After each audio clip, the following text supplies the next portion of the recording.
This week, the NASCAR community suffered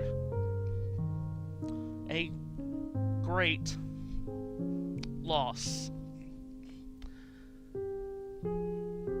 The news of Kyle Busch's passing at the age of 41 has completely shaken an entire community.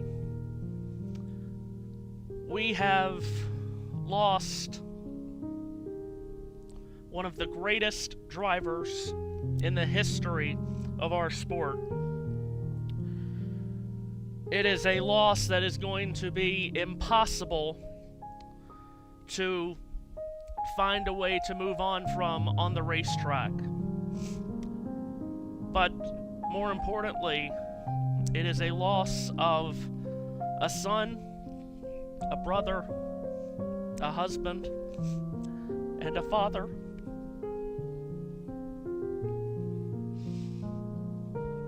And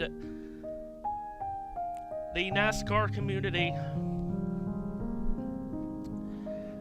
tonight mourns, grieves, honors the life and legacy of Kyle Busch, a two-time Cup Series champion, the winningest driver in the history of the sport across the three national series, a driver that has thrilled us ever since he was a kid.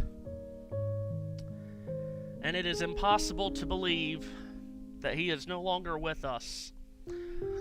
But tonight, as NASCAR always does when they suffer a great loss like this, they come to the track not to compete, although that will happen at some point tonight, but instead they come to the track to heal.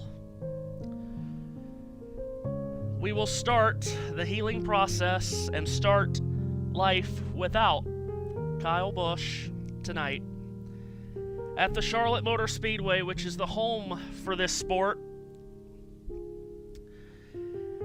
And NASCAR needs great leadership right now, and Steve O'Donnell will give us that leadership.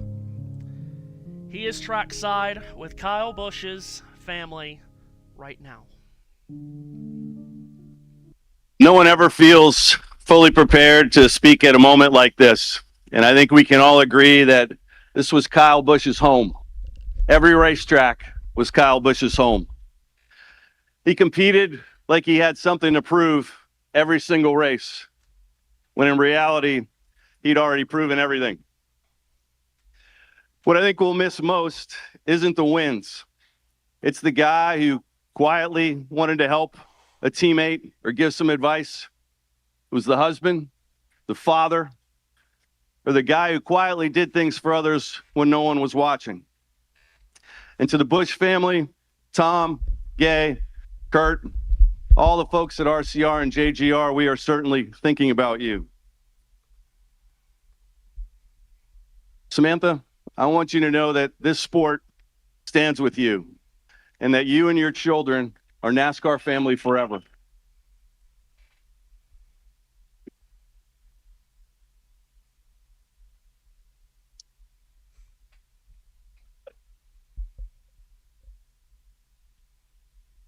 And Brexton and Lennox, your dad loved you with all his heart. Everyone gathered here, everyone behind you, everybody watching on TV, and all those people up in that grandstand are your family, and we've got you.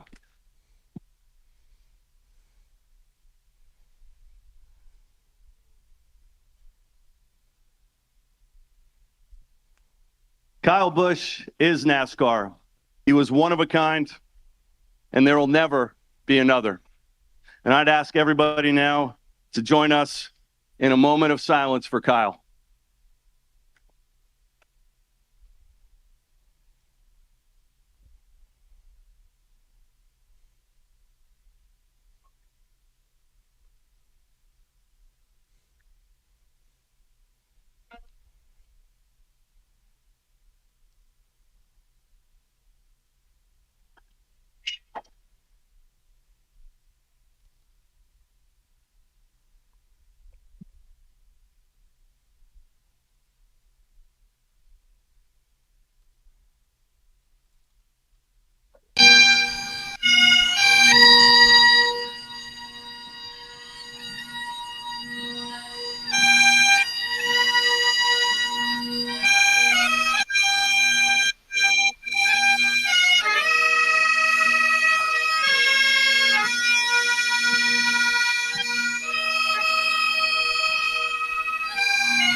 Let us pray.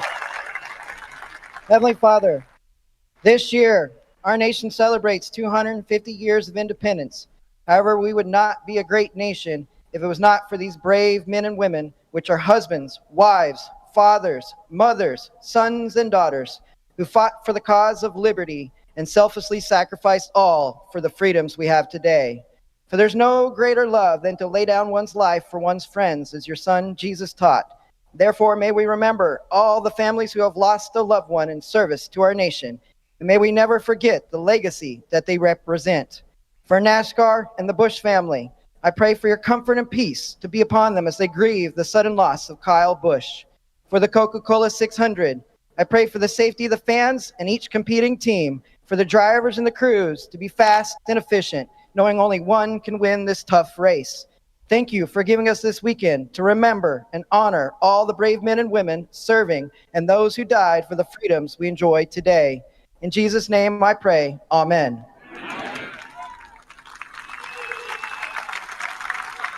Detail, half right, pace. Ready, aim, box.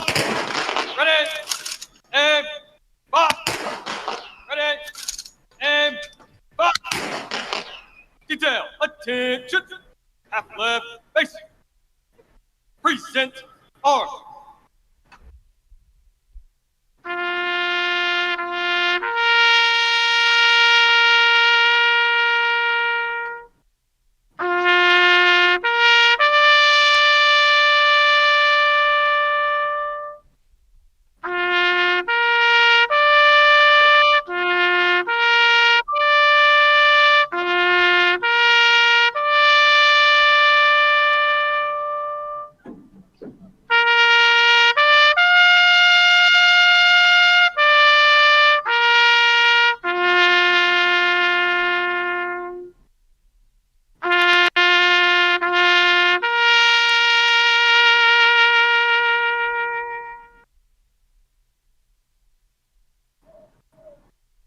Ladies and gentlemen, please rise as you are able, remove your hats, and veterans render a hand salute as the Military District of Washington Joint Armed Forces Color Guard presents our nation's colors.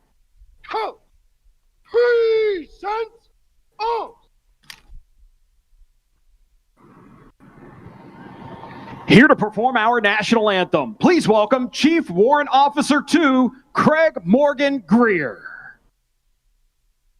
Oh, say, can you see by the dawn's early light what so proudly we hailed at the twilight's last gleaming, whose broad stripes and bright stars through the perilous fight o'er the ramparts we watched were so gallantly streaming, and the rocket's red glare, the bombs bursting in air, gave proof through the night that our flag was still there. Oh, say, does that star-spangled banner wave o'er the land of the free and the home of the brave?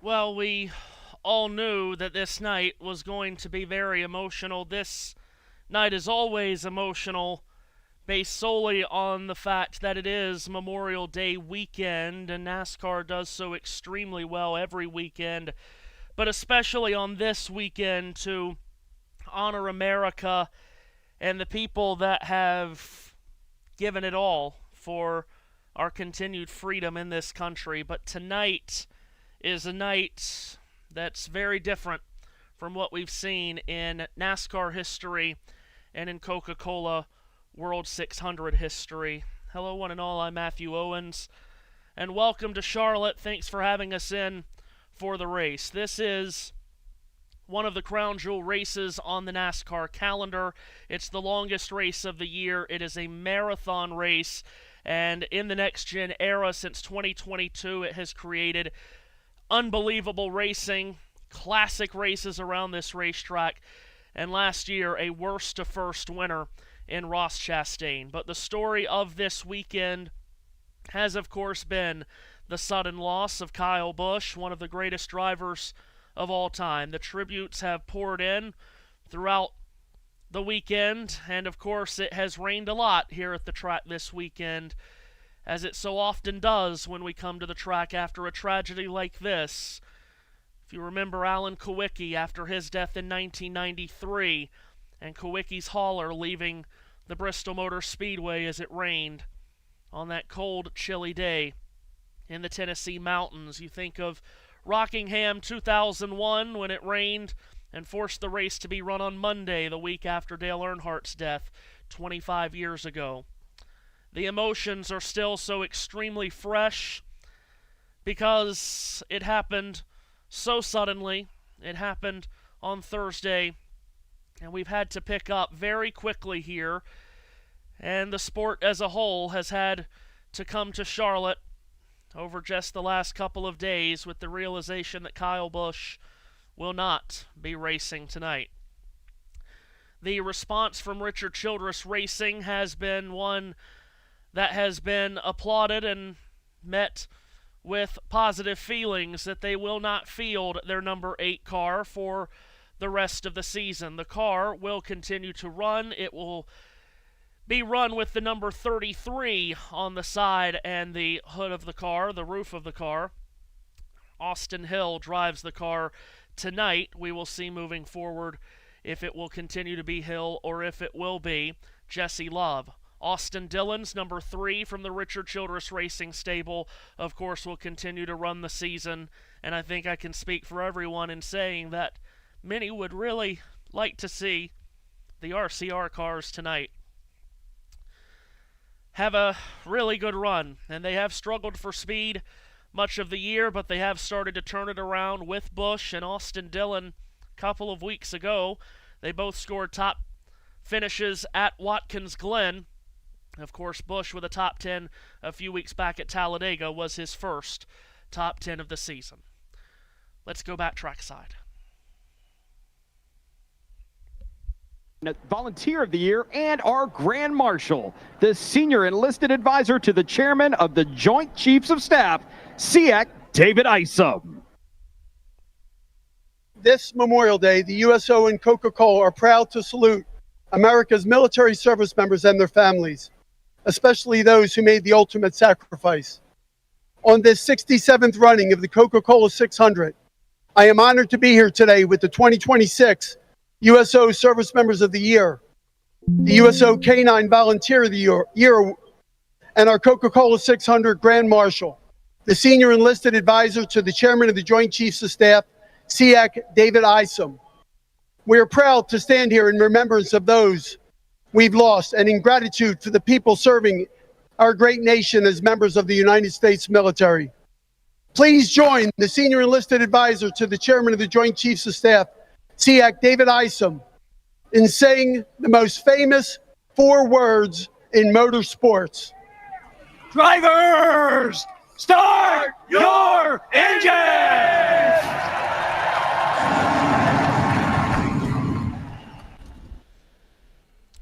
So with heavy hearts, engines fire to life, and this will not suddenly just become another race now, but now the drivers in their seats behind the steering wheel can put the visor down and focus on racing one of the toughest races of the year, 600 miles at Charlotte.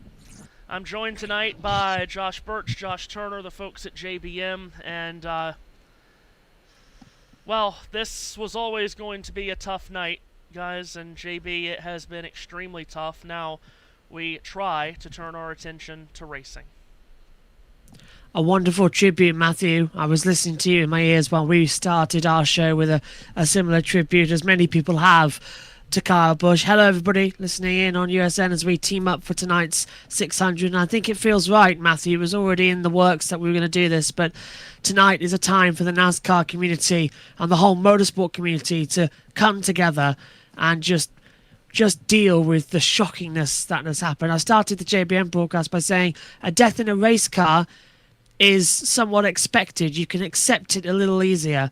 But a death being so sudden on a random day in a random month at a random time, it's just rawer. It's so hard to process, and it is just such a shock. And I don't know how these 39 drivers are getting in their cars tonight and are going racing. It is a willpower that I have no idea how they've done. It is the greatest tribute to Kyle I can ever think of, and I'm sure, Matthew, you've mentioned it. It just reminds me so much of Dale after his death at Daytona, the following week at Atlanta, and everything that was there. It was just a weird atmosphere, and it's the same atmosphere we're having here tonight to sort of bring everything back up. So I'm hopeful we have a good race, because that would be the best honour possible. And we saw how the race was back in 2001. After Dale died, and I'm hoping we have a fitting tribute here for Kyle Busch, who, it goes without saying, was one of the greatest of all times in this sport. And I'm really, really I'm still wrapping my head around it now, 4 days later. Yeah, I can't think of how many times I've said the words, it's impossible to believe that he is not here with us, and taken from us at the age of 41, which is just one of the so many heartbreaking pieces of this tragic story. I was not aware, I don't know if others were, I was not aware that Samantha, Brexton, Lennox, Kurt, Tom, and Gay would be here tonight. But I wasn't. I will never be able to get out of my mind seeing Samantha crying next to Brexton on pit road during that pre-race. Incredible scenes in the worst possible way. As Kyle would want us to, we turn our attention to racing. 600 miles here, 400 laps. It is one of the toughest tests in all of NASCAR. It's also a race that has given us great racing in the next-gen era since 2022. Last year, Ross Chastain went from worst to first and scored his first win of the year. Catherine Legg is here. She arrived here just after 4 p.m. Eastern Time after an early crash took her out at the Indianapolis 500 in her attempt for the double.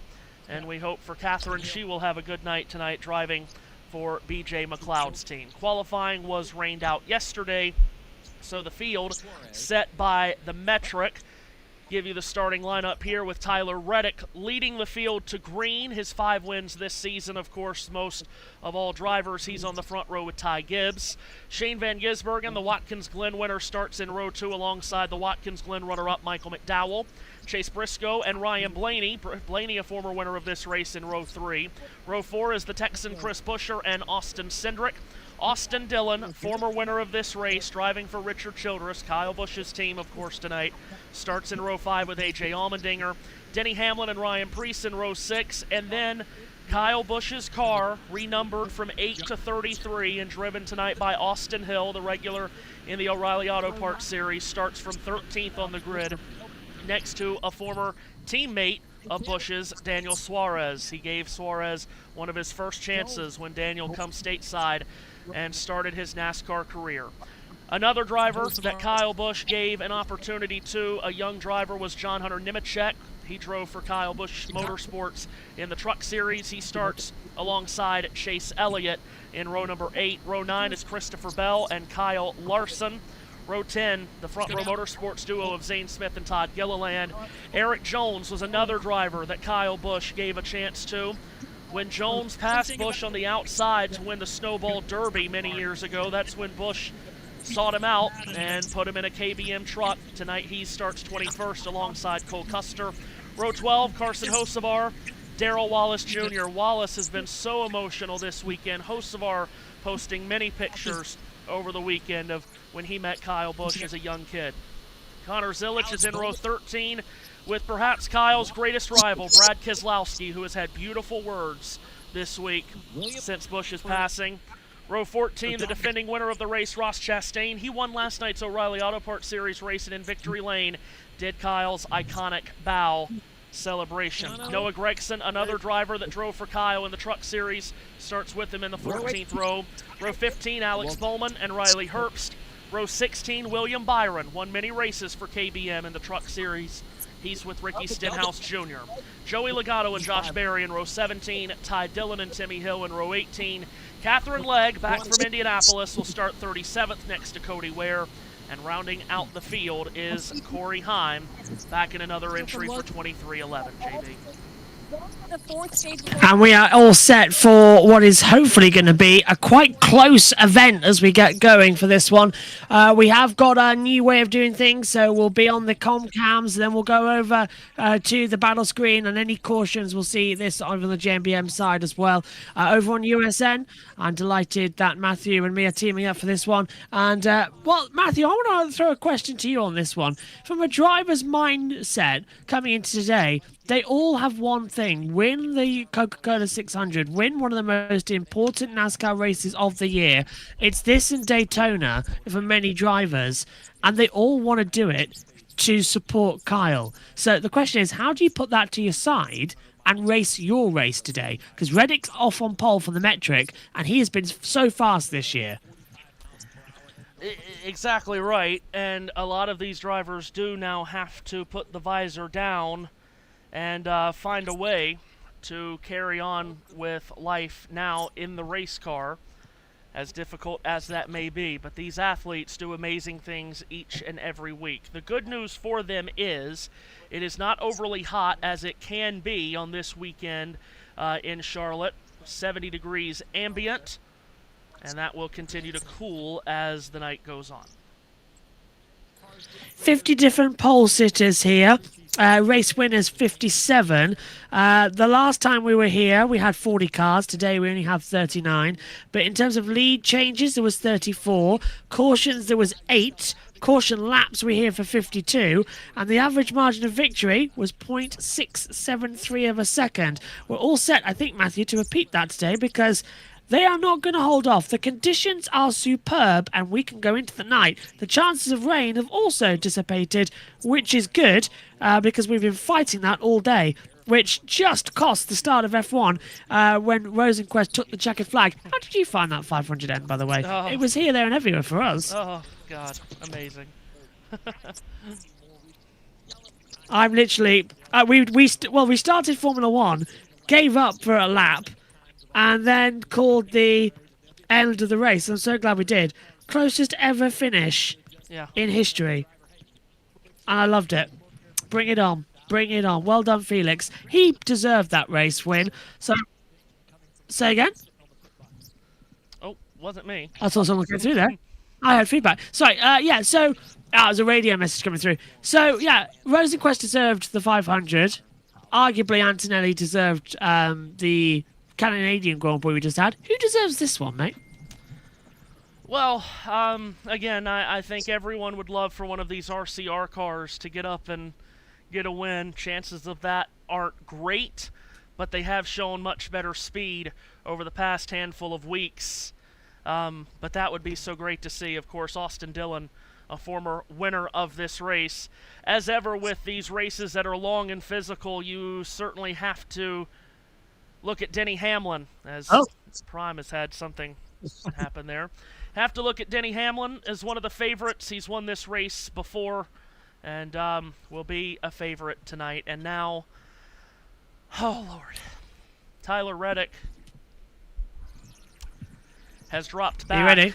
And Tyler has dropped back, and they are doing the missing man on the pace lap here. I like that. I like it. But this is such a a strange situation we're seeing coming out of the last corner. What lap are we being silent on? Lap 8 or lap 18? Well, It was lap 18 in the... By the way, Matthew, you're going to cry at this, but I've got some M&Ms yeah, for the broadcast. I might have to get some myself, because I do have some. Well, Guys, yes, go ahead. NASCAR race control in the tower have officially said today pole position is being held for Kyle Busch. Oh, let's listen to the teams out there today. Longest race. We start with a 3-team. Austin Dillon behind the wheel. It's the longest race of the year. I know we all want it. Can't win it on the first lap. One lap at a time. Focus in the whole night. Love you guys.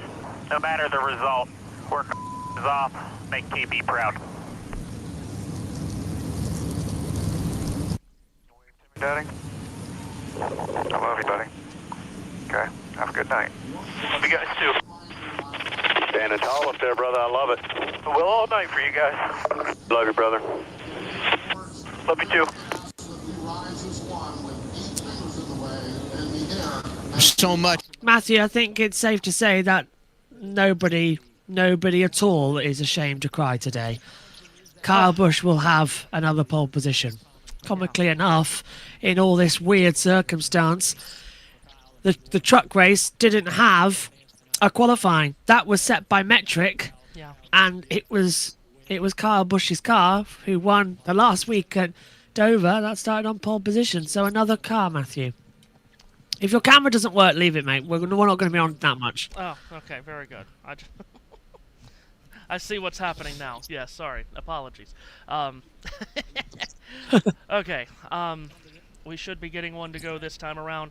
You did ask me about what lap we're being silent on, and I will let you decide whether you want 8, 18, or both. Let's do both. I do certainly want to, when we get this, when you throw it to me for the start, I would like to lay out for the start. As I'm with you. I just don't quite know what we're gonna do, but what we're gonna do moving forward. But tonight we do what Kyle would want us to do and what he would be doing. JT's got a great stat that he sent to us earlier on, which is quite shadowing, really. JT, I don't know if you've got a mic on you, but have you got that stat that you told me about in my ear during the end of the Indy 500?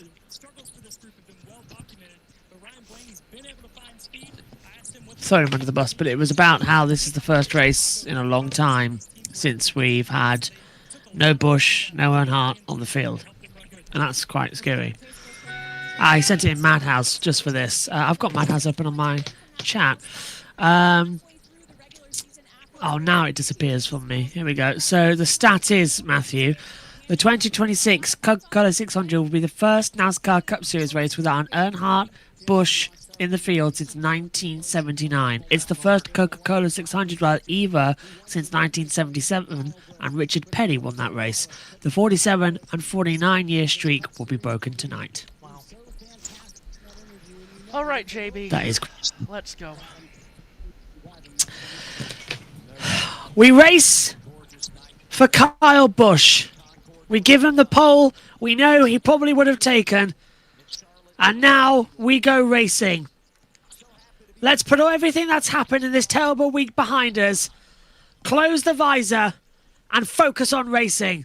It's the Coca-Cola 600 at Charlotte Motor Speedway. And to call the start, it's Matthew Owens. Our sport is shaken, but as NASCAR always does, we have come together at the track to grieve and heal. Kyle Busch is not on the track with us tonight, but he will forever be with us. Tonight we race to honor the life and legacy of the great Kyle Busch. We take the green flag at Charlotte.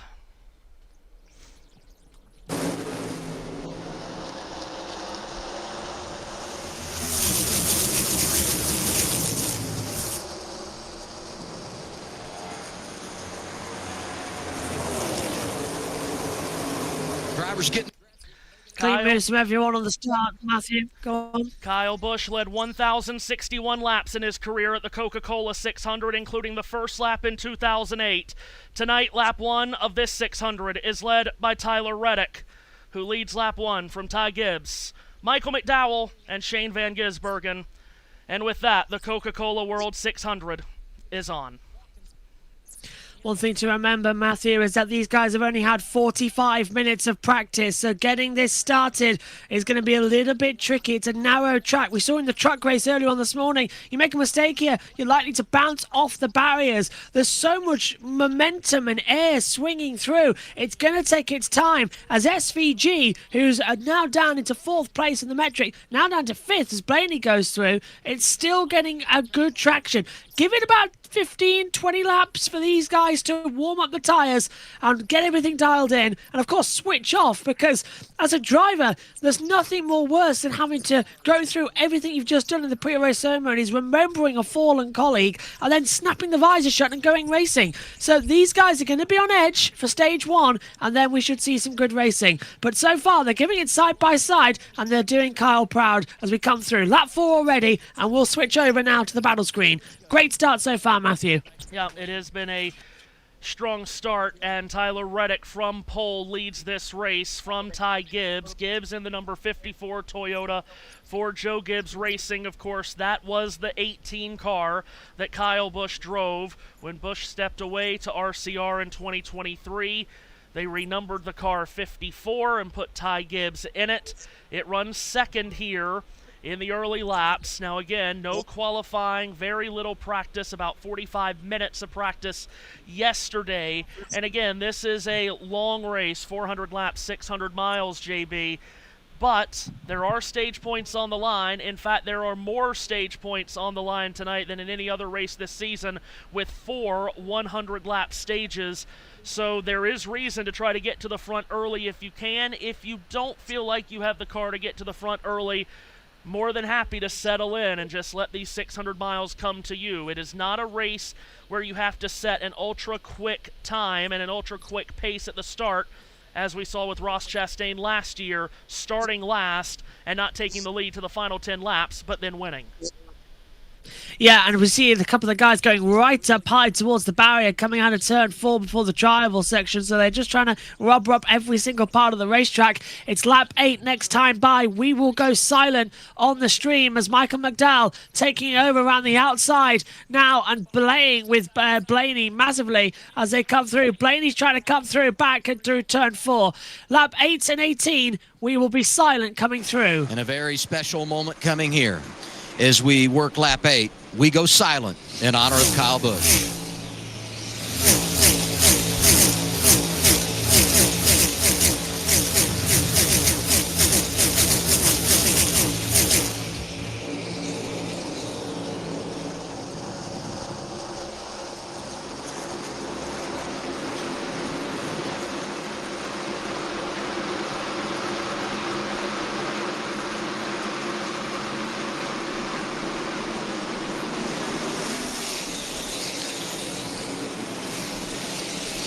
The tributes have been unbelievable all weekend long.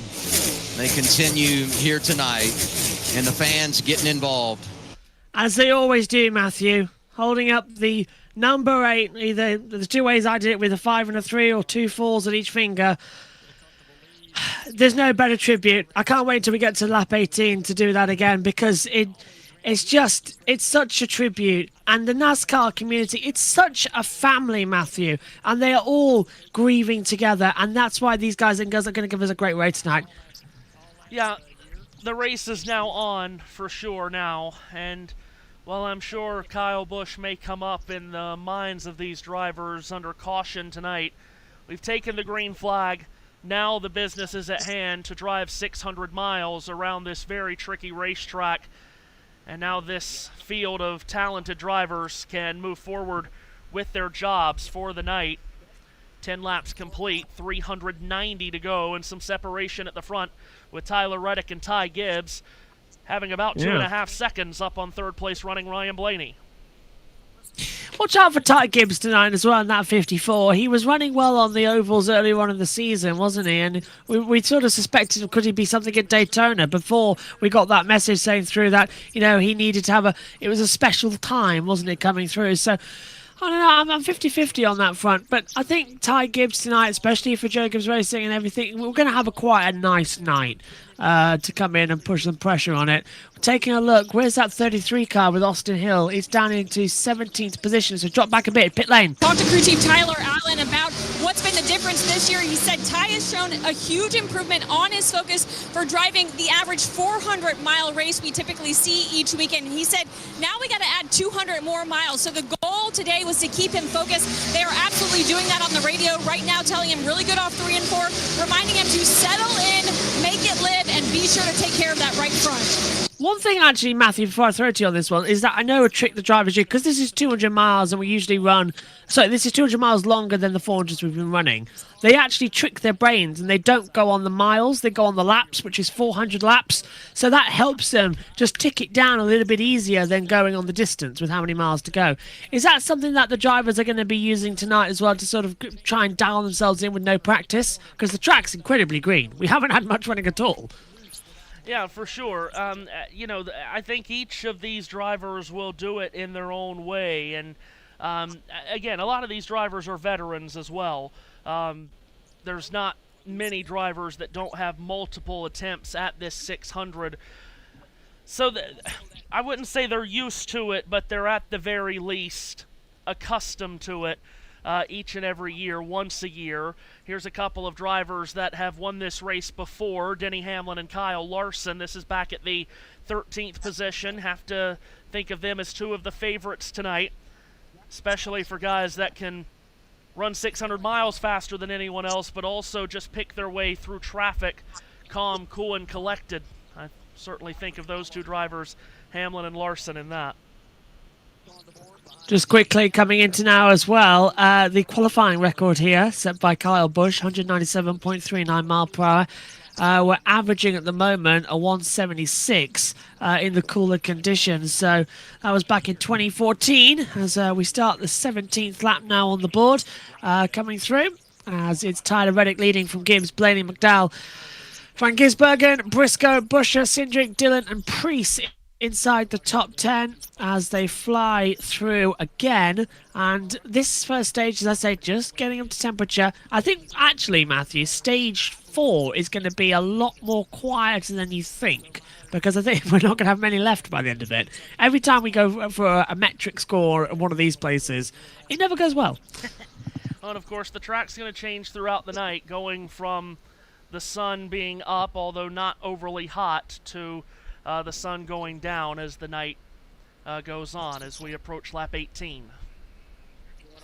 Lap 18 coming through from the driver who scored so many victories, so many showman bows from his Las Vegas roots. Lap 18 is coming up, and once again we will go silent as Prime go to a commercial break. We get our audio back in quite a large function there. That's quite surprising how much they need to fix that going into the next one, but it's lap 18.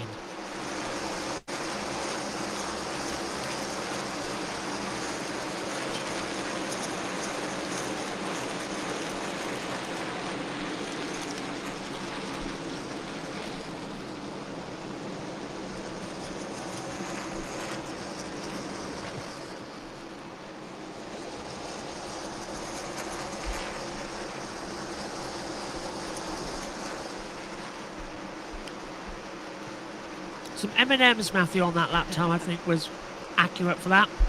And the race now developing quite nicely as we approach.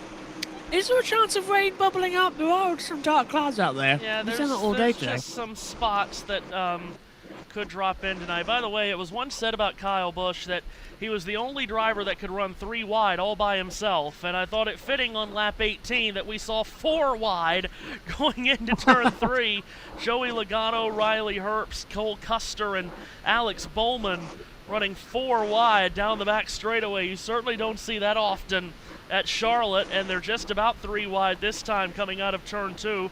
The only problem for these guys is it's happening way, way back of the lead. This is outside the top 30 where this is all happening at. But that's where Catherine Legg is. So watch out for her. Catherine's down in 39th place, by the way. She's been thrown into a baptism of fire. Did she get practice time yesterday? I don't think she did she? She was here to qualify, but no practice time. Well, she's definitely been thrown into the deep end, and you know it's always one of the hardest things to imagine going from an Indy car to a stock car on the same day. And you know, Tony Stewart did it in 2001 better than anyone, 6th at the 500 and 3rd at the 600. But what some people might not remember is the first lap of the 600, he spun out. And, you know, it's going from that light open wheel car to this heavy, bulky stock car. Catherine just doing an amazing job running these races on the same day, albeit a short ending, or a quick ending, rather, to her day at Indianapolis earlier.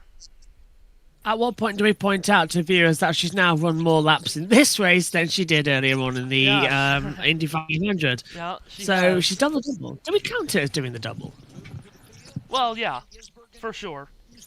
And you know, I have to say too, and I said this on the air with Matt White. I said, at the risk of, you know, idiots on social media saying that I'm glazing or that I'm, you know, just I'm trying to proper up when I shouldn't be, or all of that nonsense.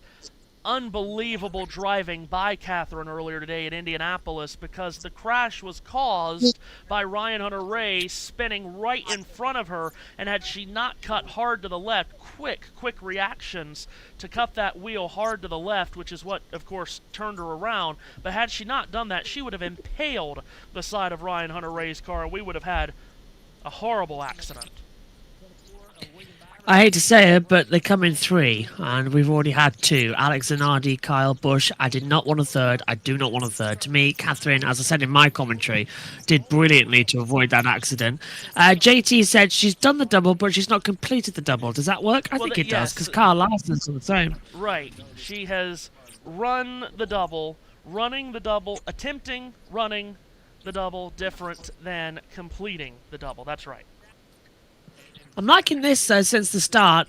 Byron up 9 places, same as Corey Heim. Bowman up 9, Wallace up 8, Stenhouse Jr. up 6 from where they started. But also up 5 places is Ross Chastain. And that 33 car that we're keeping an eye on tonight of Austin Hill, yes, now down 5 places. But watch out for it, because there's one thing we know. Kyle sets his cars up to run for a longer strategy. So, you know, he's going to be in it.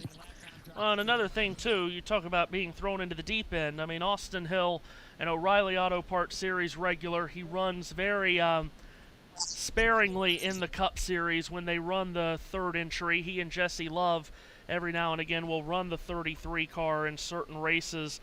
But for among his first Cup races to be, one, thrown into Kyle Busch's car on this weekend, and what, you know, it means for him to be in Kyle Busch's car, but for also it to be the longest race that we run.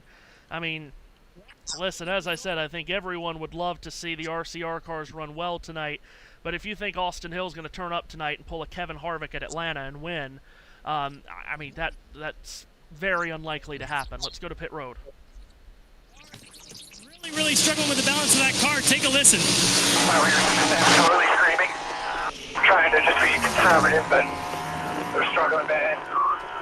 Back and face down a little if you want. Blaney's saying the rear tires on that car are just screaming at him. I've seen him move its line around. We talked about that arc earlier, Dale. He has not been one of those guys that could move his arc out while those rear tires are yelling at him.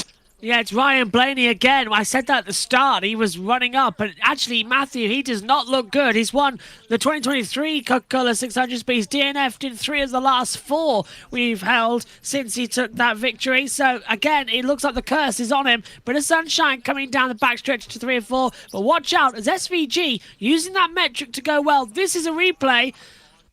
And this is on board with Briscoe, Matthew, through 1. Looking at Blaney, and yes, he was very unstable trying to move up to the top of turns 1 and 2.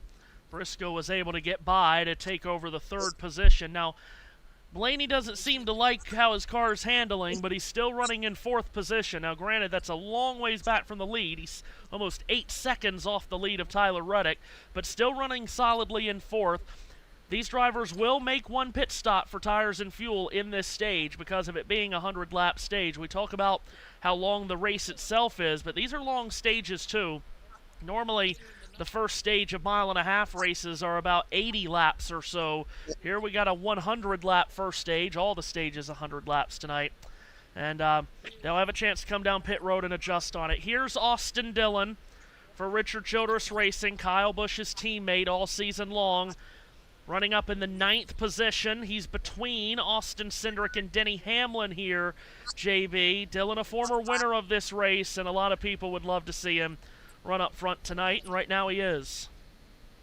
He would absolutely love it as he comes in. Now, I've got 8 minutes to show Duolingo as well, actually, as Hamlin sends it through on the inside line and gets ahead of Austin Dillon for 9th position. He keeps that low line secure through 1 and 2. They're still door to door, and I've got a feeling that Hamlin will just slip back through. One thing I love about the Coca-Cola 600 that we haven't touched upon so much this weekend, because all the tributes have been coming in, rightly so, for Kyle Busch, is the fact that the drivers' names on their doors are for fallen soldiers that the drivers have personally chosen to honour and take with them on the 600 miles. So we'll hear more of that during the commercial breaks from Prime Video.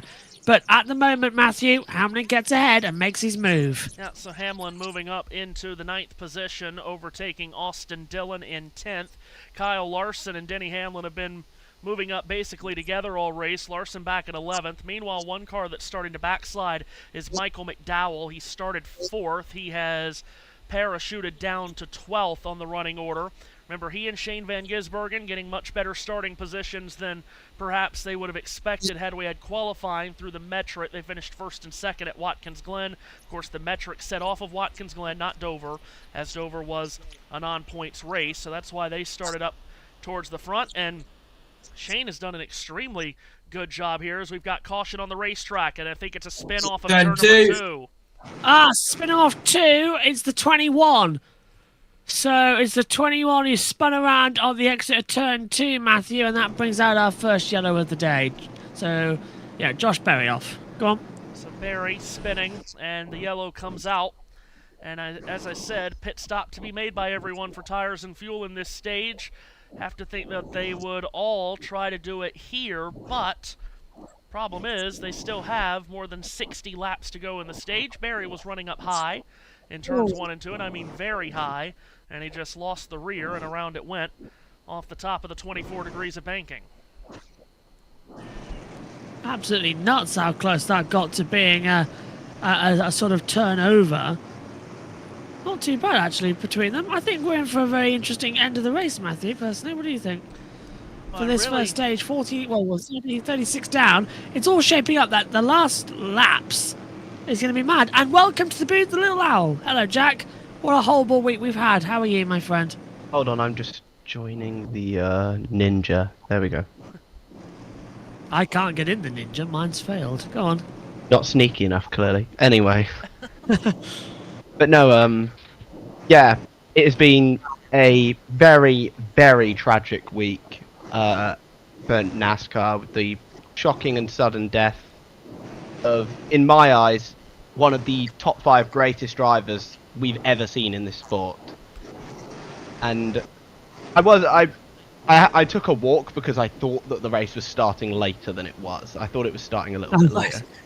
I thought it was starting at like around this time, not when it was, but I did join a VC and I did do a silent lap 8 anyway, because just out of respect, because I mean, Kyle, you love him or you love to hate him. There's no better heel than that man, and we are going to miss him a lot. I'm going to miss seeing him mainly on Fridays, because I love seeing him thrash the field in trucks. He's absolutely amazing in the truck series. He's got pit stops coming in. And Van Gisbergen very happy with that first run to be able to maintain track position. Very happy with his car, just saying it turns from the rear on throttle, Kim. Top right, Chase Grosco, he said, I need more rear grip and help with the right rear 4 fresh tires. Snowco fuel. Ty Gibbs, bottom left, said balance is good, just needs a little help in the rear, Marty. Kim, this caution coming earlier in stage 1 than the crew chiefs would have liked it. It's going to create a long run to finish this stage. Tyler Reddick described his car as neutral. No changes to set 4 fresh Goodyear tires on that 45. Everybody get So off pit road, and there's a lot of drama. Is that one of the? That's the 7. Is that who's that stopping in the Red Bull livery back there, Matthew? That's the 77 who's still got work being done to it. So Carson Hocevar's in trouble. Now, Hocevar, who ran so well in this race last year, running 3rd in the middle portions of the race before an engine blew on him. I remember that. That was a long night. Yeah, this has been. Hopefully, we don't have a. Go on. Yeah, this has been, of course, it's the longest race every year mileage-wise. This has been the longest race of the season by time in 7 of the last 9 years. I'm just trying to get back into Ninja, so if the YouTube stream on JBM's side looks a bit dodgy, you know why. We tried to go back for the green. Is that moisture on Kyle Larson, or are we seeing something I don't want to see? I don't know, it might just be a glare. Hopefully not. You did mention earlier, rightly so, the rain chances have diminished for the night, which we're all very happy about. Looking at my weather app, it says 75% chance of rain starting at about 1 a.m. Good Lord, we better be done by then. Well, I hope so, because that is 6 a.m. here in the UK. Yeah, I know I'm probably not getting to sleep until later, but come on, please. Yeah, we better not be still here doing this race at 1 a.m., all right? Yeah. I would not be pleased. Yeah, I think I'm back in the Ninja, by the way. I'll wait to see. So, the caution was caused by the 21 of Josh Berry spinning out of turn 2. Do you know what I'm hating? Kyle Busch's stats are in my notebook here for today's race. It's just... That's how unexpected it was. One thing that I will mention that's probably in that stat, but Kyle Busch has the best average finish here of any driver in the next-gen era who has run all 4 races. It is actually in here. Tied with Christopher Bell. Yeah, he led 1,061 laps in his career at the Coca-Cola 600 alone. That's not all Charlotte races. That's just in the Coca-Cola 600. Of course, in 2018 is when he just beat the breath out of everyone, led 377 of the 400 laps and won. He won both the stages. He led all but 23 laps. He just... Oh, goodness. He let them have it. Want to go? In 2018 turned out to be his only Cup Series win on the Charlotte Oval. Well, outside of the All-Star race, which he did win. Do we count the All-Star races anymore? We do not count them statistically. Anybody that... it started to be a trend. Everyone's like, well, you know, but he's on a certain winless route, but he did win the All-Star race, but it doesn't count statistically. No, it doesn't count like that. For instance, we may as well say that Ryan Preece won the season opener at Bowman Gray. Yeah. I count that one, to be fair. I thought you might. That's because I love Ryan Preece, so. That was the problem for the 77 of Hocevar on pit road. He came into the box sideways, and they had to rejig, doing everything, and just a messy stop as we get ready. He also had an average Ryan Blaney pit stop. I was just about to say. Yeah, I was just about to say the same thing. It's another pit stop nightmare for the 12 team. So he's down in 20th, giving up 16 positions there, which has been what that team unfortunately has been doing all year. Here we go, JB. All Camrys at the front with Reddick, Briscoe, and Gibbs. Getting set then for the second start of the night for the Coca-Cola 600. Stand by. Green flag falls. We're racing at Charlotte. And it's a good start. Reddick bringing down the low line. But look at the room that Briscoe's got going around the outside. Definitely on the traction. A little bit of a nose rubbing now as Gibbs coming in third. Hamlin fourth. It's 3 wide midfield as Austin Cindric is dropping back in the middle. Going up high now comes the 17 of Chris Buescher. And in there as well, Kyle Larson side by side. And the 3 car of Austin Dillon also dropping back as well, Matthew, as we finally get this race restarted. Side by side at the front between Briscoe and Reddick, though, as we complete the lead, lap 40. Reddick has led every lap, but Briscoe will beat him to the line here by a nose. Chase Briscoe out in front, leading the 40th of 400 laps. But by the time they get back to turn 1, Reddick throws that car to the bottom of the racetrack, clears up on the exit of the second corner. Across the nose of Briscoe he goes. Reddick reassumes the lead. Briscoe in second, Gibbs third, Denny Hamlin up to fourth. So 4 Toyota Camrys at the front. First Ford Dark Horse Mustang is Ryan Preece in fifth. First Chevrolet is Shane Van Gisbergen in sixth, who's battling for that spot with Chris Buescher.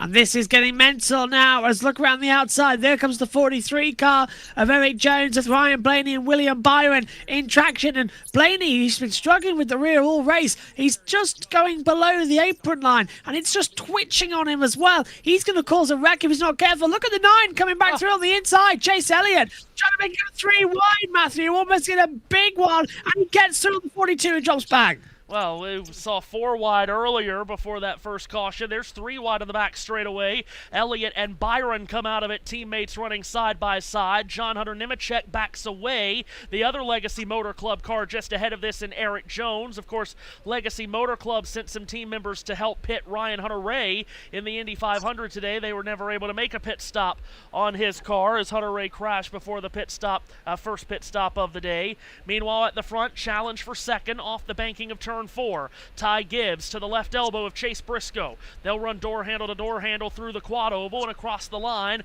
Those Toyotas squabbling for the second position behind Tyler Reddick and in front of Denny Hamlin.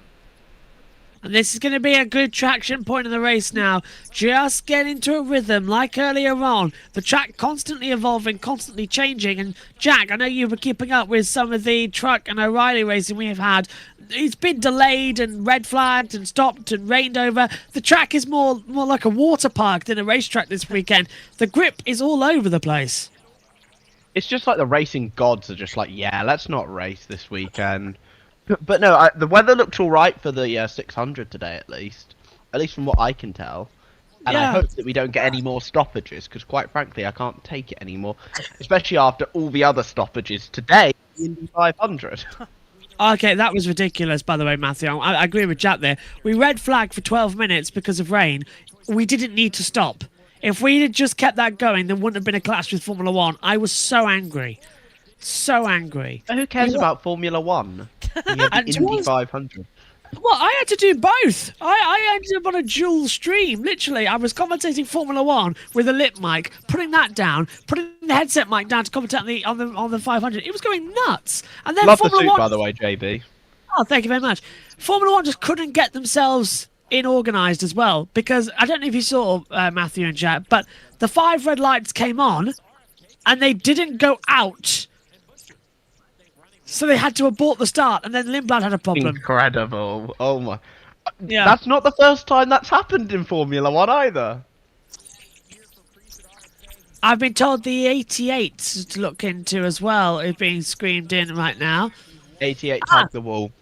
Connor Zilic then touching the wall. So that's not going to do too good out there for the track house.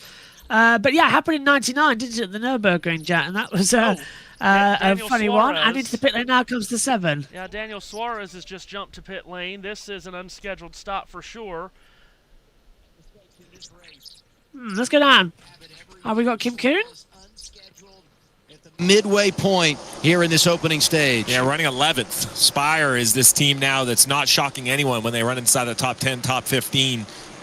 No, I'm agreeing with that, but that's just is that to try and flip the stage, or has he got a problem? Yeah, I think that's a problem. I don't think they would want him pitting that quickly.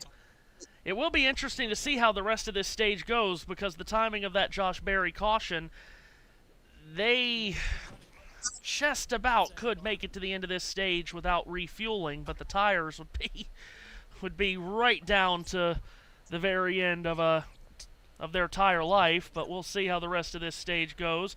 Mentioned Connor Zilic got the wall. Let's see, this was off of, is this off of 4? No, this is off of 2. Yeah, turn 2, Charlotte 2. Oh, and he did just a brush. Whoa! Debris as well. Brush there. Would you brush a pool table like that? It'd be scratched up, wouldn't it? Zilic coming off of a race 2 weeks ago at Watkins Glen where he ran extremely well, didn't get the finish he deserved, but then ran extremely well in the All-Star race at Dover last week. Again, this is where we have the disconnect with the All-Star race. The finish doesn't count for anything except for maybe some momentum, and as bad as the season has been to start for Zilic in the 88 team, having a good top 5 run on a track like that hopefully will give them some confidence as we are halfway through this opening 100 lap stage. I wonder if JT's seeing the same as me right now, because we've both got our television pictures on for this one in case one of them fails. And it's sort of like, on my screen, it's like looking cross-eyed, because they're mirroring each other perfectly. So it's kind of like, well, I've just got new glasses as well. It's giving me a bit of a chip on that one. Yeah, JT's saying the same. Yeah, it's giving me a headache. I've got new glasses, Matthew and Jack, by the way, so I can actually see my screens for the first time in donkey's years. I'm just happy that JT can still get out words and syllables, because when I did speak to him after the 500, you could tell he's been talking a lot. Yeah, I feel sorry, but I gave him the full. I think he commentated solo on the F4s, the Minis, and the last touring car race of the day, whilst I went to the Brickyard. And 2. we got a yellow. Caution! Oh, big crash! Austin Cindric collides hard with Connor Zilic. Oh my God! That's an insane impact. Carson Hocevar stands on the brakes to keep from running into 2 clattering cars of Austin Cindric and Connor Zilic, and that is an incredible impact. Well, the good news is he's okay, because Cindric's trying to drive it, I think unaware that the front of that car now looks like the aftermath of a bomb site.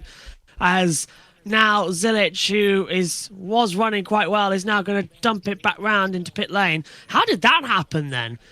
I reckon Cindric's gone up into the wall and collected Zilic, because that looks like a tail end crash now.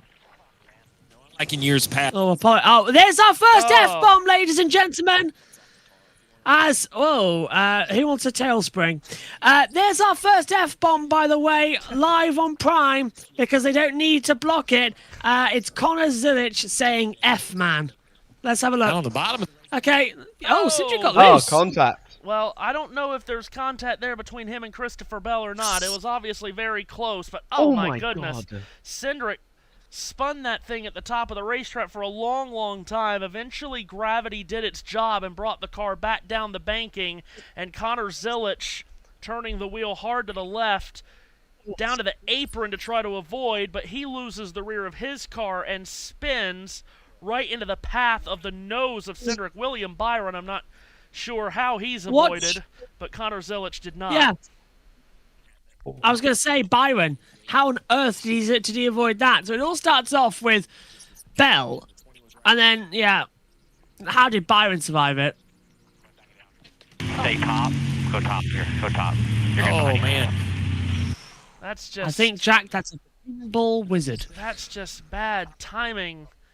Unfortunate timing for Connor Zilic. Again, turning that car all the way to the left and then to avoid, and by doing so he gets on the apron, and when you go from the 24 degrees of banking to the apron, the rear becomes very light, and he just spins around, and the right rear spins directly into the nose of Cindric. That was an incredible impact. Looks like Byron has escaped without damage somehow. I would love to see a better shot, a tighter shot on the initial spin if there was contact between Cindric and Bell, because they were very close together. We've seen these cars. It looked more like an aero push, to be honest. I think that's probably what it was an aero push. Let's see if we can get it re-racked here, because, if there was contact, it was extremely, extremely slight. I don't think they touched, no. Oh, No, I agree. JT's on it. I was just about to rewind because JT's on it, but look, I'm having a look on JT's camera. I'm with you. I don't think they touch. Yeah, and this is a very meaningful accident because Austin Cindric came in 15th in the championship standings, just 10 points above the chase cut line. So this is going to be a result that very much handicaps his chances of staying above the chase cut line out of this race. And how William Byron missed him, I have no idea. Oh, I'm telling you now, Byron was at full speed and he would have gone into the side. I think he does catch him. Yeah. I think he catches him. Yeah, because can we go slow motion on that? I think we might be able to. JT, if you press your arrow buttons to the side, it'll go freeze frame. If we just take a look. Oh, okay, no, it's gone. I think he does catch Byron a little bit. How does Dad do freeze frame? I wish Ian Birch was here right now because he could tell me how he did freeze frame. Honestly, I've gone over to him for some analysis, and he's been able to freeze frame it perfectly on that. But I honestly believe that if that had just been a few inches, I think that would have been a fatality because that was full speed. That would have been like Ryan Newman a couple of years ago as well. God, yeah. Because that was so close, and Byron was at full speed. No, he didn't have time to react. Was it LaJoy that hit Newman, wasn't it? Yes. Yeah, I think so. He pitched him up. Enjoyable people. Yeah. Those are the worst types of crashes. There's oil down, by the way, so this will be a lengthy one. For the first time, that's weekend, I thought I'd ask everyone on this weekend. I don't know if we've been through this. What was your favourite Kyle Busch moment? Oof. Pit road's ever, right? I got a lot that I could choose from, but let's go to pit road real quick. See a gamble later in the field. There's a chance somebody might do something different. A few cars staying out, but the majority are going to kind of stick with the plan right here. Fuel, maybe a 2-tire option. That would also be part of the playbook here. We'll see if anybody pulls that off, Kim. Denny Hamlin, top left, opposite problem this run. He's 2 free and actually needs to be tightened up this time. Air pressure adjustment. Chase Briscoe, top right. Feels like he's on the limiter. He said worse at the 3/4 mark in 3 and 4. Just too edgy to go fast. And finally, Ty Gibbs said fired off good. Just a little snug, Marty. Tyler Reddick said, I'm, quote, getting step-out moments on the entry of turn 3. They go with 4 fresh Goodyear tires. And there's a lot of debris down in the middle of 1 and 2, Adam. You can see the cars go directly on the racetrack when they pull off pit road. 4 drivers stay out, among them last year's winner, Ross Chastain. Okay, so there are still some moments coming through. Mine's actually Atlanta. Do you remember last year? Or the year before? I think it was last year, where we had that photo finish. No. Yeah, the 3-wide photo finish in 24. That's it, yeah. I loved that one. That was my second race as lead commentator. And I was losing it. Here's the freeze frame. Yeah, look, so Byron's got nothing. He misses him by inches. Zilich actually does the smart thing and puts the car into a spin to avoid it. That was quick thinking from Connor. Yeah, because that could have been a much worse hit. Yeah. If I had to pick my favourite Kyle Busch moment, there is one that stands out to me. And it is not a driving moment. It is an interview moment. Because I think Kyle was the master when it came to interviews. And I've got to pick. Everything's great. Really looking forward to getting back to Phoenix and getting in my race car. My favourite interview probably in NASCAR history. Other than that certain Tony Stewart one in 2013. Oh, at Fontana with Steve Burns. Yeah. Yeah. I can do that off the heart. My favourite part of that is the fact that Tony said thank you afterwards. Yeah, thank you. He's still polite. It's very good. I gotta say, Tony. Kyle. So when Kyle was just coming in, he ran a truck race on All-Star Weekend at Charlotte. I was there. This is back when I was a kid, and as a kid, I went to a lot of All-Star races. And on that All-Star Weekend on the Friday night, that must have been a long time ago, Matthew. It was. Thank you very much. Yeah, I appreciate that. He hates them now. He's not commentating on them. But yes, it's been a long time since I was a kid. Ha ha ha. Hey, I'm old too. Yeah. Well. Anywho, follow me on the TikTok. but him just at such a young age winning that truck race. This was Old Charlotte before the repave, and the trucks are just bouncing around, and for him to win that race, that was incredible. I really enjoyed watching him win that race, because this was not too long after he won the ARCA race at Daytona, which I remember watching. And I really started to latch on to Kyle Busch. Now, no one was ever going to be my favorite driver over Jeff Gordon in my eyes as a kid, but I really latched on to Kyle Busch because I knew he was going to Hendrick, and he was just so much fun to watch. So I will forever cherish, especially now, I will forever cherish being present for that truck win at Charlotte. And then, with that said, speaking of following me on the TikTok, I posted earlier this week, now it's going to be forever impossible for me to forget calling him to his second championship at Homestead in 2019. I'll forever remember that. Participated in the annual ceremony at Arlington National Cemetery's How on earth is Ian Birch doing super slow-mo if it's not available to him? I'm going to have to ask him in the morning. Do you know what my favourite one that had me laughing a few weeks ago? I can't remember what it was. At Watkins Glen. Do you remember? Ironically, 2 weeks ago at Watkins Glen, during the tent caution that came out. Do you remember? And there was a sign, JT and Jack. Matthew, I don't know if you saw it as we're coming into the green. Kyle Busch sits down to pee. Had us all laughing. Ready for the green? Chastain and Priest as the green flag falls again here at Charlotte. Chastain's on the outside. Ryan Priest getting very close to him. And we're going 4 wide into turn 1 out of the dog loop. This is looking good, Matthew, as we go restarting. Oh, and that's a problem for the 23. The caution's coming out. Bubba Wallace in trouble.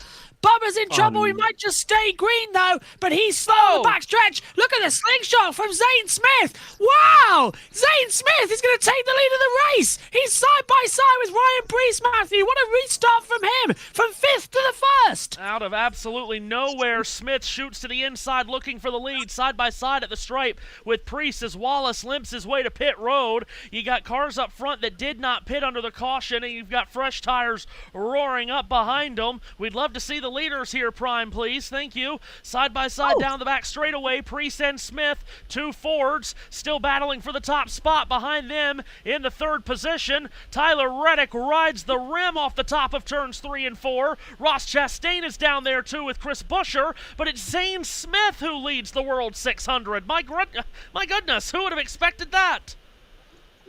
Strange things happen in NASCAR. We've seen this all the time, and especially at this track.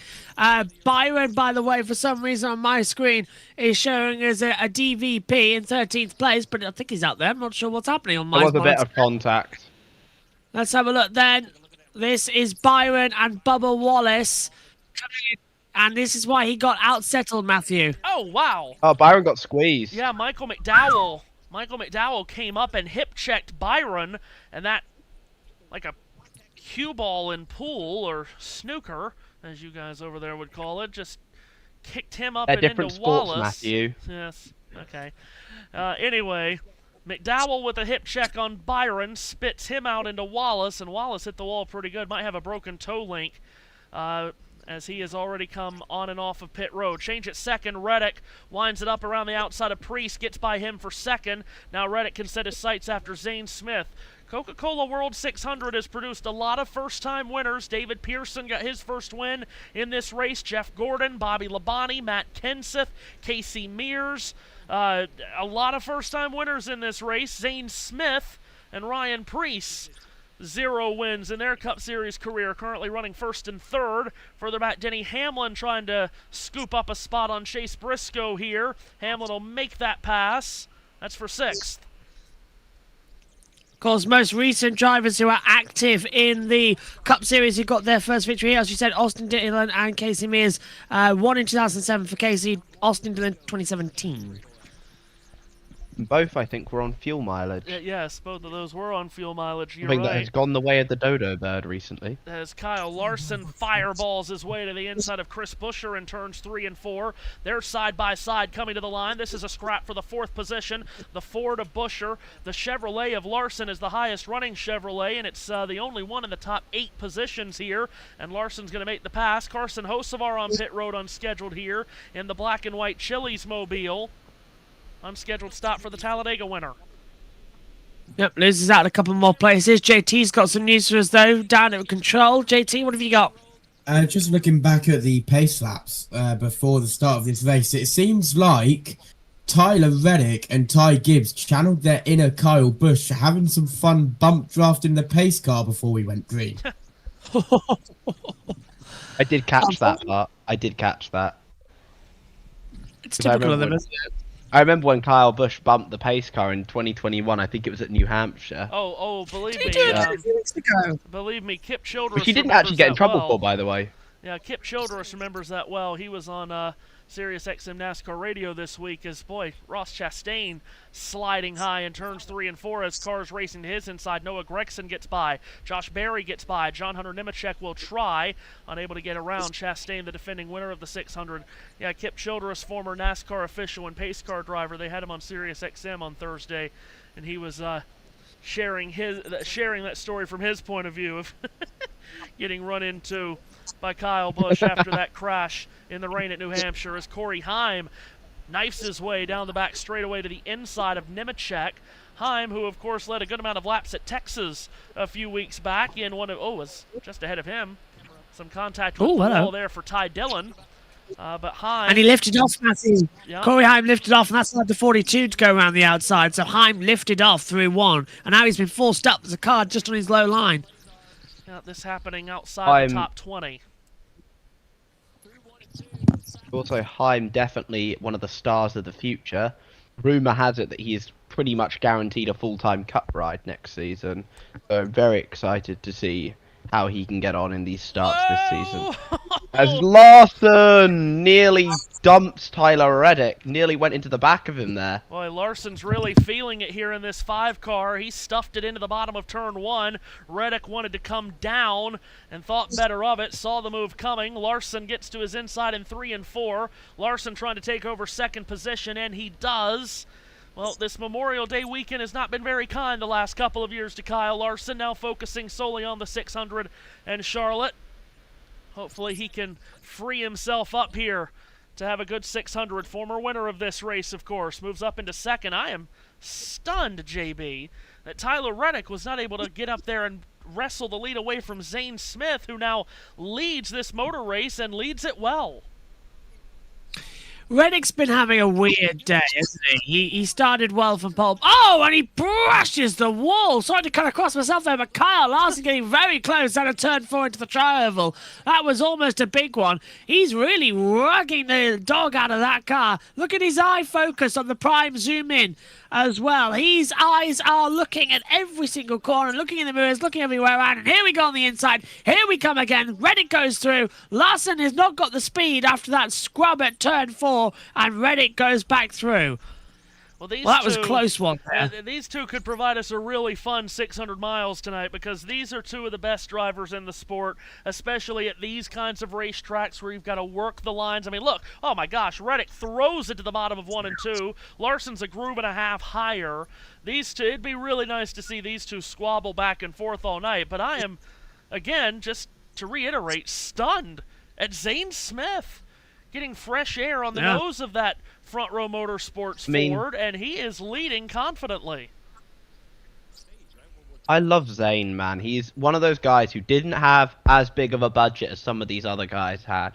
When he came into the truck series in, I think it was 2020, he came into the truck series as a full-timer. It was 2020, and I know that because it was right here at Charlotte. It was one of those midweek races during COVID.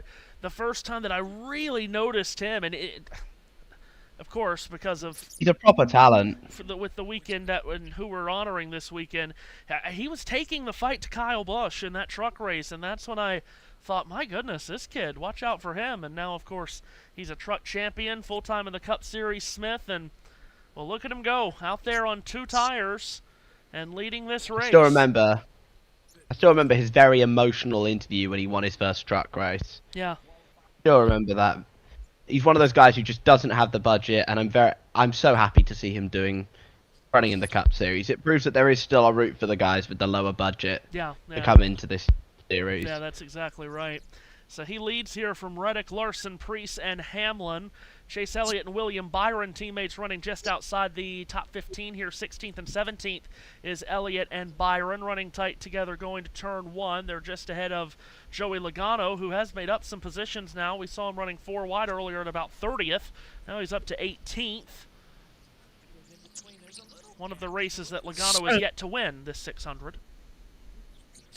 And I don't think he's going to win it today, Matthew. Logano's had one of the worst starts to a Cup Series in his career. And it's just going from bad to worse, week after week after week. This is week 15, but round 13 of the championship, and it's just going nuts. Yeah, it's been a terrible start for Logano, and it hasn't been a great start for Penske. Ryan Blaney, of course, had a really good start to the season and got a win, but even he's tapered off of late. Just those Penske cars don't seem to have really good speed, but Logano's going to carry that car to the bottom of turns 3 and 4, pull up alongside William Byron here to try to take away the 17th spot, but can't do it. There's some traffic still coming up here that we're going to start affecting people as we start racking them up. We have 20 to go almost in this stage. 100 each, so it's easy to contend with. Zane Smith leads. Tyler Reddick is second. Kyle Larson third. Then it's Ryan Preece, Denny Hamlin, Ty Gibbs, Chase Briscoe, Christopher Bell, Chris Buescher, and Shane Van Gisbergen having the top 10. So SVG, everyone who says, oh, he can't race on ovals, he can't do anything. He's doing really well right now, isn't he? As door-to-door again, we see down towards turn 1 and 2. Ryan Preece going straight underneath on Kyle Larson, running in too high out of 2. Larson gets the undercut. They swap sides, and that now still going well. And now bringing into the mix, Denny Hamlin goes to the low line through 3 and getting through on Ryan Preece. Really strong maneuvers, but Preece is... Oh, and Larson touching the apron.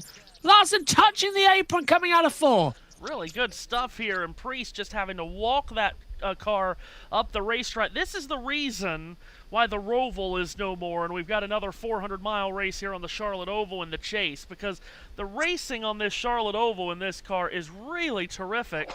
And I mean, Charlotte's making a case to be put up there with Kansas and Homestead among the best track in the sport with this next-gen car. And I mean, look at all the lines that we're using here tonight. Hamlin climbing 3-4 grooves up the track there, trying to run down Ryan Preece at 4th spot.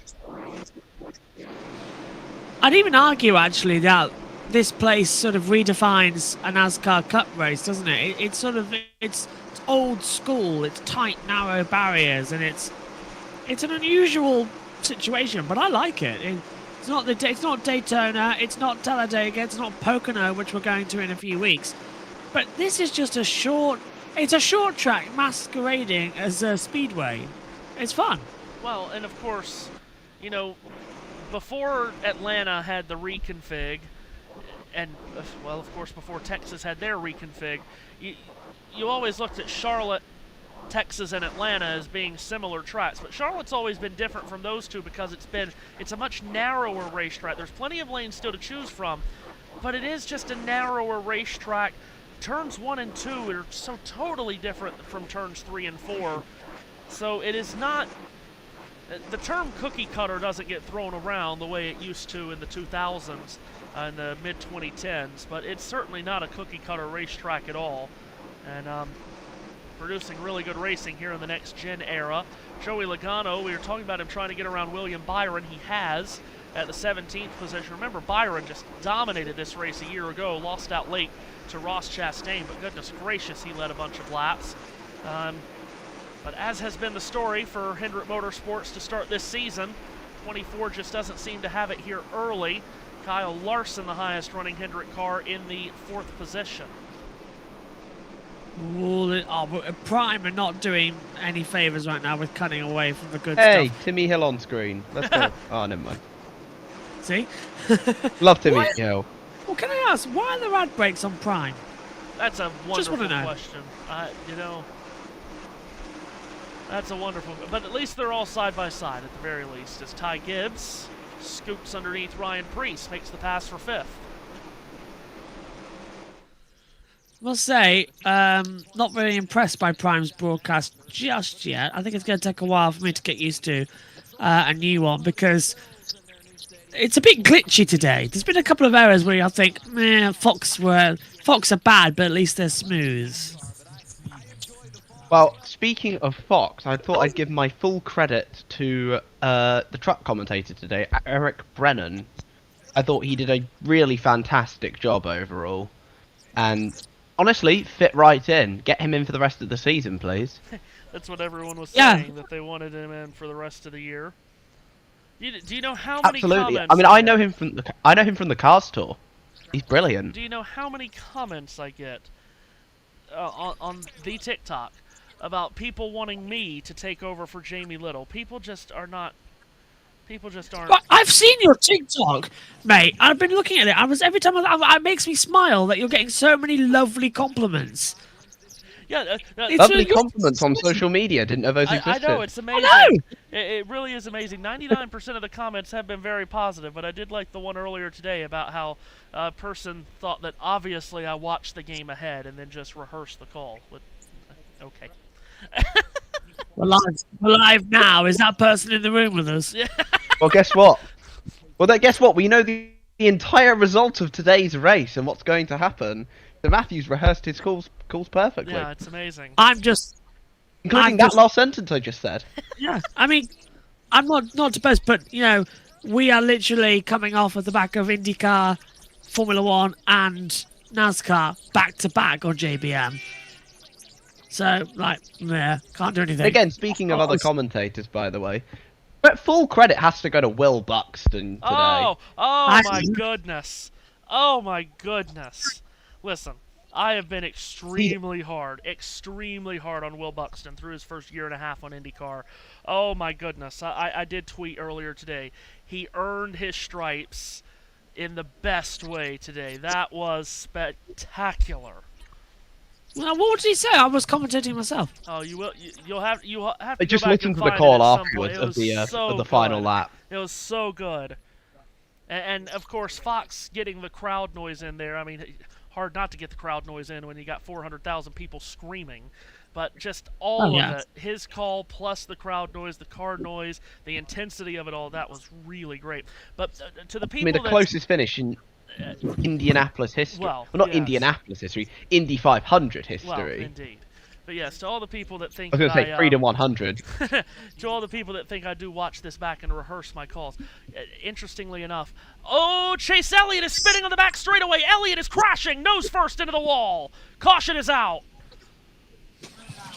That's perfect timing, Matthew. Yeah.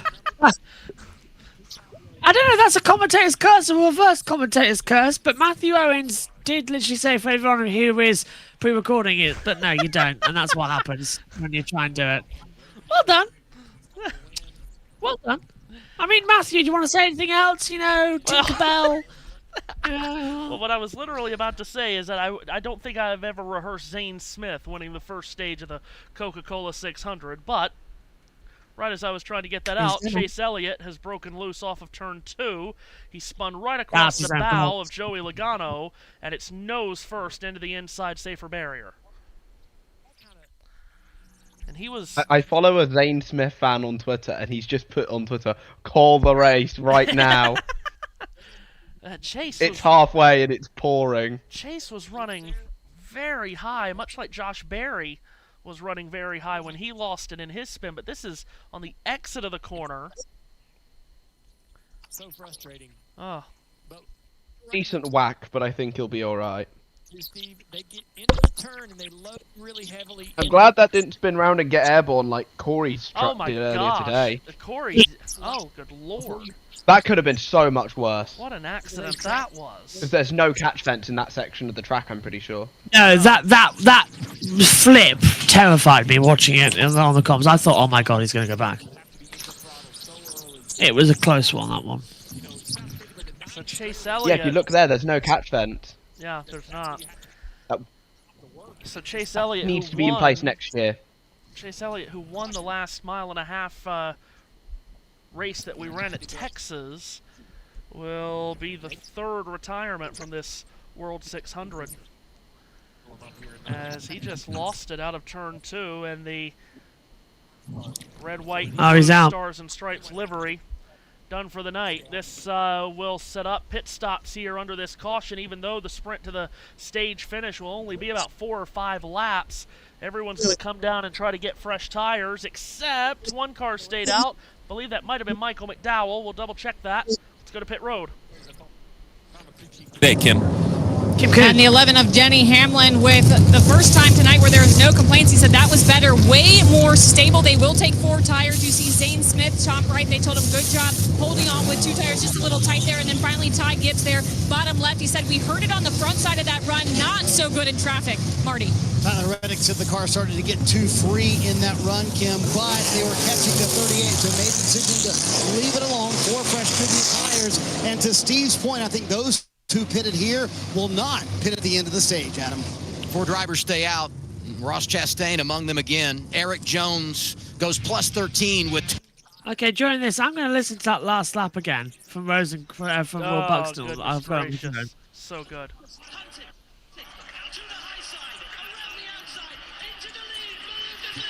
Matthew, I see someone on that tweet that you sent definitely agreed with you as well. Oh, really? I haven't seen. I'll have to go find that. This is good.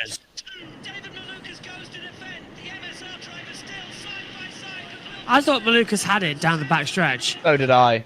Didn't expect Rosenquist to get such a run out of 3 and 4, though. I just saw that comment, JT. Okay. Wow, Rosenquist was on it all day, though.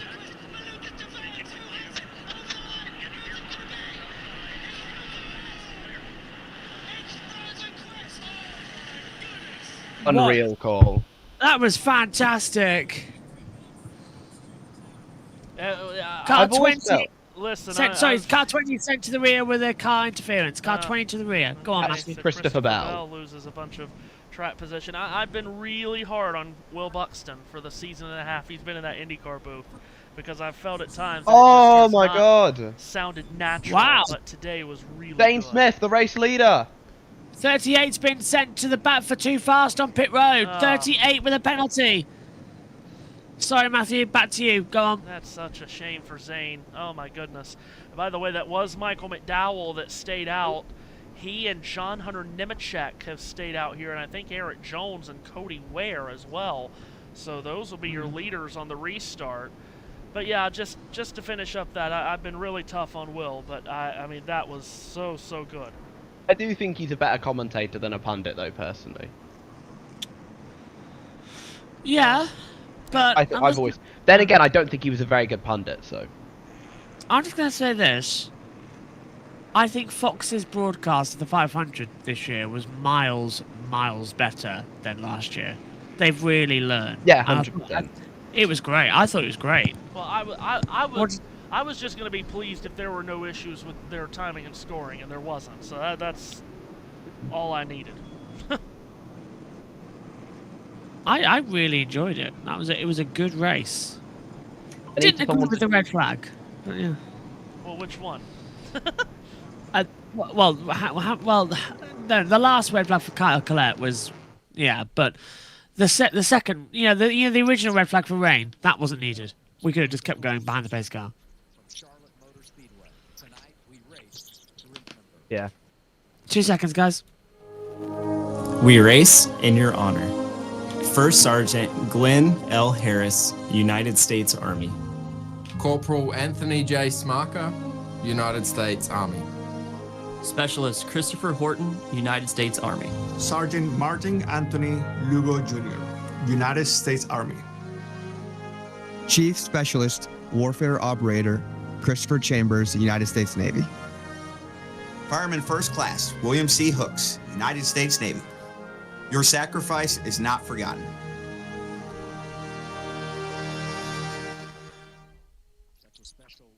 Well, no one does better than Brad Keselowski. Of all the drivers that we have in this sport, no one does better than Brad Keselowski at honoring the troops, and it would be really amazing to see him win this race so he could give the All-American salute with the American flag at the end of the night. He did in 2020. There were no fans here, of course, for that. We are coming to the restart. Going to be a sprint to the finish of this stage.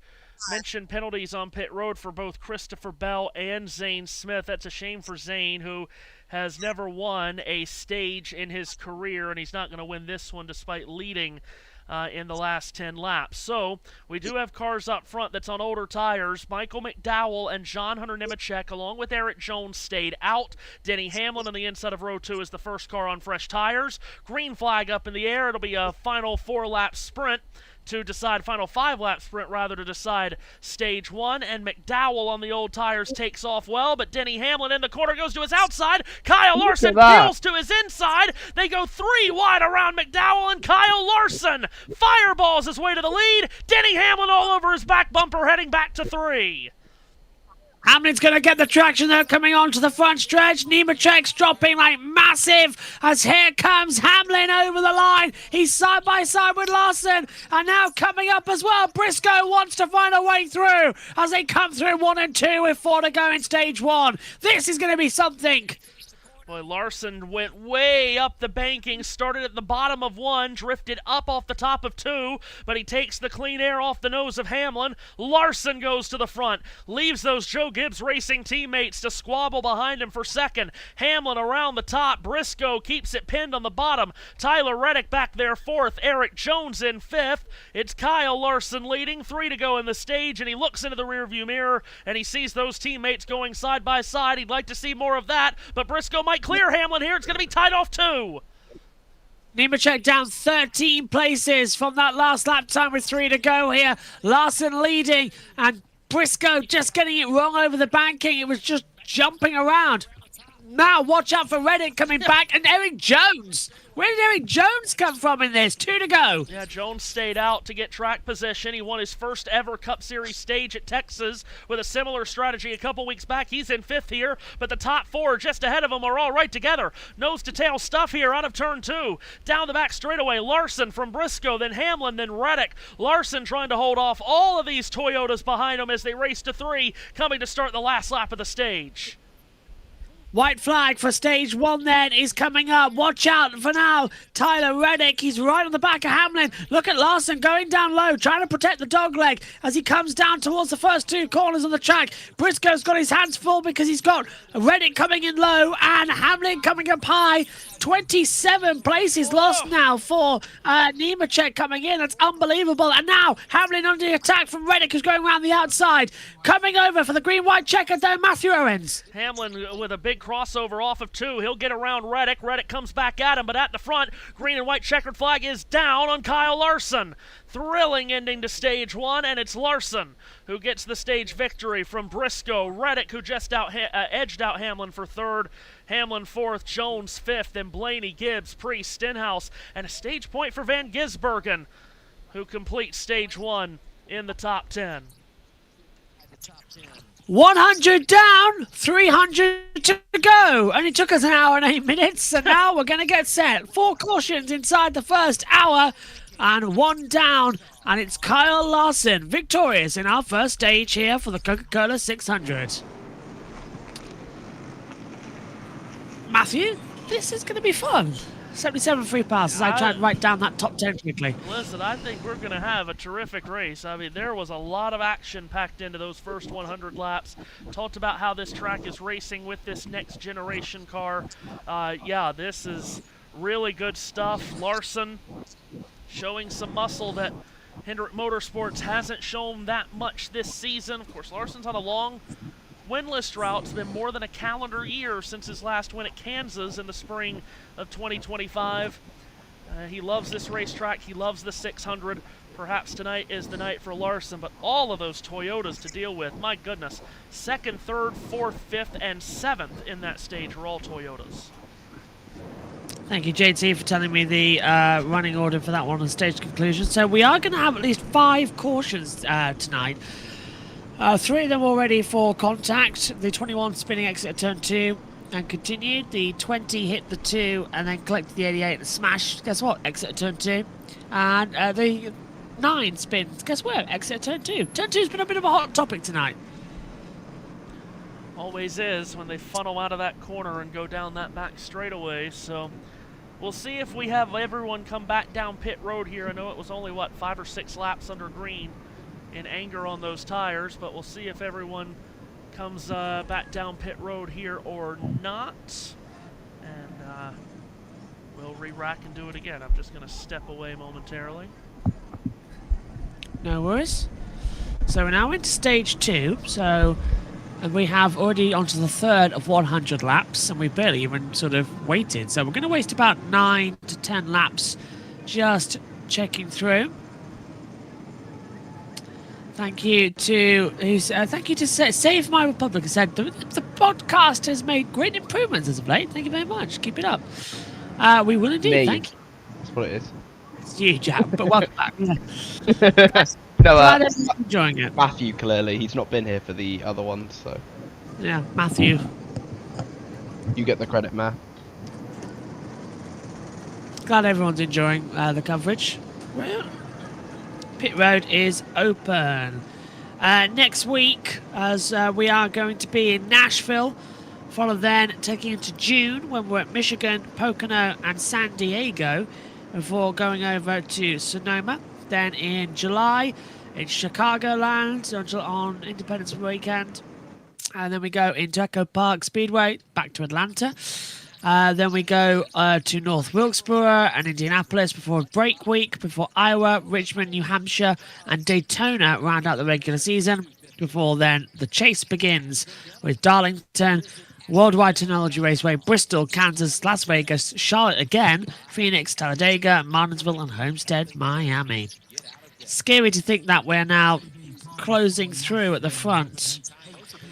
8 p.m. Eastern for trucks on Friday next week at Nashville. 7:30 p.m. Eastern for Saturday for O'Reilly.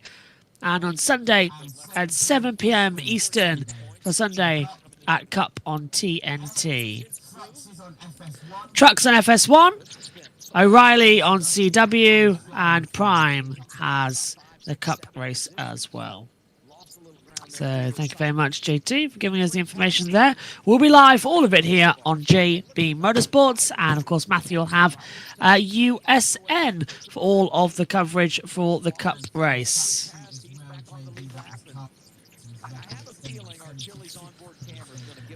And that is Kyle Larson's 76th Cup victory, a record again for stage points.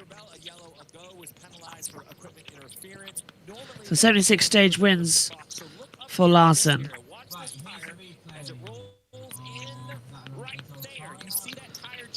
Got an uncontrolled tyre coming in now from the 16 crew. So that's going to be a penalty to come through. I think that's the interference for Bell coming into it. Yeah. So this is an earlier one. Let's check in now with the team down at Prime. 20 tire. It's only 2 feet in the 4 stall. I understand the confusion, but I will have to admit that is a clear penalty. If the 4 is not pitting, you can use that space, but you cannot interfere with another crew's pit stop. So a good call by NASCAR. Understandably frustration out of the 20. Prime now and add brakes. Jack, what did you make of the first stage then as we get fueled up, ready for the next one? Great racing, to be honest. I enjoyed that a lot. Some really good racing. Good to see Zane Smith getting some laps in. Very happy to see some of the other guys up front. And I thought the battle for the stage win was very good as well. So overall, we're having a really solid race so far. Cracking race, cracking action right now. As one more with the Chili's. So here's down pit road. Eyes wide for a full house. Catherine Legg's down pit road as well, actually. She's done more laps here than anywhere else.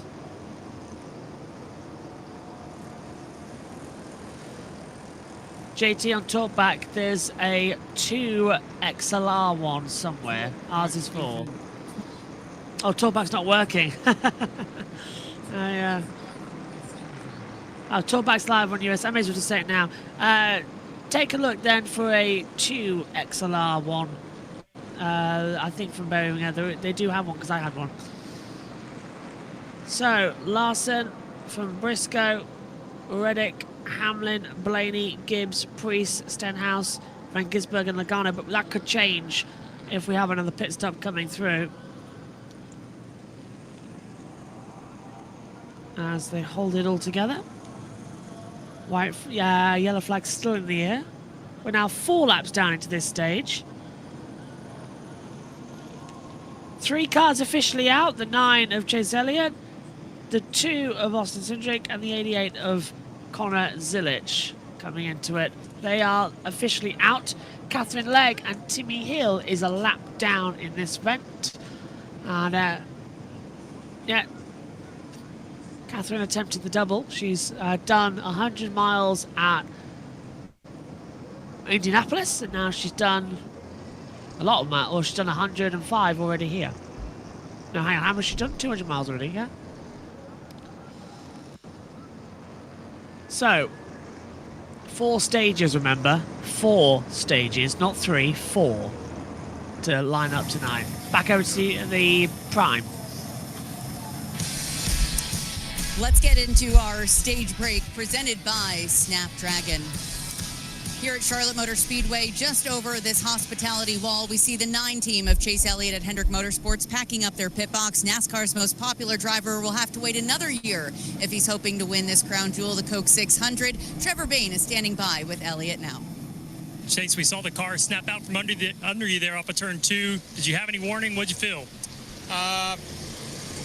My balance, had been that way for a bit, and I was, just trying to push and find some pace. Felt like we were bleeding out really bad, and was just, trying to make something happen. Unfortunately, stepped over the line and made a mistake. So, super unfortunate, man. I feel like I've spent way more than I've watched more of the ends of these Coca-Cola 600s from the couch than I have been a part of. It has been just a horrendous race for me. Throughout and all the guys on the 9 team just made a mistake and got over my head and paid for it. Thank you, Chase. Guys, we talked about how hard it is to manage the pace of this race. Marathon with a 5K sprint.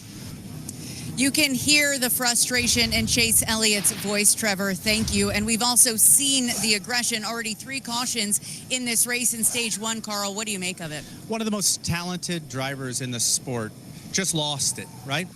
We take for granted how difficult it is to drive one of these cars on the edge. You're the only one with a prime microphone that's done it. Tell us what that really feels like for the people at home to be on that edge. Well, you hear Chase Elliott just talk about stepping over the line. With the older car, Kyle, that line was a little bit bigger. You had a little bit more warning to kind of slide that car around. This car, that wheel gets a little light, and you're thinking the right rear's there, and instantly you brake track and you're around. Obviously, he had some effect from the car right behind him, but the line is razor thin with this next-gen car, and we saw it bite Chase Elliott and other guys. We saw it bite the 2. We saw it bite Josh Berry earlier in the day. I was in the TRD sim this week. You can make some time, but when it slipped, it was gone. So you're seeing 600 miles of just right on that razor's edge, and I still don't understand how you manage the people behind you. That's spectacular. And we still have 300 laps to go. So how close do you want to toe that line, Carl, and still be there at the end? Because the 9 car ain't having a good day. Carl said, I could not be able to save it in these next-gen cars like I was in my iteration of car. Why is that? Well, I think it has a lot to do with the way the air flows under the car and past the diffuser. We could have Letarte explain it in detail, but I don't think it's a coincidence that Kyle Larson, one of the guys with the most car control on Earth, is at the front of this. Well, he's also the most comfortable on that razor edge of grip, right? He knows just where it is and not step over it. That's why we're seeing him pace the field tonight. Kyle Larson won the first stage. The last time he did that, he went on to sweep them all and win the Coca-Cola 600 in 2021. AA, our defending champion, off to a great start. Yeah, he's doing. Thank you, team. Matthew Irons back with us as we get ready for the restart here at stage 2. Matthew, what is your money on right now as we get ready for the green? Well, we get ready for stage 2 to get underway. As you were just listening a moment ago to the Will Buxton Fox call, of the finish of the 500. I was just listening to the radio call. My goodness. What an incredible call, as always, by IMS Radio. As we get ready to get the second stage underway, I just noticing if I'm going to be on camera anymore tonight, I'm going to have to turn on a light. It's getting rather dark. Into the restart zone. Kyle Larson and Chase Briscoe bring the field to green. Stage 2 gets underway. It's an even start on the front row. Briscoe on the outside hanging with Larson stride for stride until Larson gets a good shove in the shorts from Denny Hamlin. Larson goes to the lead. Ryan Preece walks up the banking in turn 2. Nearly got the wall. They're 4 wide underneath him. Daniel Suarez swiping down to the inside. Gets into the back of Michael McDowell on the way to turn 3. They are 3 wide through the pack from second and third on back, all led by Kyle Larson, a hornet's nest behind him.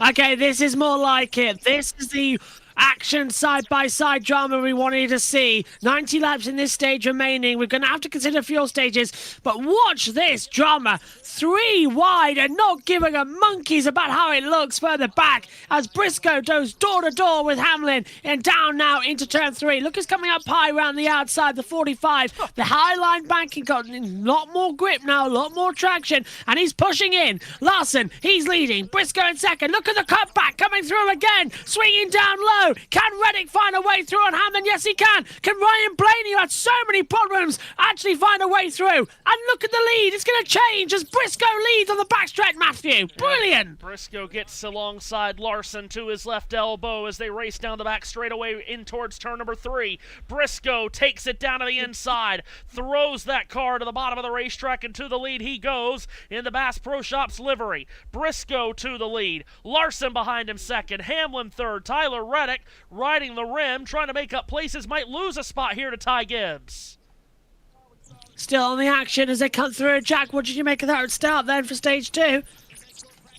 Entertaining restart. Good to see Chase Briscoe getting up to the front, as well as getting past Larson. 2 dirt guys there battling it out. So, yeah, go Briscoe, to be fair. It'd be nice to see him win, especially as one of my favourite Kyle Busch moments was actually Chase Briscoe beating him at Darlington in, was it 2021 or was it 2020 that he won at Darlington? But that was just a hell of a battle. There's so many great Busch moments, man. There's Chicagoland in 2018, which I think many people still consider that the greatest finish in NASCAR history. Probably the only amazing finish that Kyle Busch actually came actually won out of. Yeah, I look back at a lot of these amazing finishes, and Kyle Busch is finishing second in a concerning amount of them. Yeah, that was 2020 in the then Xfinity Series, one of the COVID races. I believe that was on a Monday at Darlington, if I'm not mistaken. It was. I covered it. I covered that, didn't I, for you, Matthew? But I can't remember. I love that finish just because of the whole storyline around Briscoe that weekend. I can never remember what days some of those COVID races were on, but it was definitely 2020. I wish I was watching NASCAR back then, because my goodness, I'd have had a field day. I was watching back then, but I'm glad I wasn't commentating back then, because we used to have a race on a Wednesday and a Sunday. And at one point in the week, Matthew, do you remember when we had a race on the Tuesday, the Thursday, and the Sunday? Oh yeah, we catch up. That was I would have loved it. Yeah, we were running every day, and I would have been in school as well, but yeah. Well, quote school, I say. Oh, and I was on the majority. I would have been quote revising. Yeah, I was on the majority of those anyway, because what else was there to do? I was quote trying to get a 5 on my GCSEs. I wasn't really. I'll tell you what, though, the only thing I commented on during the COVID pandemic was the Formula E races, obviously, but the Race for Home Championship from Formula E. That's the only thing I did to keep my mind in. By the time we got back for I remember that. Yeah, by the time we got back for the Daniel IndyCar... App is all I'm going to say. Yeah, Daniel App. By the time IndyCar got started at... Well, where were we? I want to say it was Barber. Texas, that's where we started. Bring us back to Texas, please, IndyCar. I was commentating on that, and I was in the commentary box I'm in now, but I literally just had one single monitor on my laptop. That was it. And it was a tiny, tiny screen because nothing was set up. And I remember we had a new oven that couldn't be fitted because we got it just before COVID. So I was literally jammed in with a brand new oven right behind me. And I was on my desk, and with the smallest screen, I was shivering. And I was just so happy that live racing was back. Fantastic. As we keep on going racing. We had something to watch, finally. Not much happening in this race, though, Matthew, at the moment. Well, and it was an action-packed first stage. Briscoe's taken the lead and tried to take off here. It's about 0.8 of a second, his lead on Hamlin. By the way, our good friend Christian Malley in the chat section on Ultimate Sports Network says, thankfully I can watch it on Sports Digital 1 Plus here in Germany. I'm off work as well because it's a bank holiday. Yeah, the bank holiday for a number of us around, which I haven't had a day off in. Oh my God, I'm so happy to have tomorrow off, and I'm so happy that no races got pushed to tomorrow, so I can just enjoy the day off. Yeah. We were worried, weren't we, that we weren't going to get a day really off. All I'm looking for is to get us to lap 200 tonight, and we'll all be great. Yeah. Which is in stage 2. If it was to rain then, that's fine. We can call it after that. But, yeah. Is there any rain Not coming saying we haven't in the past. Yeah, well, do you remember a couple of years ago when Larson tried to come back and he missed out by literally about 2 I'm pretty certain I was covering that with you guys as well. I think you were, yeah. I think I was in the booth. I think I was in the booth and I had to go early because I was going to, I think it was Thorpe Park the next day, and I had to wake up super early. And I was just like, okay, I'm going to go to bed. I'll wake up to a Christopher Bell win. And right. So Bell just coming down low to block off the 77 as well of Carson Hosford and Ryan Priest in there, and the 7 of Suarez. So they've all swapped a couple of places. Look at this run Bell's got!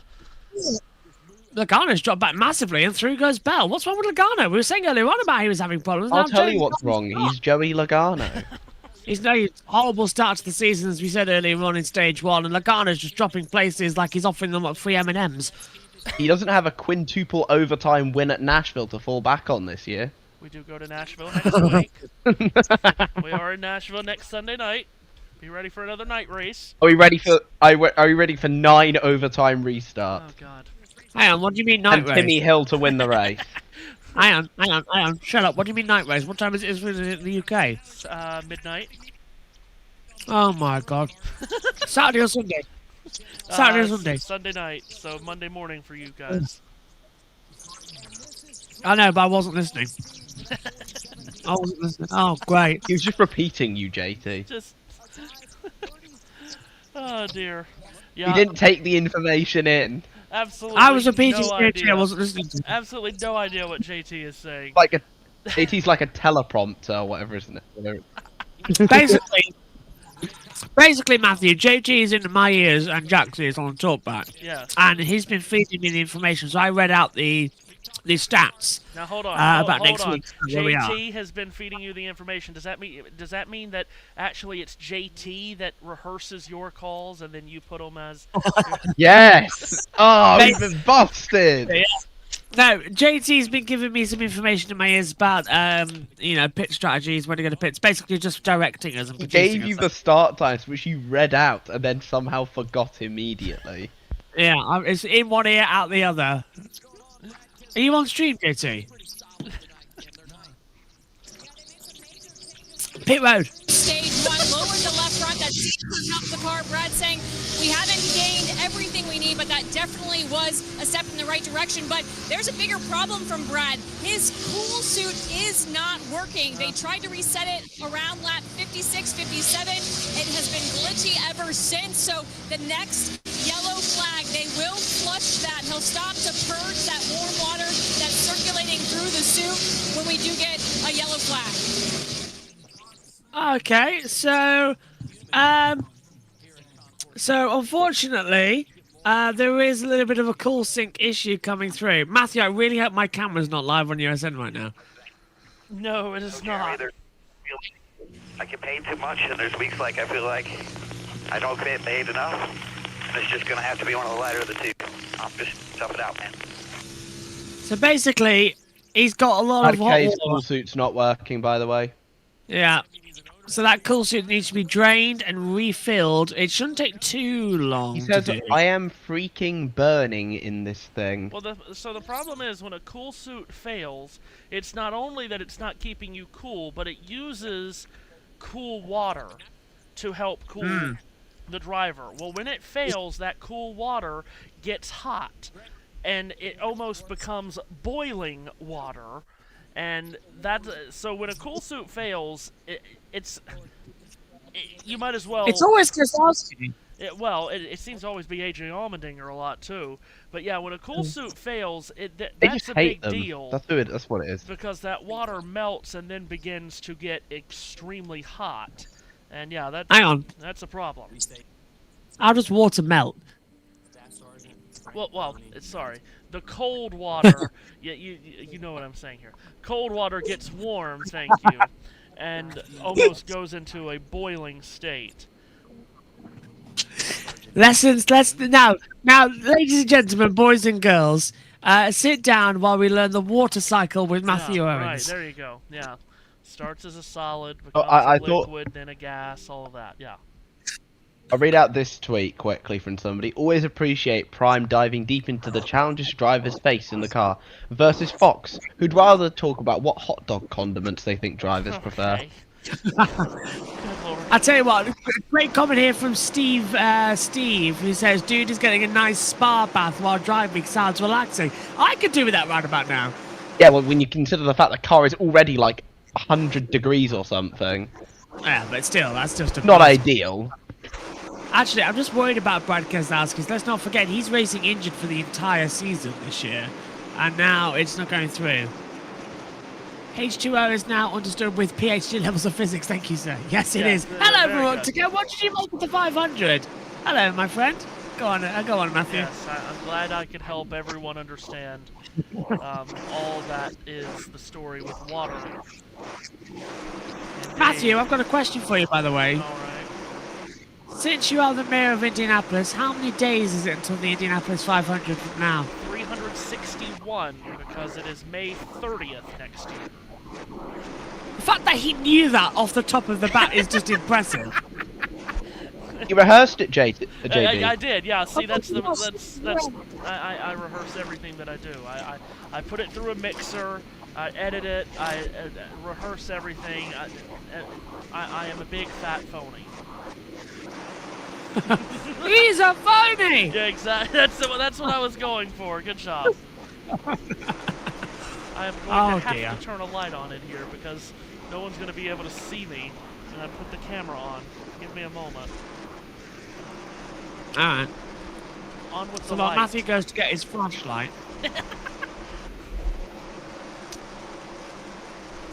Lap 33 of 100. Briscoe leading. Hamlin, Reddick, Gibbs, Larson, Blaney, Van Gisbergen, Stenhouse, Busch, and Keselowski. JG saying, isn't it 370 days, Matthew? I don't even know if this is there. May 30th. Yeah, Matthew, it's 370 days. JG's right. He's not there to tell you anything, by the way. He's short-circuited. That's why. Matthew's just a robot. Yeah, he's short-circuited about getting it wrong. He's the mayor of Indianapolis, after all. Silent Toe asking, did Antonelli win F1 today? Yes. Yep. Traditions. And the two Mercedes nearly killed each other. Several times. What did you make of the Canadian Grand Prix, by the way, Jack? Because I saw a bit of it. It was decent. I generally enjoyed it. I didn't enjoy the fact that McLaren are absolutely abysmal, but other than that, it was a pretty solid race, I thought. The lights going out. I liked seeing that Russell and Antonelli nearly killing each other. That was very fun for me. And I just wish that had continued throughout the race. But no, Russell's car decided it had enough of living and then just decided to stop working. How typical of it. Matthew, are you back yet? Have you found a bulb? No, he has not. He's not found a bulb. And then Norris's car decided it had had enough as well. Matthew, how dark is it in your room that you can't find the light switch? It must. I mean, come on. Kim Kuhn. Austin Dillon, do expect him on pit road. He said he had a right front coming down. Was supposed to pit the last time by. Looks like he missed pit road, but we do expect him to come down to change that tire. So we'll see if he can make it. Yep, as we see Austin coming right down. Right now, again, this is an unscheduled stop. It is not going to be what they intended to be their green flag stop, but still out there. Oh, okay, so Dylan's staying out there. Matthew Owens has returned from the darkness. How long does it take to find a light switch? Well, I did hear that comment, thank you. It's a whole process. I have to close the blinds because there's no reason keeping the windows open anymore. So close the blinds, turn on the main light, turn on the lamp alongside me, get back in my seat. And as we have, already covered on this broadcast already, I'm very old. I do not move fast. No, I'm not looking forward to the fact that, we did the Rolex 24 this year, and I thought, I can't do this. I'm getting too old for this. Too old. And now it's slowly creeping towards Le Mans, and I'm thinking, oh my God, I'm going to die. As Hamlin's going to make a dive here on Briscoe, then got in the wake of Briscoe's dirty air and had to walk the car up the banking. But yes, and all we have... SVG's touched the wall at turn 2. Sorry, Matthew. SVG's touched the wall at turn 2. And the only person that we have to ask to tell you that I'm old is the one that just gave you that information in your ear about SVG touching the wall. Because JT, of course, was born in like 2008 or something mental. Yep. Completely mental. I've got to stop eating M&Ms. I was out of middle school by the time that man was born. Oh yeah, how many days until the 500? Because JT says it's 370 days, not 300 whatever it was. Oh, it's not 370, no. Oh, you sure? Because what day is it next year? May 30th. But it's May 25th now, so how's it? Oh, have I done the math wrong? I may have just done the math wrong. Yeah. Yes, you have, Matthew. Oh, okay. Well, see, again, I'm old. So With age comes wisdom. Look. When we call you the mayor of Indianapolis. Did I not say JT's going to the broadcast. Did I say? What did I say? 361. You said Matthew, and I am here to officially revoke for the next 300. Contact! Sorry, Briscoe and Hamlin. Hamlin running to the back of Briscoe coming out of turn 2. And Briscoe got so loose that both of them backed off. And now Gibbs is starting to come back in. So Hamlin is playing a bit of, he's playing bump and run. It's knock chase. Here we go. And here he comes right up underneath the rear spoiler of Briscoe, moving on the front straightaway. These two teammates drafting each other into turn number 1. Briscoe going to go middle of the racetrack. Hamlin's going to get right to that left rear quarter panel here. Whoa. And he is going to open the door up to the inside of his teammate Chase Briscoe. Hamlin and Briscoe side by side, they race down the back straightaway for the lead in turns 3 and 4. Hamlin will shoot it to the bottom of the banking. Briscoe will let it ride around the top. Hamlin's going to slide up and secure the lead. Denny Hamlin to the front at Charlotte. I was 100% convinced that Hamlin was going to dump his own teammate then. He got incredibly close. Briscoe's closing it in, but he's backed off. JT, back to you. Thank you. Right, we have to remember that time zones exist. So for Matthew and everyone stateside, it is currently 371 days until the Indianapolis 500. For you were both wrong. Who is in Europe, it's actually 370. So no, I was correct for the time zone that I was in, Jack. Thank you very much. Yep, you are wrong. I am going to say you are wrong because it makes me feel happy. William Byron is on pit road, my goodness. What? Kim Kuhn. His pit stall, the biggest complaint all night has been just can't feel the front tires. Maybe just a little slow on the right side, but 4 fresh Goodyear tires, Sunoco fuel. And for the 3 of Austin Dillon finally coming down, we talked about him thinking he had a right front going down. He did in fact think that his crew chief Richard Boswell calling him down to pit road. Austin saying, can we make it till the green flag cycle stops? They told him no. He decided to stay out on the track and nurse it. We also have Daniel Suarez on the pit lane. This is the best the car's been all night. Just front end, he needs a little bit more help on. Marty. Oh. Kim, here comes Austin Hill in for Kyle Busch. They changed the number at RCR to the 33. Had a little problem on the right rear. We'll have to see if that right rear did indeed get tight. Hill has been struggling with the handling of the race car, kind of running in the top 30, Kim. And for the 6th of Brad Keselowski, I talked earlier about the big swing they took in the middle of stage 1. That has improved the car's versatility. Brad saying I can do a lot more with it now. So it's going to be 4 fresh Goodyear tires. They make that chassis adjustment. As you see, Chase Briscoe making his stop right now. He said it fired off great, that run. In fact, the best it's fired off all night. It feels almost like it does in clean air, just a slight chassis adjustment, Marty. Kim, the terrific fire-off speed we saw from Ryan Preece from RFK earlier in the race. He didn't really have that on this run, so the car was just way too free, and you can kind of hear drivers in their voice. You can feel the track is going through a swing as it gets cooler here, Kim. And Denny Hamlin on the pit lane. They will come down for service. Denny, no major complaints on that, so we will not see any big adjustments on this stop as they put fresh rubber and Sunoco fuel in that car. Just want to say thank you very much to Chad Sheldon 6470, who's put a donation in a super chat on our YouTube stream of $10 and a wonderful, lovely comment saying, I'd rather send $10 to you than give it to Amazon. I enjoy your broadcast on YouTube. Thank you for what you do to your bodies to entertain us. Thank you so much, Chad. We love what we do, and we love that we torture ourselves on sleep because it's 1:16 a.m. here in the UK. Matthew Owens is the only one stateside who is living a normal day. Thank you so much as well, Chad. Hope you enjoy the broadcast. Yes, right. JT's got some news still. Let's finish the points as the pit lane is still here. Over to you. Right, I now revoke for the next 361 days. Apparently, Matthew's mayor status of Indianapolis. Well, the good news is that this is a fantasy title that you all have given me. But I never wanted to be the mayor of Indianapolis. It's someone else much more important than me that can take that job. And breaking news. Yeah. The new mayor of Indianapolis has just been elected for the next 361 days. Danica Patrick. That's my cue. And that's my cue to never go to the US.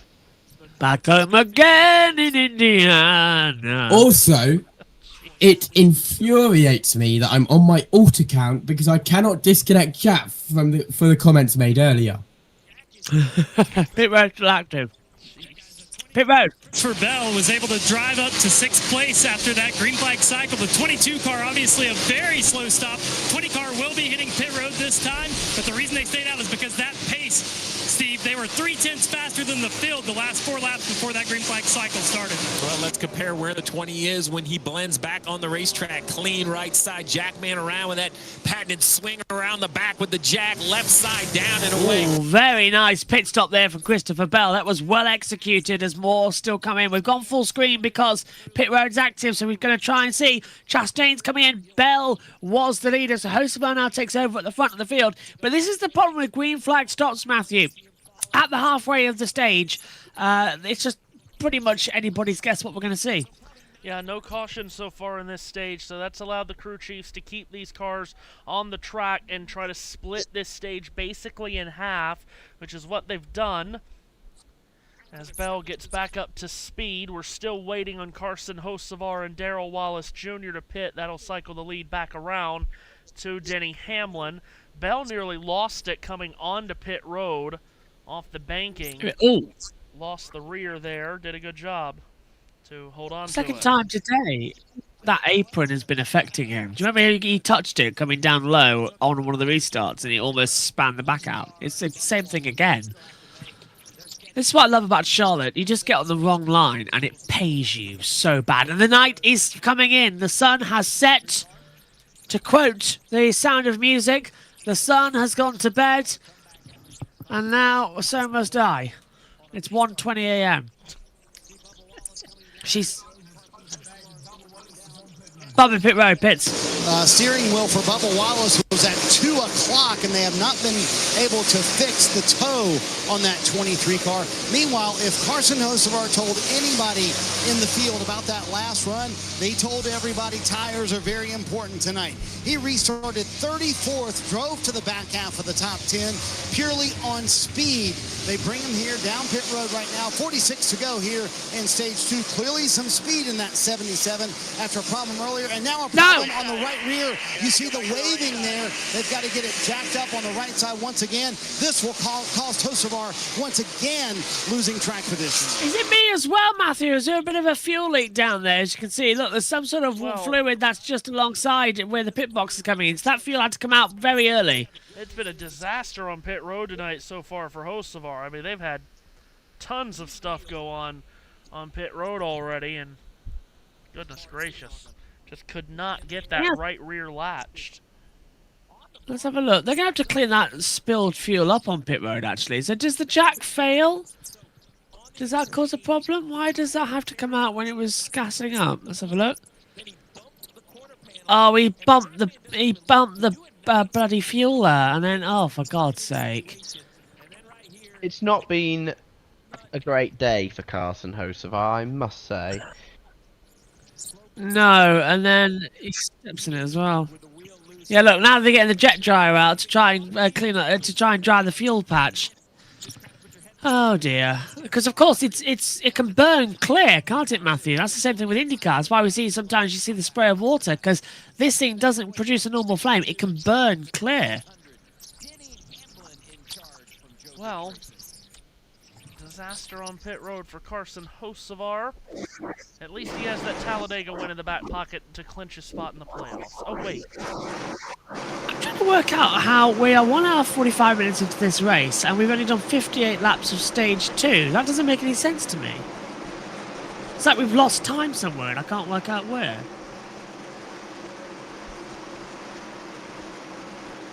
There wasn't that long of a caution.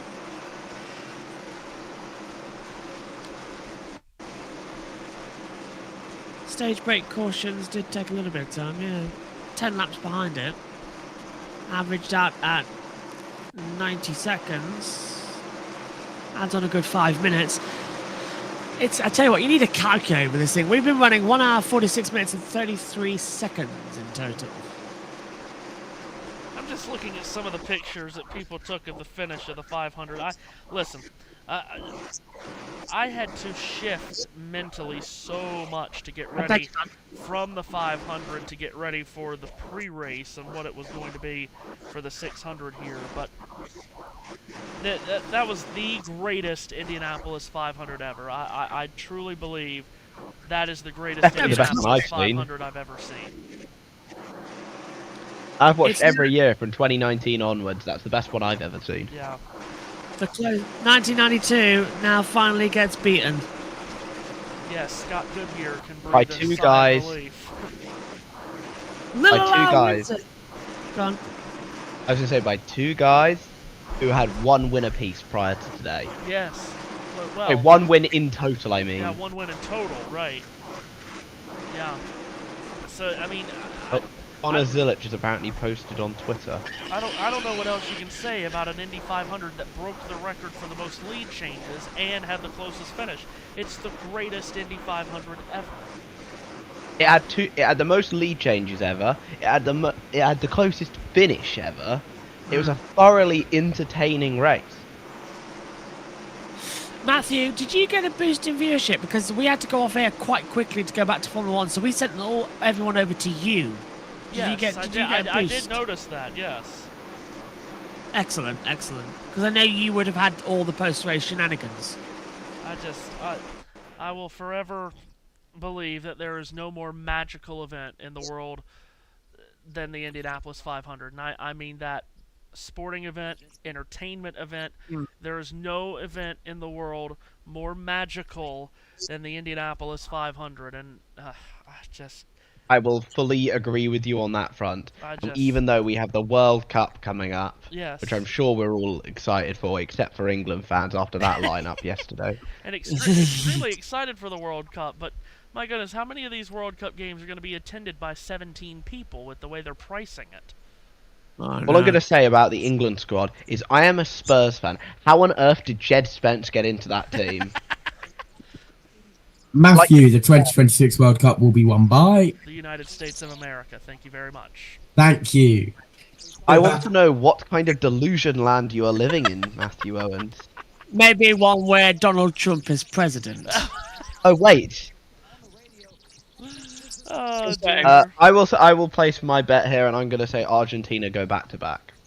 Oh, look at the graining on the tyres. This is what we get with no practice, by the way. We have no idea how long these tyres can go on this circuit. Well, not only no We have practice, but also a very green racetrack that's seen very few laps run on it. We had 45 minutes, which was interrupted 3 times due to rain, and it was barely run. Honestly, there was only a few laps. There's nothing. There's no data at all. I must agree, by the way. Even me and Megan were saying, and JT was in the biz with us as well. That was a great 500. It was building and building and building, and the tension and the working out of how long was left in the race. Would it clash with the F1? It was fantastic. That is one of the greatest 500s I've ever seen in my life, and I really, really enjoyed it. And Rosenquist getting it was brilliant. Me and Megan did chug the milk just after we finished. It was very quick off, but we did it. But yeah, JT's got news. Pit road first. For Daniel Suarez, he was reporting a vibration, came down, they took all 4 tires off and changed them. Looking at the team, as they check the tires out right now, they don't really see anything in particular. Daniel coming on the radio, though, and saying something is not right. The team telling him, under the next caution stop, we will take a look at everything. So what could be causing an issue to where he could feel a vibration, but the team is not seeing anything on the tires? I love how Chad, so this is what we get with no practice, by the way. Yeah, an interesting little one. Go on, JT, what have you got? Thanks, Chad. Yeah, we were talking about the Indianapolis 500. The margin of victory, 0.0233, closest finish in Indy 500 history, as we mentioned. But it was the 17th closest in IndyCar Series history. 70 lead changes is an Indy 500 record. That's the 3rd most in IndyCar Series history. There was 629 on-track passes, 567 passes for position. That's 5th most on record. 222 passes in the top 10. That's also 5th most on record. And 144 passes in the top 5. That is 2nd most on record. Well, and I love how the lead changes page, like to get all the lead changes, they had to go to a page 2. That's new. And you know, we've been ever since we went to the era of the DW12, we have had close 500s. 500's always close, and it's always a lot of lead changes. But still, despite that, that was the first time in the DW12 era that we have had a side-by-side run to the flag. So that era's coming to an end soon, I'm pretty sure. It is, and they've got a... Isn't it 2028 we're getting new cars? 28 is what I'm hearing on new cars, and when they make this new car, which I know they've already started, they've got a lot to build up to because they have to make sure that it gives us great Indianapolis 500s. I know there's a segment of people that don't want to hear this. IndyCar lives to put on the Indianapolis 500. And that race literally keeps the series afloat. It does. So they have to make sure with this new car that comes out in 28 that it gives us 500s that are as entertaining as we've gotten in the DW12 era. And that is going to be a very difficult task because the races have just been so good, from Elio and Hunter Ray in 14, Montoya in 15, Pagano and Rossi in 19. You can go just up and down the line. It is so good. I think the only race that was just kind of meh in this era, in my opinion, was 25. Yeah, last year's was boring. And we were well overdue for a bad race. Well, and of course, the only reason why a lot of people feel that about 25 too is just because the way it finished and the circumstances of Palou running behind those 2 lapped cars kept Malukas and the guys running Malukas and O'Ward from being able to take the fight to him in the last laps. It just worked out so perfectly for Palou. This year we just had action all across the race. Oh. I was glued to my TV. I must admit, something that Matthew said to me a couple of weeks ago, and I think viewers, if you remember, he said it on stream with us during the All-Star race. During the 2 weeks of testing, and everything, in the whole month of May, you really do learn the liveries and you learn the cars. So as soon as, you've got the side-by-side drama, as Hamlin leads by 4.71 seconds, by the way, so there's not much going on in this stage as we wait to tick out Stage 2. It's the Stage 2 podcast. This is where it was born, of course, here at Charlotte.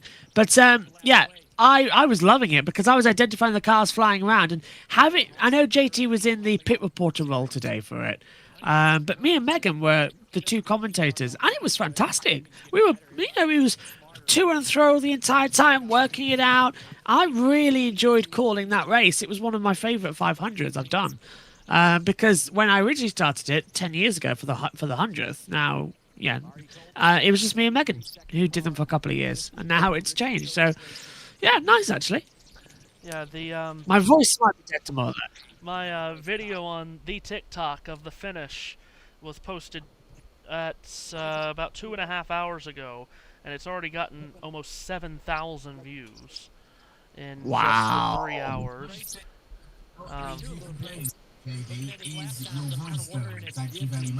JT's scolding me now for saying my voice is going. Oh boy.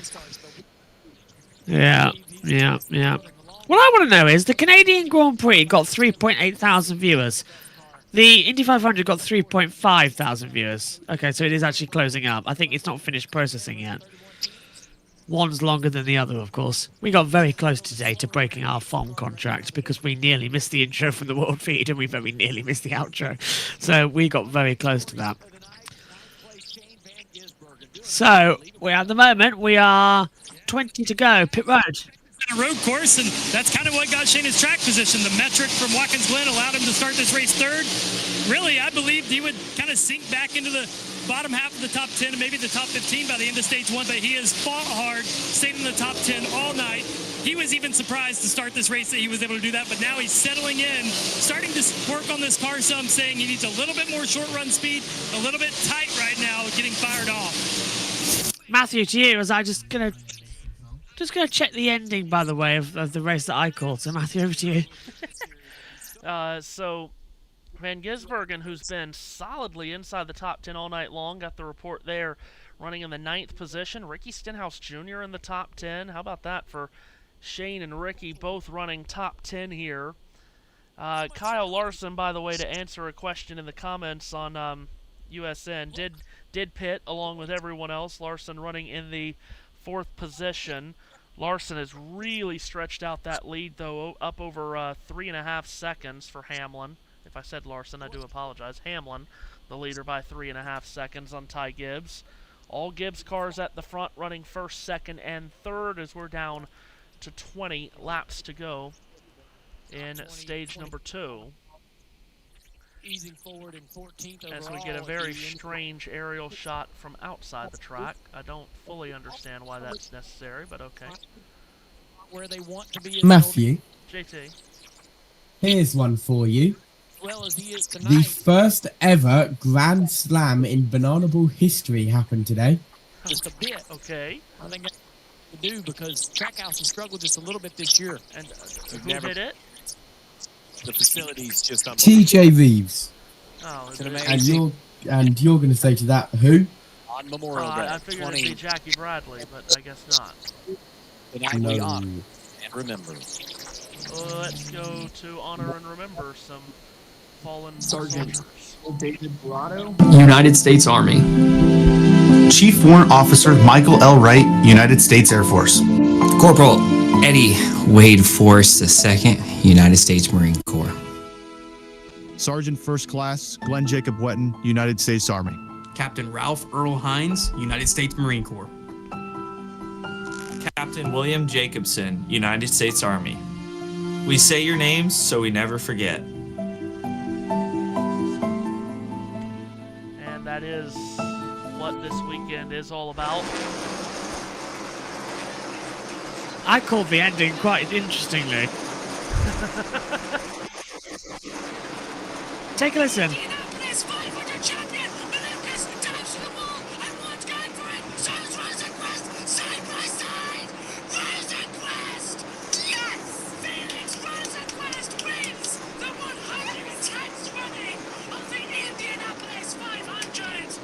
Not bad, actually, Matthew. Well, I can't wait to hear yours coming up Well, soon.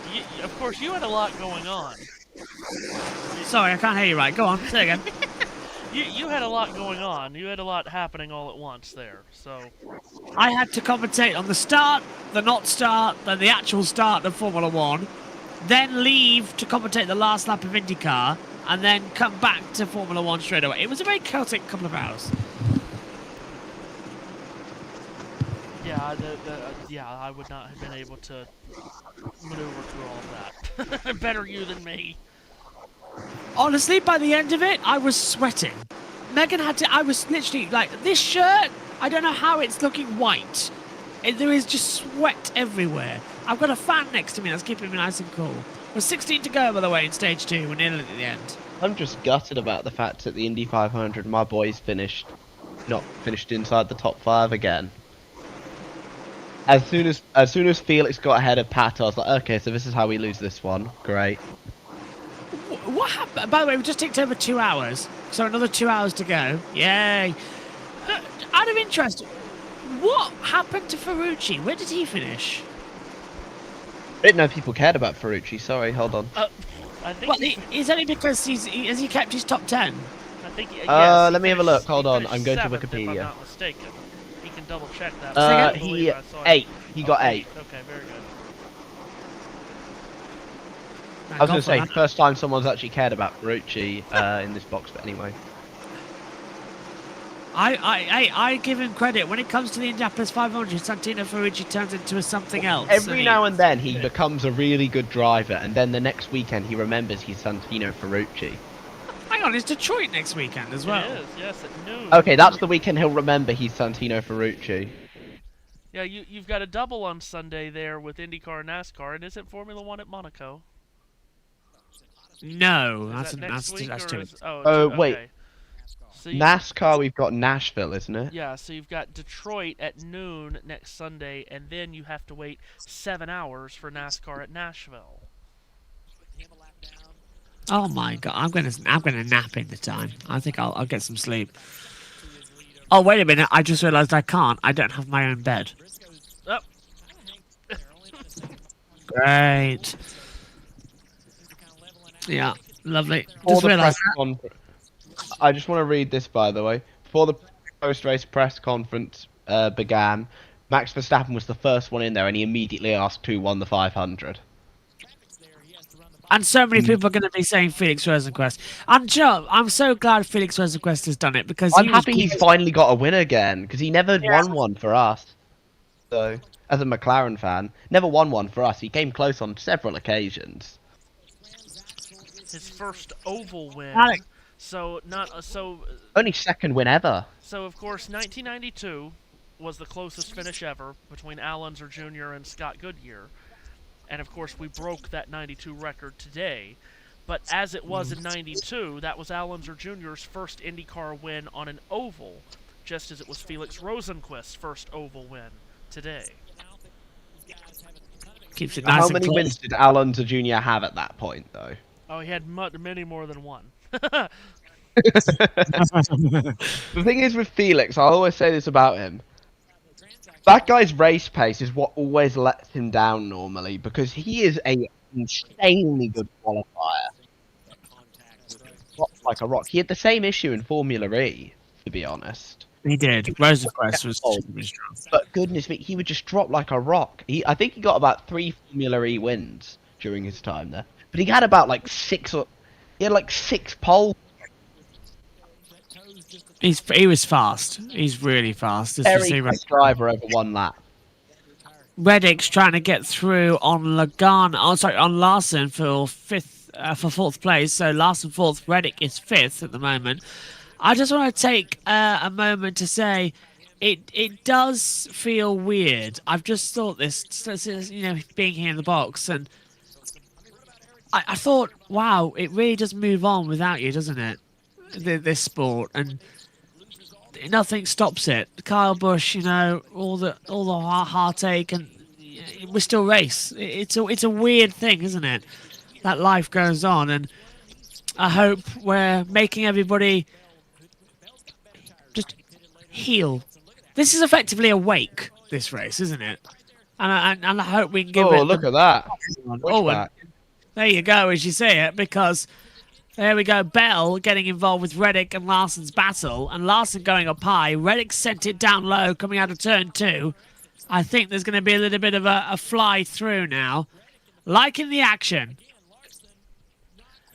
Yeah. 6-0 coming through. I always say the best thing that we can do to heal and grieve is just to race. Oh, yeah. 'Cause at the end of the day, I think Kyle would be pretty annoyed if we decided to postpone the race this weekend. I don't think we should have postponed it. I think what we've done I is... think we got a race. Yeah. Matthew, how do you feel? I think we've done exactly what should have been done. Turned the whole weekend to honour him as a tribute and then give him a good race. Oh yeah, that's what we do with this sport. I mean, unfortunately, we've had plenty of practice of this way back when. We haven't had to do it a lot lately, which we're very thankful about. But when Alan Kowicki died in that plane crash in Tennessee, we raced that weekend at Bristol. When Davey Allison died in the helicopter crash at Talladega, we raced that week at Pocono. We did the same thing with Dale Earnhardt. We did the same thing with Kenny Irwin and Adam Petty. And we did the same thing in 2004 after the Hendrick plane crash in the Virginia mountains. We went down to Atlanta and we raced. As I said earlier, competition will take place as it is now, but we're not coming to the track solely for competition when something like this happens. We're coming to the track to grieve as a family, because that's what the NASCAR community is. And they were never going to postpone this race as long as rain didn't force their hand on it. And that's just what we do. And look at last. Oh, yeah. I mean, I was going to say what we're getting is some very good racing here from about 4th on back. Oh, and slow in front of Larson was Michael McDowell off the top of turn 2, and Larson had to get around him. He's held on to the place somehow on Reddick. Yeah, that's an issue now for the 71. It looks like there's something going down because his car's bobbing like you've cut a leg off a table. He's coming down. He's got a puncture. Yeah, he's coming in. He's got a puncture. So that's a shame for Michael McDowell. He now comes down pit road with 3 to go. He got lucky there, Matthew, because the pit lane closes next time by. Yeah, he did get lucky there, but still will lose another lap here. Hamlin well out in front by 3.5 seconds, heading towards a stage win, but we're watching this ding-dong battle between Larson and Reddick. Oh, why'd you flip away from it? Oh, they're side-by-side coming to the line. Larson and Reddick, elbow-to-elbow stuff here for the 4th position, and Christopher Bell watching it every step of the way. They are holding in, and Bell knows, running in 6th position, that he could snatch a couple of vital stage points with only 2 to go here as we will approach half distance in this race. And Reddick still holding on from Larson as they come through. That's 2 hours down, 2 hours to go, everybody. It is halfway in this stage and halfway in this race. White flag for this one, and Hamlin's going to take it, Matthew. Yeah, and the racing behind him is crazy. Chase Briscoe trying to slice through traffic, and by doing so, he's lost time to Larson and Briscoe. But it's Hamlin who's heading towards a stage victory. He has no idea how crazy the racing is behind him, JB. All 38's dropped back a little bit as well, so that's not great news now coming in for Zane Smith. Here we go over the line. The 19's coming through, but the green, white, checkered full. Stage 2 of the Coca-Cola 600 belongs to Denny Hamlin as the caution comes out as the top 10 complete their run of Hamlin, Gibbs, Briscoe, Reddick, Larson, Bell. Then takes it in with Blaney, Buscher, Van Gisbergen, and Stenhouse at the top. Stage 2 and a 4th win of the season for Denny Hamlin here at Charlotte. Matthew, this is going to be a very tasty stage 3, and then we go to stage 4. We're only halfway. Well, obviously some teams really struggling with tire wear at the end of that stage, and again, we didn't put that many laps on a set of tires at any point in the first stage because of how the cautions fell. So you saw McDowell have his issues. Zane Smith was off the pace, having issue with tire. So clearly about 50 laps is about how far you can take these tires here tonight, so crew chiefs will just put that in the back pocket to remember. Of course, McDowell may have tapped the wall. He did, coming out of turn number 4. By the way, I just sent a picture to JT. So we had the photo finish for the win at Indianapolis. JT, the photo finish for 3rd is mental. A 3-wide photo for 3rd at the Yard of Bricks. 3rd to 5th was separated by 15 1,000ths of a second. Good lord. That's insane. We're going to have this. Just quickly, we are going to go to red flag because it's time for the silent salute. And at this time, we'll hand over to the CW. Okay, I'll keep doing that. Prime. We'll hand over to Prime. So, Adam Alexander is throwing me off so much right now. Boy, even right, I could hear JT through the speakers there. My goodness. I don't even know how he's done that, considering the fact that there's no mics, there's no speakers in the box today. They're all through my headphones. Right, let's go back to Prime.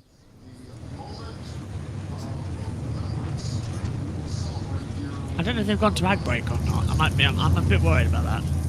No, they haven't. Here's the silent salute.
It's impossible to fully express our gratitude for the men and women who work around the clock and around the globe, providing us the freedom we all share tonight.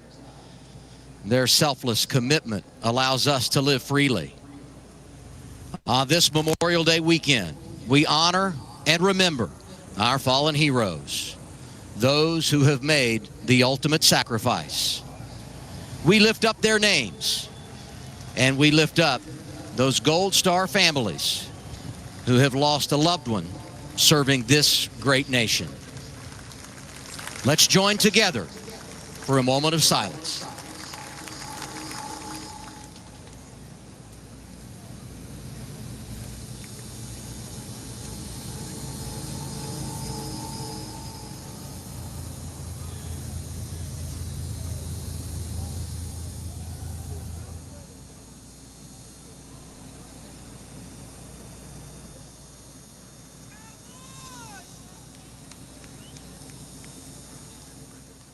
Thank you.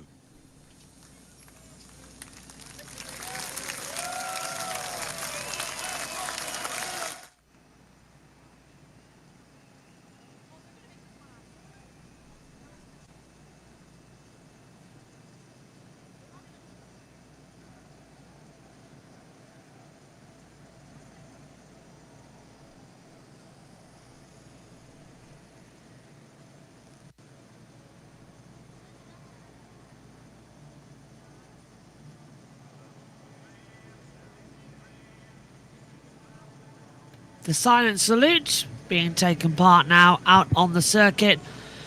The red flag just momentarily while we have the traditional halftime show. And a moment there added for Kyle Busch as well. So we are halfway in the Coca-Cola 600. And drones now shaping out the stars and stripes above the speedway. It's truly amazing, Jack and JT and Matthew, what this place can do with drones. And Jack, this is just brilliant. Drones are great. Yeah. what you can do with drones. I think there's a place near me that was actually doing like a drone light show, like a couple of days ago. Which if I knew, I would have gone to it. To be fair, but yeah, it's just incredible what they can do, especially to pay your respects to those who have fallen across the world fighting for their country. In my eyes, America 250 now. It's the 250th anniversary of the independence of the United States of America. Used to be fireworks, and now it's drones. I'm sure there will be at some point. It's amazing. Okay, so we are getting engines refired here, as we will have 199 laps to go, effectively 200. And let's see who's going to win this one. Denny Hamlin leads from Ty Gibbs, Chase Briscoe, Tyler Reddick, Kyle Larson, Christopher Bell, Ryan Blaney, Chris Buescher, Shane Gisberg, and Ricky Stenhouse Jr. But, we're going to have cautions in a second and pit lane changes. It's going to change again. So don't hold your breath too much on what's going to happen. Wonderful race coming through. Let's check in now with Prime. And the prior to the Coca-Cola 600, Staff Sergeant Ian Storms was surprised with the keys to a brand new Toyota Tundra, courtesy of Coca-Cola and the USO. Staff Sergeant Storms is a C-17 loadmaster who's airlifted disaster relief and flown critical combat missions overseas. As the proud signature partner of America 250, Coca-Cola, in partnership with the USO, honored a true hero in Victory Lane, celebrating the servicemen and women who make this country great. What a scene here at Charlotte Motor Speedway, the drone show.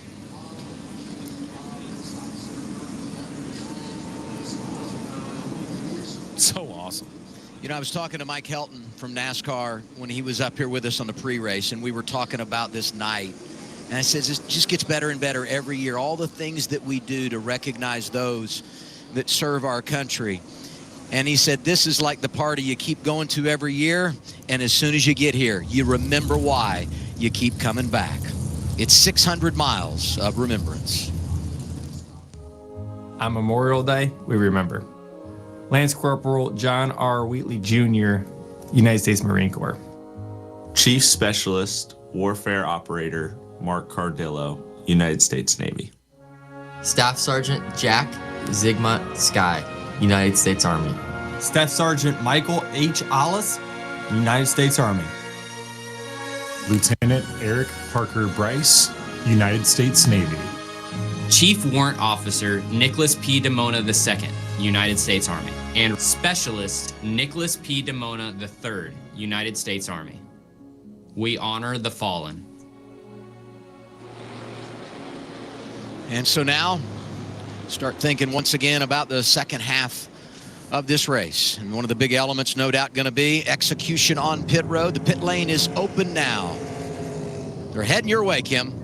And for Denny Hamlin, he needs to fire off better. Could never get the right front in the track. They're going to take 4 tires fuel, go on the jack. Chase Briscoe top right. He said, really rough ride, beating my brains out. Can't get in the corner, loose and over-rotated. He said he needed right rear grip. And then Ty Gibbs, car is worse this run. He said needs to be a number tighter. Hardy. Tyler Reddick told Billy Scott, man, I feel like we're in a tough spot here. I'd love to free up the early part of the run, but I'm really worried about how that will affect the right rear. Eventual decision was to leave it alone. Everybody pit road with 4 fresh Goodyear tires. Pretty conventional here. Everybody comes down. Everybody gets 4 tires.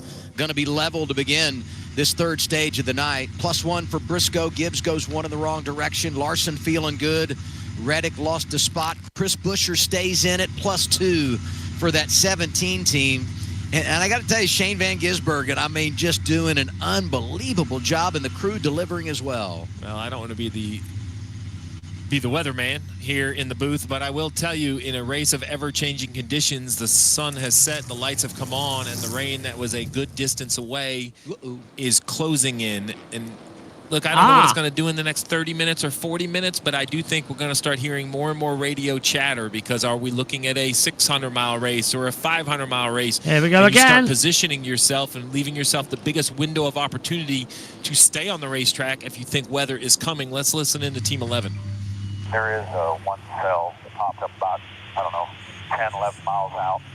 I don't know if it'll hit us. It might just miss us.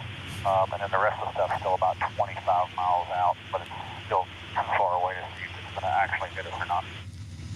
So what does all that mean? Remember, at halfway or the end of stage 2, the race is now official. If that little cell he's talking about gets the track wet, and then we wait a little bit and the big cell comes, I think that's what all these crew chiefs are trying to do. I think it's a nice job to let your driver know, Dale, because the intensity, I don't know if it could pick up because it's been unbelievable already, but maybe it can. I would be thinking that everybody's going to start racing like this is the final stage. This is the final run to the finish. You'd have to imagine if they're comfortable running 45 to 55 laps before they have any kind of a tire issue or want to get to pit road. We're probably going to have the weather here before then. So I absolutely think that you got to gas it. The race is complete.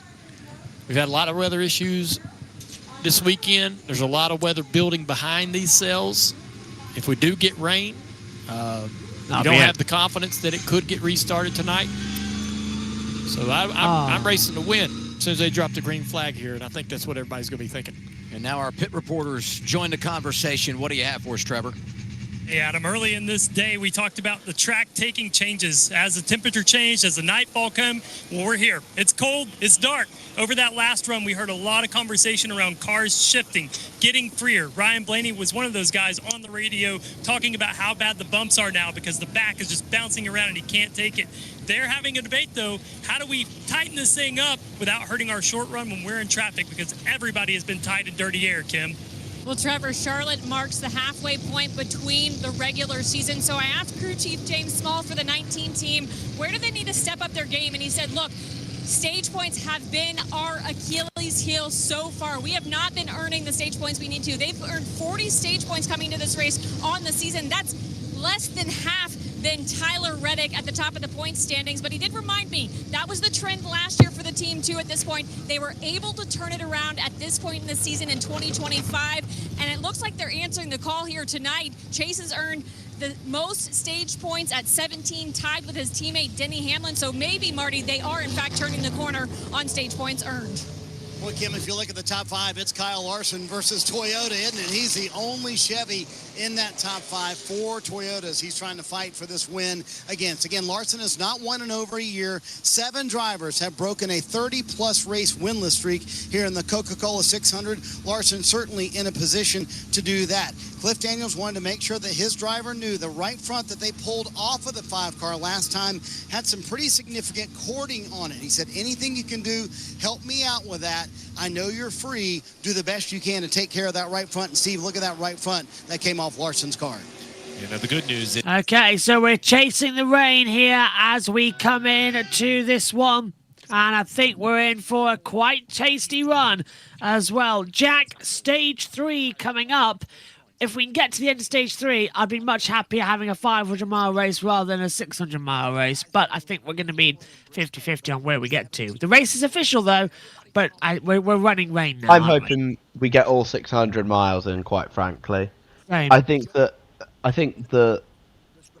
we need to, with what's gone on this week, we need to get all 600 in. Especially with the 2. I don't want 3 shortened races this weekend. Problem is, JT, if I could just bring you in on the commentary stream for a split second. JT's just sent me a radar picture. Oh, there's a rain coming in just near the speedway. Like there's a small pop-up shower that's in. JT, if you can get a mic on the stream quickly before we go green, you can tell us. I'll give you a few minutes. It's not big, but it's small enough to wet the track and bring out the red flag, basically. So and it's right outside the circuit, and it's got its daddy following just behind with a big radar that's gone red. Oh, lovely. Yeah, so this could be racing the rain here. Here we go then. It's stage number 3, folks, and this is gonna be the doozy. Halfway in the Coca-Cola 600. Can we get to the full distance? Don't forget now, I want to ask JT about this when he gets back in a second, but we are all ready. Eyes up, ready. Into the Echo Park, automatic restart zone. The green flag flies. Stage 3 is underway for the Coca-Cola 600. Hamlin leads away. Briscoe's on the outside. Larson and Gibbs coming through. Christopher Bell was pitting outside of the box, so he's gone to a penalty as well. 3 wide further back by 2 rows coming in. And unfortunately, that is going to be Gibbs dropping back. SVG's dropped back. He's side by side now with Berry, who's made his way up. But Hamlin leading Briscoe as we race the weather here. And Jack, what a tremendous restart at the end of lap 1. Yeah, solid restart for Hamlin, getting up front. Kyle Larson down in 3rd right now, being surrounded by the Toyotas right now. Shout out to Ricky Stenhouse, by the way, up in 6th place for that Hayek Motorsports team. SVG, by the way, doing well to maintain his place in the top 10. Yeah, JT, if I... Oh, hang on, that's... No! No! Catherine Legg is slow coming out of turn 2. Don't tell me that Hersey's going to end both times. Yep, it is. Catherine's out. Catherine, and the caution's out now. Caution's out. So we have gone to the yellow. Oh, wheel. Catherine Legg's lost a wheel, and that is now rolling down on the low side of the circuit, so the caution is out to suspend it. Well, I'm just going to be honest, this is a really bad situation. Oh, for God's sake. Oh, that's just gone. The front right's just gone. Well, JT, if you have got a microphone, I'd love to ask you a question right now. With the track, the humidity is too low, so if it rains...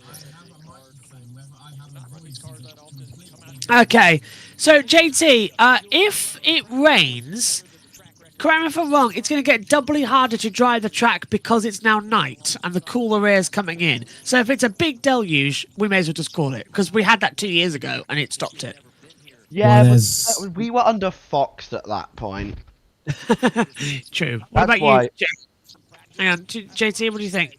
There's no sun to help, so that'll definitely not help it out. The only annoying thing is that the radar that's actually in Charlotte itself has not been active since the 16th of May, so we're having to use the Greenville radar, and it's a little bit out of range, but it is doing okay. And yeah, well, the rain is incoming. JT's voice is dying, you see. That's why I just wanted to get through first. Go on, Jack. It's not dying, it is dead. Yes, that's fair. I said on Talkback, I have a microphone. Whether I have a voice is a completely different topic. Fair point. I must admit, that Marshall exit is the best I've seen. I'm going to send that to Nina and see if she can do that. So, I just like to point out, Catherine Legg started both races to me. In my mind, she's attempted the double and done a double, but she hasn't finished the double. So, caution is out. We are waiting to see when we're going to go restart it. But rain is in the air.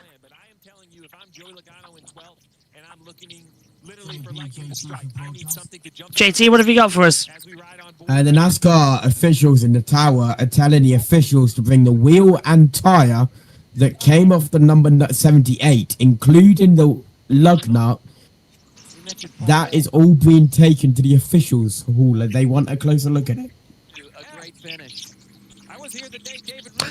Alex Palou has been docked 5 points, and Ganassi team fined $10,000 for what IndyCar officiating determined an unintentional modification when assembling the front wing. It violated the rule that says the front wing can't measure less than 8.3 inches when set at any angle. Pit road. Keselowski. I got 7 sets land, especially with the radar I'm looking at. I am not opposed. Pit for new tires. Let's see it. Green light on pit road. Who's coming to pit road? If I'm Brad, I'm turning left right here. He is. You can tell out the rear window. He's not the only one. Brad. I love this call. Keep crew chiefing. Keep giving your driver whatever advantage you can find. Kim. And for Brad Keselowski, you heard that radio. What you didn't hear on the radio was the code word diamonds. We'll see what that means when he gets to his box. He did report that he was just a little bit tight metal in the middle. They will at least take right side tires. 4 fresh Goodyear tires, looks like. Marty 4, Brad Keselowski. Kim, Derek Finley raised his hand at Steve's proposal and said, hey, I'll take that shot. Why not? Remember all the speed Priest had earlier in the race. They have not had it here in the second half of the race. So taking a swing just outside the top 10, pitting here with 188 to go and 88 in the stage. It's getting misty out here.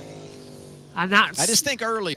Now, Jack, you were watching yesterday the O'Reilly race and the 4.5 hours we were waiting until the race got restarted. It's the mist You as say well. I watched that. I decided not to watch the entire Red Flag break. I wasn't waiting. I just listened to like 3 metal albums. Let's quickly go back up to the team for more in memoriam. Private First Class Willis Earl Norris, United States Army. Sergeant Bobby Frank Limerick, United States Army. Senior Airman Jason Plight, United States Air Force. Lance Corporal Brent T. Broman, United States Marine Corps. Sergeant Ross A. Pennanen, United States Army. Your sacrifice is not forgotten.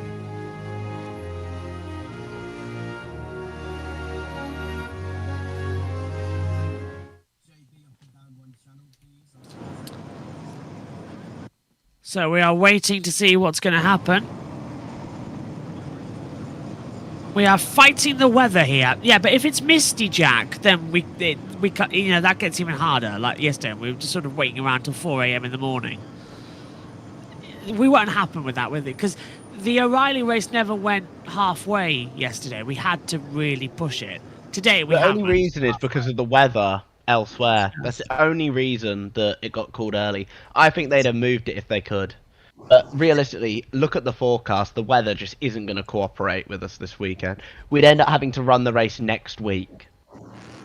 Just official, by the way, that we will not restart this race if we go to red flag and NASCAR loses the track. So it'll get called early. They're not going to make Who's the same that from? last time. Okay, say again? What? Who's that from? Oh, new rules. New rules after we were waiting around for about 3 hours last time this happened. Well, we waited... I mean, how long did we wait for O'Reilly? 5 minutes?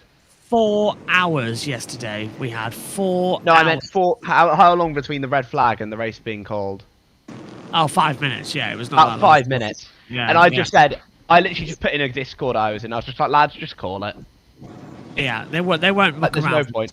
Credit to Chastain, a storyline that was lost yesterday in the race being called. That was Chastain's first O'Reilly Auto Parts series. You know what? I'm going to call it out of respect today. His first Busch series win since 2019, which was at Daytona. George Russell has been fined, by the way, for excessive violence. Suspended fine. Suspended fine. Should be. All I'm going to say about that to the FIA, boo! Nah, I agree. That he was actually. Go on. I mean, they reprimanded Dirksen yesterday, which I didn't like because I thought it was very funny. I accept the fact it is definitely a penalty, but I just think it's quite funny personally. Did you see the F2 race with Dirksen? Was I commentating on it? It was the sprint race yesterday. Yes, I did. Yes. That was hilarious. I don't care. I thought it was brilliant. Then again, that's the NASCAR fan speaking out of me there. We are waiting. The NASCAR fan that saw Joey Gase throw a part of his own car at Dawson Cram's car. We are waiting to go back to green flag. The lights are on the pace car, so we should be get to go this time by, if we're not mistaken. Yeah, pit road's coming in. We're going back to green flag then. So that was a very quick call, but here we go. Denny Hamlin, Chase Briscoe, Kyle Larson, and Tyler Reddick. Green flag is back out. We're racing the weather. Mother Nature here at Charlotte. We are racing. Hamlin keeping the inside line. Briscoe trying to come around the outside. JT's got news for us there on the stream. Sorry, I think I may have missed including that information. I heard him say weather conditions. 3 wide, further back and sideways coming back. Wow.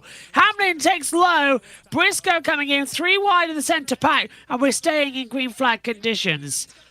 3 wide now. Briscoe trying to come back round the outside. Briscoe's going to get the lead of the race, but look at Kyle Larson. Larson touching the grass. Larson's 3 wide coming into turn 1. And what a move! Tyler Reddick, Kyle Larson, Denny Hamlin, and the 19 of Briscoe all together. And it's Tyler Reddick who comes out ahead. That was unbelievable, Jack. I am used to that from Tyler Reddick at this point, I'm going to be honest. He loves making himself known as a fancy overtaker like that. So we've got a couple of reports of rain right now, but we are managing it at the moment, so we'll keep you updated. JT's on it. Up in race control as we get more moves. So we're racing Mother Nature as we see them on our screens actually now on the cameras. The water coming through. There goes Chastain. There goes Logano. Down on the low went the 20 of Bell. It's Tyler Reddick who is now leading again here at Coca-Cola. If he wins this race, Jack, I will literally be not surprised at all. He has been on it all day. Reddick with that amazing move. I'd love Hamlin to win though. I'd really like Hamlin to win, considering... Oh, and Larson's made the move on Briscoe. Blocks him off there, down the straightaway. And there you've got Gibbs now catching up to Briscoe here. Driving what is essentially Kyle Busch's old car from his JGR days. Matthew Owens is back with us. We're racing the rain, Matthew, as we're in stage 3. It looks like we might not go to the full 600 miles once again here. What's your take? Yeah, on the way this rain is, but has been breaking up in some patches, so we'll see. They can't worry about that right now. They know that they can go another 40 laps or so on this tire run and on this fuel run, so they just have to worry about getting through this next run, this next stint. And Tyler Reddick out in front of Denny Hamlin. Christopher Bell trying to climb back up through that penalty at the couple of cautions ago. He's up to 8th after passing Chris Buescher. Now he looks at Shane Van Gisbergen and Ricky Stenhouse Jr., who have seemingly been tied together all night long and in the top 10. Bell's going to get to the inside of Stenhouse here and try to overtake him going to 3. Very nicely done, and he's gone through on the inside. A reminder, Catherine Legg is back in the race, but she's 8 laps down. The double continues as Hamlin knocks Reddick almost towards the wall, getting side by side. Reddick leads, but does he over the line? Hamlin takes him into turn 1, Matthew Owens. So Hamlin back to the lead. The rear end of that car a bit loosey-goosey. Has to walk it up the banking off the top of turn 2. Comes back across the nose of Reddick. The Joe Gibbs Racing Toyota against the 2311 Toyota. Hamlin will sledgehammer it to the bottom of the racetrack in 3 and 4. Reddick will take it around the top, but it's Hamlin in front as the racing continues just outside or right in towards the top 5. Bell is really on the move here, moving up to 7th, trying to go after Gibbs and Van Gisbergen. Van Gisbergen a top 5 on the oval here in Charlotte, but Gibbs is going after him. Yeah, but look at that. SVG's got the outside attack. He's still pushing. And in comes Bell once again to give him a little bit of a nerf, which will help out. Look at the top. Reddick and Hamlin still in a battle as Reddick goes right round the outside into the tri-oval. He'll lead a lap once more. And now Gibbs ahead of Van Gisbergen. Well, it's all jumping around. Jack, what have you made of this one as we are still fighting that rain? Yep. We're racing for what could be the race win here, to be quite honest with you. Hamlin got really close to the wall off of turn 2 right there. Hamlin got caught out by the lap car of Catherine Legg the previous time through 3. Had to take a very acute angle into the corner. That's what allowed Reddick to load up a run. And then this last time off of 2, Hamlin got very close to the wall. Oh, that was close.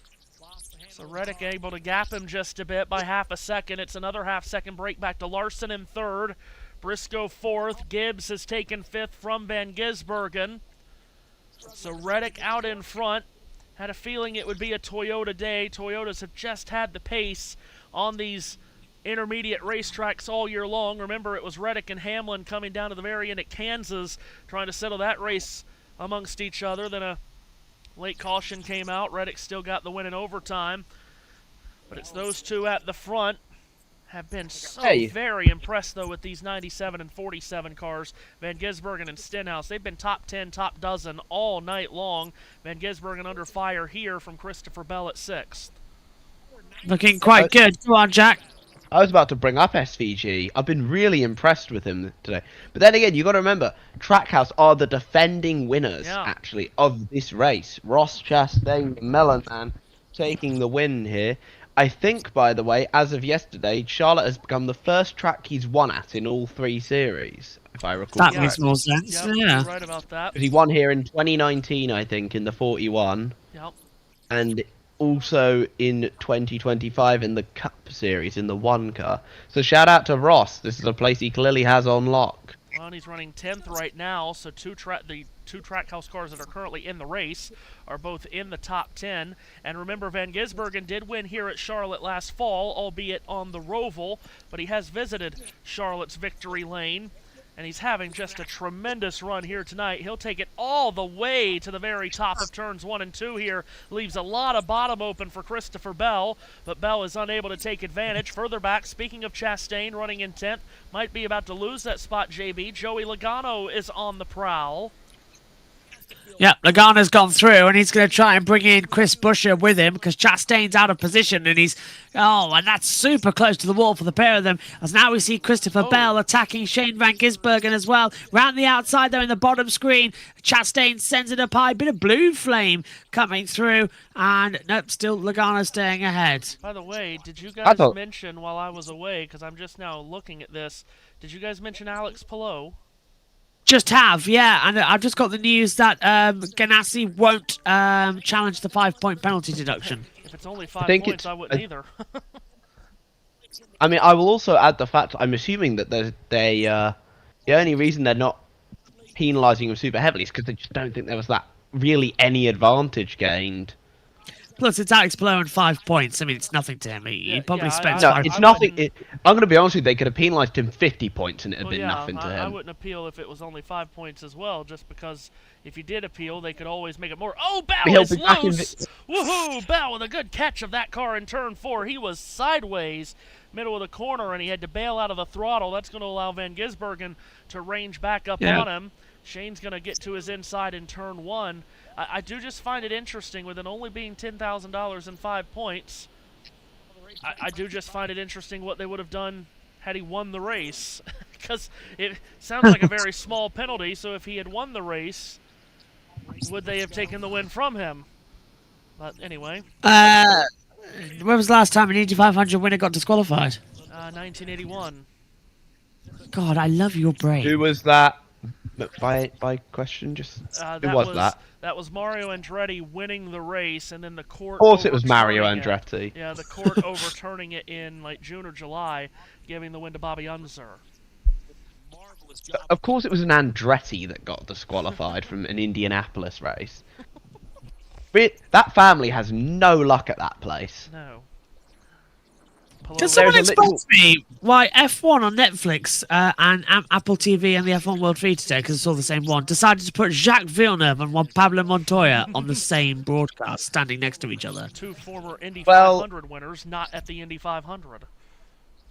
Yeah, a bit weird. Did Jacques ever win it in Canada or no? I don't think he did. Jacques never won in Canada. In fact, he had the worst. He didn't win it outside of his second year. He had the worst luck of all in Canada. He crashed in 97. He crashed in 99. He crashed in 96. Every year after 97, we can discount for the fact that realistically he didn't have race-winning machinery. He crashed in 05 and he crashed in 06, and and he wasn't even there in 04. But yeah, we're racing that rain and it's closing in heavy. There's a small cell that JT's been monitoring coming around as well. Even my voice is starting to go. But how many? We got 4. How many? Mine. 165 coming in. Yeah, we're closing in on the end of this one. Redding might win just by simply being out front ahead of Hamlin. I mean, my voice is starting to go as well, but that's because I was watching Tottenham earlier. We are staying up. We are staying. You lucky jammy dodger. Indeed. Hey, did what we needed to do. Let's focus on rebuilding for next season. In other words, get about half the squad out and get some new players in. All I can say though is that today's performance, I literally put on Twitter, do a performance that we're going to be proud of. I'm very proud of the performance today. I thought we were the deserving team throughout the game, and credit to West Ham for throwing literally everything at the wall. They You know, definitely did 3-0 against Leeds. Yeah. Fair play to them, and I feel really bad that it's them that's going down because they don't deserve to be at that level. I mean, they've gone down on 39 points. Only 2 teams have gone down with the same or more. But they had 39 points. They would have been safe the last 14 seasons. Can I ask a point here, which I know sounds a bit pointless, but I'm just taking a look at the driver tracker. What is the point? Not of a the point if it's pointless, is it? Yeah. No, well, it's kind of. What is the point of the Roval? Because it's literally just this. It's just like Daytona's. It's got exact. It's just. It is used by smaller series, I think. Yeah, because it's just got all 4 corners. It's not a Roval. It is used by like smaller series, I'm pretty sure. It's an oval. I remember when the Trans Am series raced there. Man, that was sick. Still. Shout out to Alan Day, by the way, because he's finally stopped Helio Meza winning a race in Trans Am. Would you like to see the Roval return one day, Matthew? No, not at the moment. Not with this current generation of car. The Roval played a... The Roval did exactly what it was supposed to do, which was provide us with good racing at Charlotte with the old generation of car, which did not race very well at Charlotte. But now we went to the next gen car. The racing here is great, and it's not great on road courses. So, yes. Yeah. As long as the Roval racing was a is nice- still this good on the oval, we do not need the Roval. Yeah, agreed. And I do like the Roval, by the way. Oh, it is not a bad track by any means. Creative idea. You should give all the credit in the world for SMI for what they did to create the idea when racing. I mean, we used to run 600 miles at Charlotte in the spring and then 500 in the fall, and the racing was awful in both. And we thought, good Lord, we need to do something with this Charlotte race, and they thought outside the box, and they did an amazing job. Give them all the credit. And you know what? The first race there, it had an unforgettable moment of Jimmy Johnson committing the biggest sell in history. Well, and see, that was the other thing, is that it could never... They had that first race when Johnson and Truex took each other out and Ryan Blaney won. It was never going to be able to live up to that. Wouldn't Johnson have been safe with second in the playoffs as well? Yeah. Yeah. And then he just decided to go for the win, which I'm not going to say don't go for the win. He's a racing driver. That's what your job is. If you no longer go for the gap, when did it decide to become Irish? If you no longer go for a gap, you're no longer a racing driver. That was Senna. And for some reason, he sounds Northern Irish as well. Or Senna, maybe, I don't know. By the way, You said that after intentionally wrecking someone, by the way, so... Did you hear about Alain Prost? I did hear. I wish him, hopefully, a speedy recovery. Yeah, burgled and head abuse. Like, I mean, Alain Prost is one of 2 parts of one of the greatest rivalries that, maybe even the greatest rivalry F1 has ever seen, to be honest. Oh, I don't know. I think this 19-year-old whipping in somebody from Cambridge University is quite funny. It's scary to me seeing him win these because he's younger than me. That's scary. Like, kid is very talented, and I'm really excited. That's what we always feel like, and you lot yeah, make and fun I'm of only us. 21. See, you lot make fun of us, but that's what we feel like. Look. See, Yeah, now you know he's how right. We, Scared about the fact now Carl you know how we feel.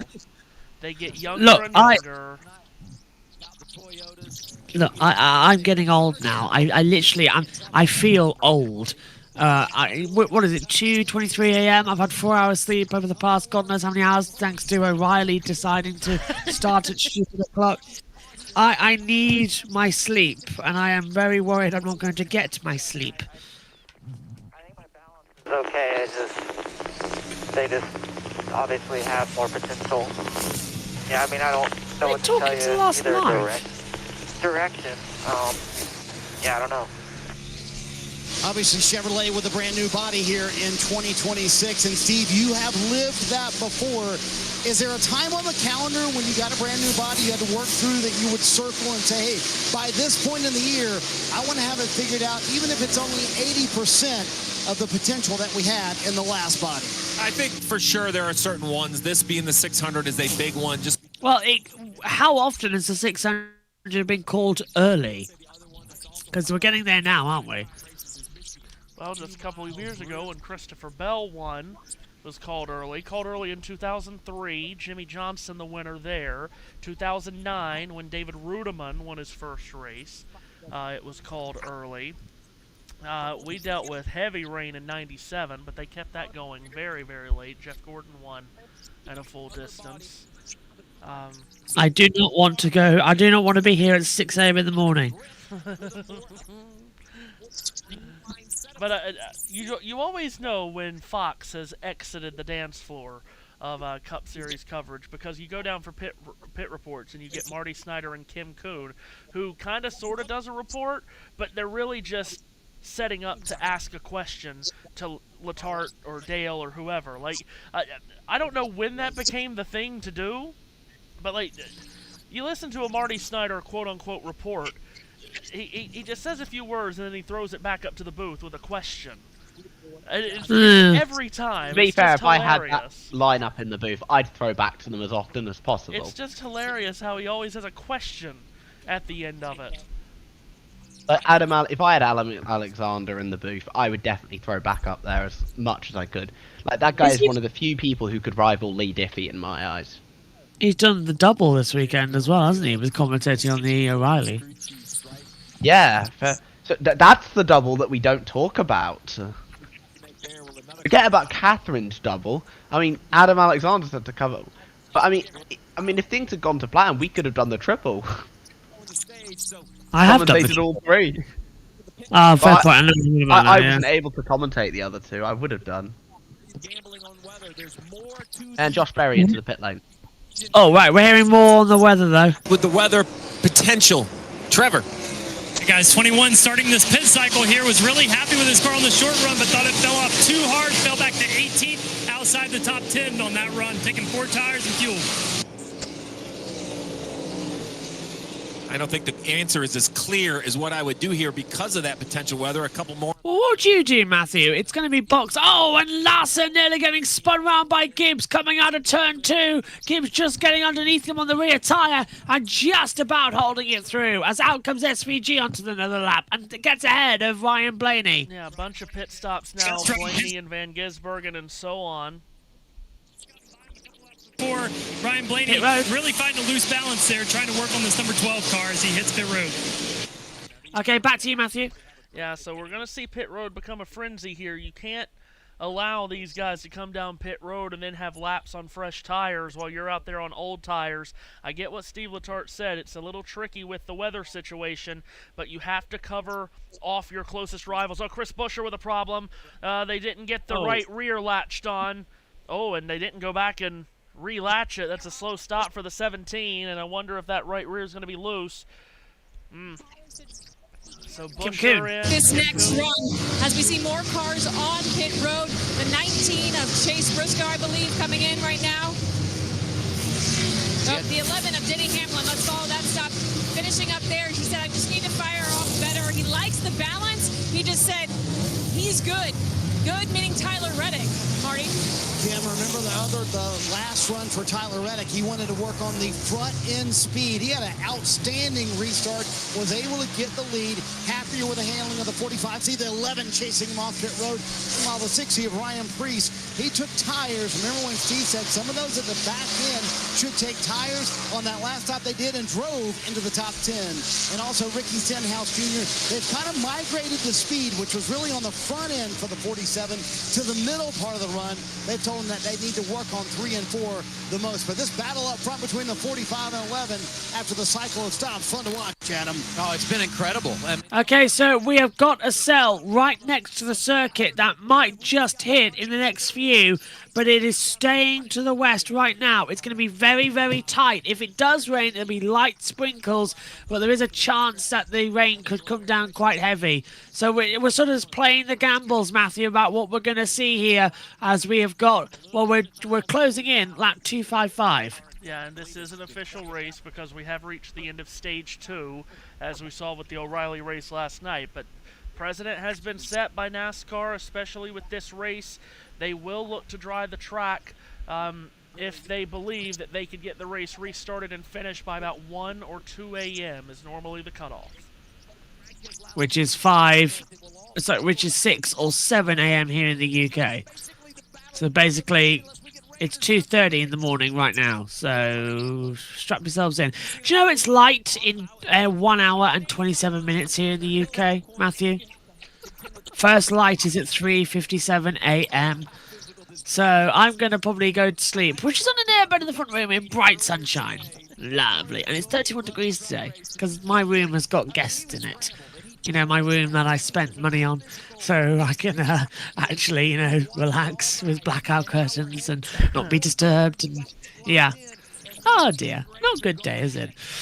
Well, so yeah, right, here we go over the line. Go on. I tell you what, we've got a really good battle shaping up here between Tyler Reddick and Denny Hamlin. It will be for the lead when the pit stops cycle out. Hamlin's going to take it to the very bottom of turns 1 and 2. He is hogging that inside line. Tyler Reddick a groove higher. They race down the back straightaway with Reddick still in front. Again, this will be for the lead once pit stops do cycle through. If pit stops do cycle through before the rain gets here, that's why these two are battling hammer and tong for what would be the lead, but we've still got Christopher Bell, Zane Smith, and Brad Keselowski out on the track, but not anymore. Keselowski is pitting this lap, so too is Christopher Bell, so that'll leave Zane Smith as the leader. Once Smith pits, this Reddick and Hamlin battle will be for the lead.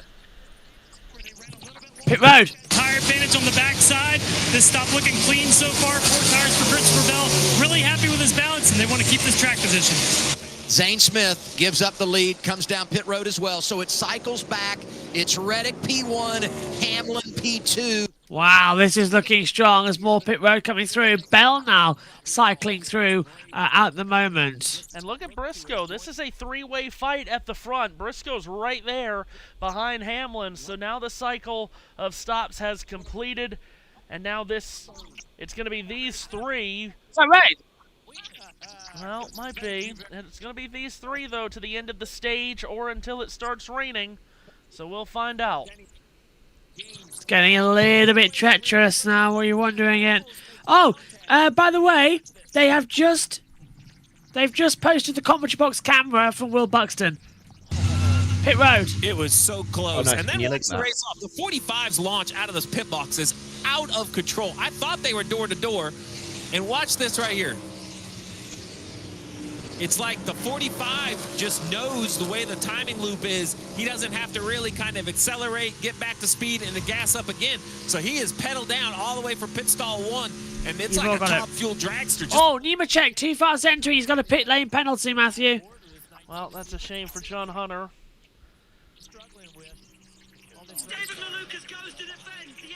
Wow. He's using a lip mic as well, which is in bonus points coming through. That is incredible.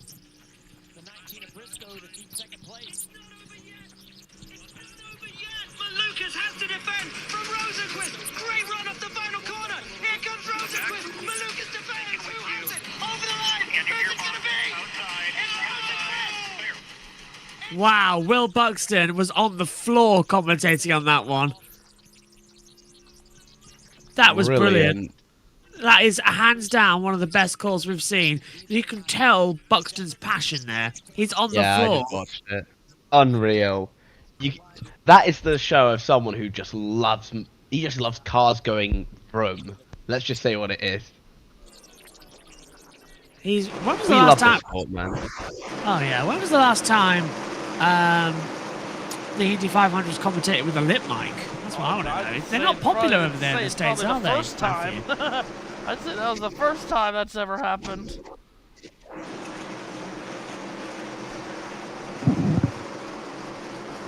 Hey, tell you what, do you want me to make history? When was the last time they were done with, when was the last time NASCAR was done with a lip mic? Hang on. There you go. When was the last time that was done? Lip mic for the NASCAR race in a Coke 600. See, they're not bad. I don't know why you hate them so much. You want one, but yes, I would very much like one to add to my microphone collection, which I do have, and I would like to use one just to see, because I am curious. But there's no way I could use that during a whole broadcast and have my arm up like that when I could just have the headset on that I have now and have my arms free to write stuff or, well, to bounce around the way I normally do when I have this nervous energy. Because the way Will was right there, that's probably how I would have been had I not been, chained to this, well, prisoned and chained, isn't that right, JT? To this chair and this desk. You do sort of get used to it though, because your animations become part of it. And you sort of move with your body, so it does sort of work itself together quite quickly.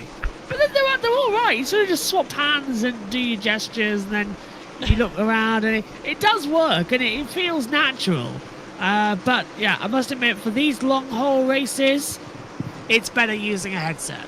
Yeah, it's a bit cleaner and it's easier to use. That was not intentional, JT. I swear it wasn't. It just happened that way. But anyway, Why? What happened? What happened? Oh, we'll have to tell you that one.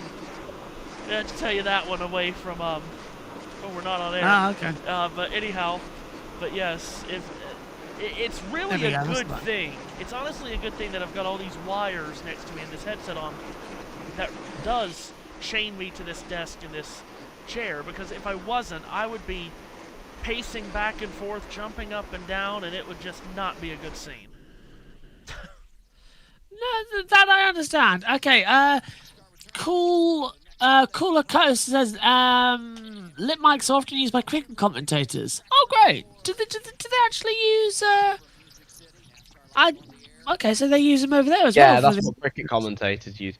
So, JB, you have a new awakening. I am not being. I've commentated on cricket. I'll be honest with you, JB. I don't think you've got the voice for a cricket commentator. I've done commentary on cricket, but no, it's not for me. It's a little too slow paced for you. Yeah, surprisingly. Not enough things going at 200 miles an hour. I'd say cricket is a bit too slow paced. It takes days on end. Good God. Hey man, I like my test cricket. Lord have mercy. Which is odd for someone with ADHD, to be fair, that I can watch test cricket, but... I'll tell you what I love, and as we're seeing a three-wider further back for lap traffic, one thing I really do love, and I can't wait, we're getting close to it again, is Wimbledon. I love Wimbledon. Oh, yes. Wow. Tennis commentary I'm good at. I like tennis commentary. I missed the Wimbledon final feat. I used to miss the Wimbledon final every year because I was going to Goodwood, because it was always on the same day as Goodwood. Oh, yeah, it is. I'm not doing that the last couple of years because I go to Download instead, which is like the UK's biggest metal festival. Roland Garros starting today on the Terre Bateau in Paris, as we've just had a change at second. Chase Briscoe getting by Denny Hamlin. By the way, our good friend Redbox from north of the border in Canada comments, I feel like Shane Van Gisbergen is going to come out of nowhere and win tonight. He's been running top 10, but never really contending all race. Space Cowgirl says, hard to beat them Toyotas. That's for sure. Toyotas have them cheating Yoders. Toyotas do whoa, I came out of nowhere. Right now. 5 of the top 6 spots. I always hear people. It's always a meme I do. Yeah, everybody. Whenever Toyota are dominant on a weekend. Yeah, that's right. But yeah. And people, Toyota hate is unjustified, guys. They sound very yellow for rain yet, though. I mean, that's been going on since 2008, which I always find interesting because Toyota came into the Cup Series in 07, but no one cried that they were cheating in 07 because they weren't good.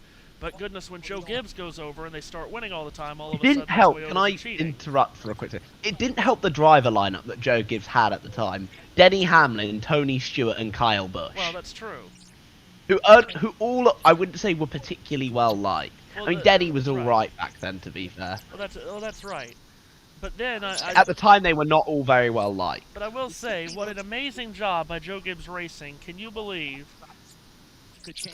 Could you have imagined a better upgrade in driver than what they did at that 18 car, going from J.J. Yaley to Kyle Busch? From 2007 to 8. I think that's a downgrade, you know. I mean, J.J. Yaley is like the greatest talent the sport's ever seen. Oh, yeah, I know. I know. I feel like he did get rushed up a little bit, I'll be fair to J.J. Well, he did. By the way, JT, asking questions behind the scenes, Novak Djokovic did come from a set behind to beat Giovanni Pesci-Paracar in 4 sets. Thank you. He's still playing, jeez. Still playing, and he's still going for it on the clay at Roland Garros, even though, you know, chances. How old of him, is Novak at this point? Chances of him winning the French Open at this age, a lot of people thought he'd just rest up for Wimbledon, but no, he's at 39. Just turned 39 a couple of days ago. Damn, he's 39, jeez. Yeah, it makes me feel incredibly old to see him at 39. Should we go to pit road? Yeah, we're gonna. Through. In fact, Chase quiet on the radio, which usually means a happy driver. They didn't make a big adjustment that last stop, just took air pressure and 4 tires. Before that, though, he had noted that he didn't know what happened and it was plowing. He turned and it just went straight. That kind of went away by itself, so this car getting better throughout the night. I also want to note Denny Hamlin running in that 3rd position just asked how many laps left to go. And they told him, again, this is a couple laps ago, 29 to go. So maybe a tire management situation for Denny that we're seeing right now? I think he's I reckon it would be some sort of that, because how long's left in this stage now? It's the end of this stage that's coming through, so they'll hold it together. Matthew, I am a little bit nervous that I'm looking at the radars and there's a couple more rains coming in. I also just find interesting that question from Denny, again, because this is so much of a longer race than normal, plus the extra stage. Do wonder if just he's thinking, well, how many laps to go? We've been doing this for a long time, as he's going to get to the inside of Briscoe. Oh, Hamlin seesawing on that wheel out of turn 4, slides up, and door handle to door handle he goes with Briscoe across the line.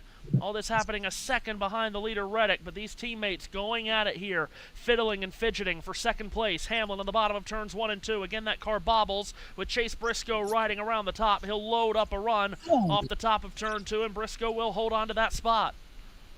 Briscoe's doing amazingly well to hold on, but he goes up high, coming into 3. Hamlin shoots down low. He's rubbing the apron with his inside right tyre, and he's going to come out just behind. So, yeah, okay. So Reddick has the advantage here, I think, to hold on. No yellow for rain just yet. I'm desperately trying to find the radar to see when it's coming in. There's a cell that's just missing the track. Coming in, but there's a large cell behind that is definitely going to hit the circuit. We're sort of just, there's a heavy little downpour as well that's coming in. Well, it'll be interesting to see, and of course, you know, all day at Indianapolis we were thinking there's no way we're going to get to the 500-mile mark here, and we miraculously did. So we'll see what happens here tonight. I can tell you what my weather app is telling me is that at the 11 o'clock hour, rain chances shoot up from 20% to 50%, and that could include lightning. Oh, that red flag is immediately. But that's at the 11 o'clock hour, and right now we're at 9:40. Kyle Larson just got passed by Christopher Bell, so that's another Toyota into the top 5, and in fact now all the top 5 are Toyotas. Reddick, Briscoe, Hamlin, Gibbs, and Bell. Larson in the Chevrolet backslides to 6th. First Ford is Ryan Blaney, 8th. I still cannot say enough about what Shane Van Gisbergen and Ricky Stenhouse Jr. are doing in this race, how they have been top 10 most of the night, and I don't know which one I'm more impressed by. I think I might be more impressed by Stenhouse, actually, because this is coming out of nowhere for the Hayek team. Most of those Toyotas have It's absolutely incredible at the moment from Stenhouse. He's been up and down for a couple of races this season, but now he comes alive on these types of tracks, doesn't he? And actually does some solid performancing. Do you remember at Atlanta he was doing quite well? Until I think we got to midway through stage 3. So this is, you know, it's actually a good performance. Yeah. He's getting a nosebleed. He's so high up on the field right now. Oh, Logano getting ahead of the 66 there. So that's Logano making a move now. on pit road. About tire wear. He had a right front earlier in this race after 47 laps. That was the worst right front I've seen on pit road, completely unraveled. His team's a little bit nervous to run anything above that, and like you guys said, this is going to be longer if we stay green here to the end of the stage. Yeah, because how long's left now? 18 laps to go in this stage, and Reddick's lead, which was over 2 seconds, is now down to 0.5, and Reddick's right at the back now that, Briscoe's right at the back of Reddick now that Briscoe's left Hamlin, but he's brought him with him. So we've got a three-way fight, Matthew, coming up for the lead here. Look at this. It might be 4, because here comes Ty Gibbs. Oh, yeah. He's going to shoot to the bottom of turn 2, to the inside of Denny Hamlin. Can't make the pass there, but Gibbs has closed up on those 3 at the front. Meanwhile, that battle between Logano and Stenhouse, also Brad Keselowski has joined the party there. That's 9th, 10th, and 11th Logano, Stenhouse, and Keselowski. But we look towards the front because the top 4 are, well, you'd have to weave a big blanket, but you could throw a blanket over those top 4. Whoa. And here's Briscoe cutting it down the middle of 1 and 2 as he closes in on Reddick for the lead. Chase Briscoe is going for it. I know the battle for 9th is good, but we need to see the battle for the lead, and here it is. Briscoe to the inside in turn 3.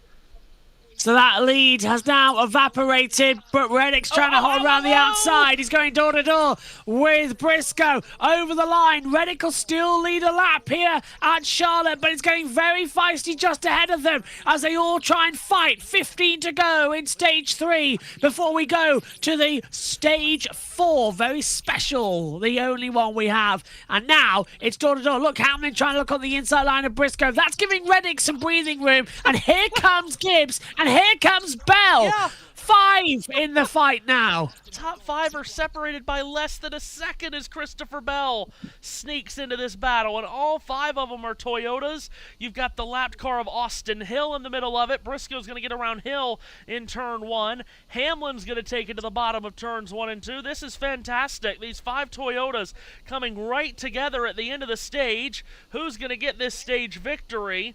Still 15 laps to try to figure that out. Already, this is perfect, Matthew. Like, absolute perfection. Just bring it on as they get through. We'll have another stage after this, remember. This is coming up to the end of stage 3. As now, here we go around the outside. Reddick's been vulnerable. Around the outside goes Briscoe. Underneath goes Hamlin. And Reddick drops down to 3rd. But who's going to come out in the lead as Reddick now drops back? And it's Briscoe beating Hamlin, Matthew. Hamlin got a huge run. He got a double slipstream when Briscoe and Reddick were side by side. Bell is shot around Gibbs. Now he's going to get by Reddick in turns 3 and 4. Hamlin and Briscoe come up very close together off of 4. Crossover move by Briscoe. Bell closes right in. Unbelievable racing in the top 5. Separated across the line by just 3/4 of a second. Hamlin and Briscoe did touch. Briscoe just giving a little bit of a rear bump tap to Hamlin, and it's cost him a lot of time. And now here comes Bell right underneath on the backstretch towards 3 and 4.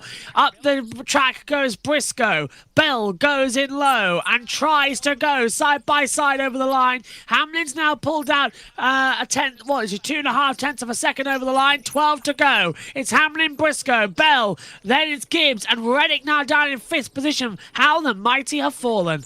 Well, this is incredible racing here right at the end of this stage. Obviously, these guys trying to manage the tires, and Briscoe again gets a great run off the top of turn 2. Closes right in on Hamlin down that back straightaway. Christopher Bell on the approach to turn 3. He's going to throw it to the bottom. Briscoe's running the top. Bell's running the bottom. Hamlin's running the middle. Hamlin trying to run defensive here. Briscoe had to bail out of the throttle at the exit of 4. Bell sticks his nose in there. Ty Gibbs behind all of this. Incredible stuff here.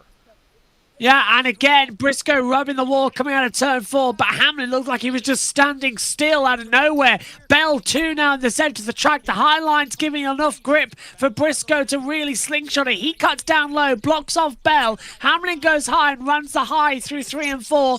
Now Briscoe's going to get such a run and get the speed coming through the Trioville down towards 1 and 2. It's 10 to go in stage 3. We've got stage 4 coming up, and we're racing the rain. And right now, Hamlin wants to take it, because if we get to the end of stage 3, that's when the results are taken from. Oh, Briscoe in the wall off of 2. He just brushed it. Kept his foot in it, though. I don't think he lifted at all, but he did brush the wall, closing in on some lap traffic ahead of these guys. Todd Gilliland and Darrell Wallace Jr. Hamlin to the very bottom of turns 3 and 4. He'll get to the inside of that bright green 34 of Gilliland. How much will that slow him up? It's going to give Bell a big run. Bell's got a huge run down the front straightaway, but he's got nowhere to go. Tried to squeeze between Hamlin and Gilliland. There wasn't enough room there. Now Darrell Wallace Jr. in front of all of this as Bell closes in on Hamlin. 2 of the last 4 Coca-Cola 600 winners here, and Hamlin, who won it in 2022. Bell won it in 2024, first and second. Hamlin in 3 and 4. He'll climb the banking, try to go right around the outside of Wallace. He will. Bell will have to back away and recoil here. Veronica saying that Briscoe thinks it's the lady in black, Darlington. He does, doesn't he, as well? He's throwing the car around everywhere. But right now, that's dropped back. So that's now Reddick dropping back. Briscoe's dropped back. Look at the battle now. We're seeing Hamlin leading in Bell. And Bell fancies to get this stage win. Stage points on the line, and it could be full points if we can't run stage 4. Well, this is... Ooh, that was a tap. Yeah, Briscoe just with that slight rub of the wall. Nothing too terrible there on the side of the 19. Now these leaders will go around Austin Dillon, who's fallen multiple laps down, back in the 33rd position. Unfortunately, both the RCR cars have fallen into the 30s. Hill in 30th, Dillon in 33rd.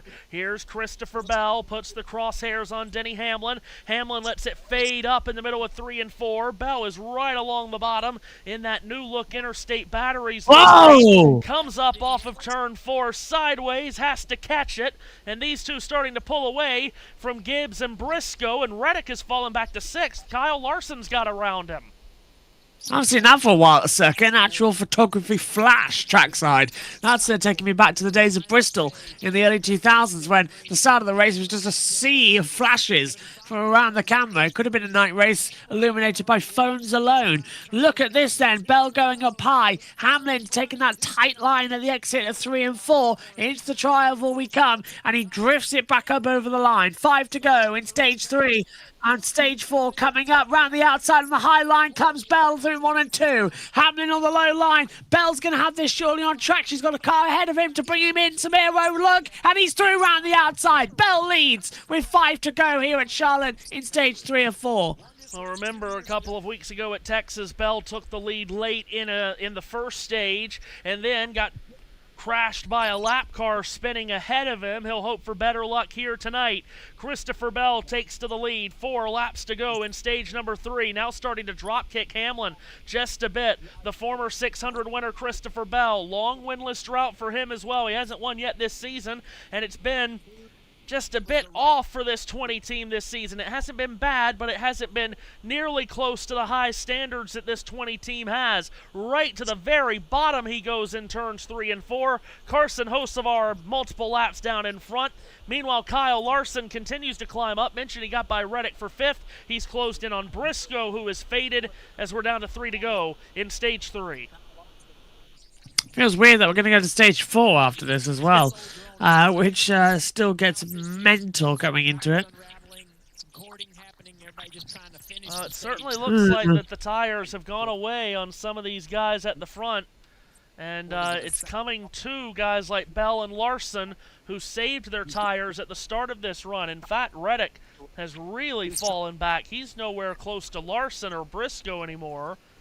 Looks like he'll be safe and won't be in danger of losing 6th to Van Gisbergen, who's about to score more stage points, by the way. Brad Keselowski in the late laps of this stage has climbed up to 9th. Ricky Stenhouse at 10th. But Christopher Bell closing in on Riley Herp. Still try to go around him and put the 35 a lap down. He'll do that. And off turn 4, Christopher Bell comes to the line. Final lap of stage 3 underway, and now that lead, JB, has grown to a comfortable 2 seconds. So it was great racing towards the end of this stage, but clearly Christopher Bell did the best at managing his tires, and he's going to cruise to this green and white checkered flag. So Bell is going for it. Over the line we will come. 1.9 seconds now. 2 over the line. The green-white checkered would fall. Christopher Bell will take it for the Coca-Cola 600. Matthew. Christopher Bell to the flag takes stage number 3 of the Coca-Cola World 600 here at Charlotte. Adam Stevens getting the 20 car with some major stage points here for Christopher Bell, the former Coca-Cola 600 winner. Takes the penultimate stage of the night here. As I mentioned, those are much-needed stage points for this 20 team that's just been a little bit off to start this season. 11th in the championship standings coming into the night. Takes this stage victory, does Bell. That is his 3rd stage win of the season. Hearing Christopher Bell saying that the rain looks better right now, actually, so the weather looks better. So we might be okay. That'll be something. Oh, I hope they're right. I'd like to get the full race in. On a day when we said we might not have any racing, to get 2 full races in. Really? A full 1,100 miles. Yeah. Like, yes, please. I mean, I mean, it really is amazing, because I just, for the last handful of days, did not have a great sense that we were going to get all 500 in at Indy. Yeah, I thought we were going to be coming back Monday, to be fair. So we have still not had a 500 postponed to the next day since 97, and we have still not had a rain-shortened 500 since 07. Letting JT know I am ready when he is to give me the messages from the top 10. There we go. His voice is dying.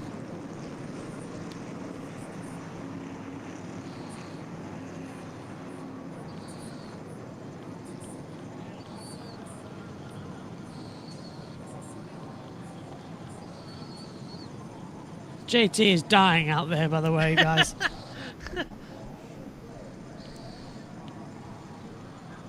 What was caution 6? I can't remember.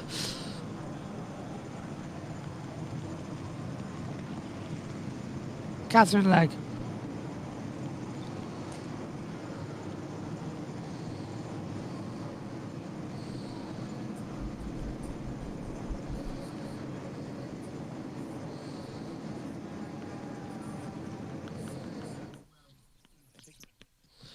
Got it, cheers JT. 7 cautions in this race. Let's check in with the team at, should we check in with the team at Prime? Car on fire! We've got it, Austin, Hill! Hill's on fire on pit road! Oh, Hill is on fire on pit road! Oh, jeez. That is... That's T Hill, T Hill. Oh, Timmy Hill. Timmy Hill, sorry.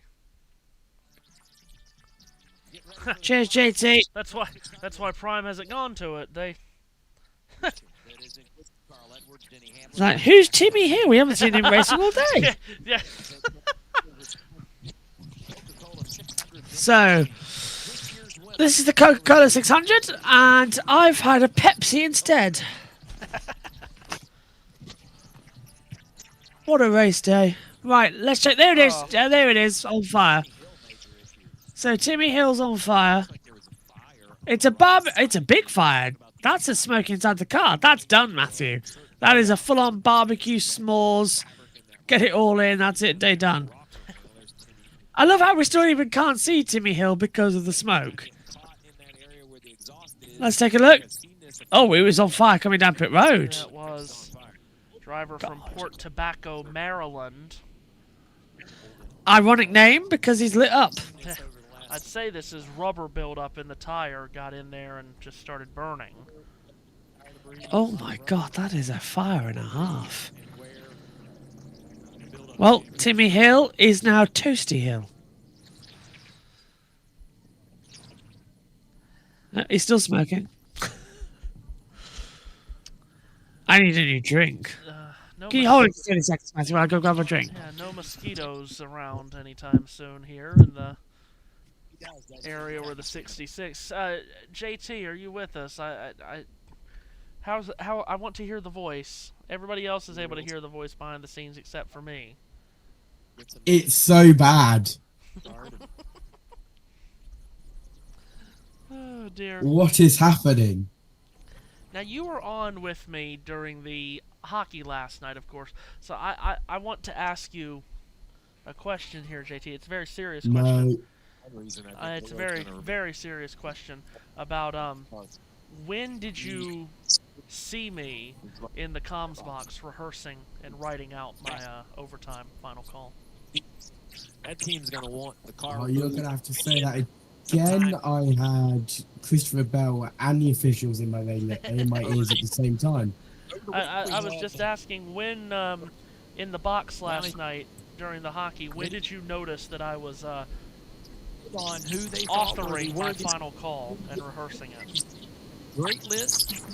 Jeff Burton, Kevin Harvick. Yeah.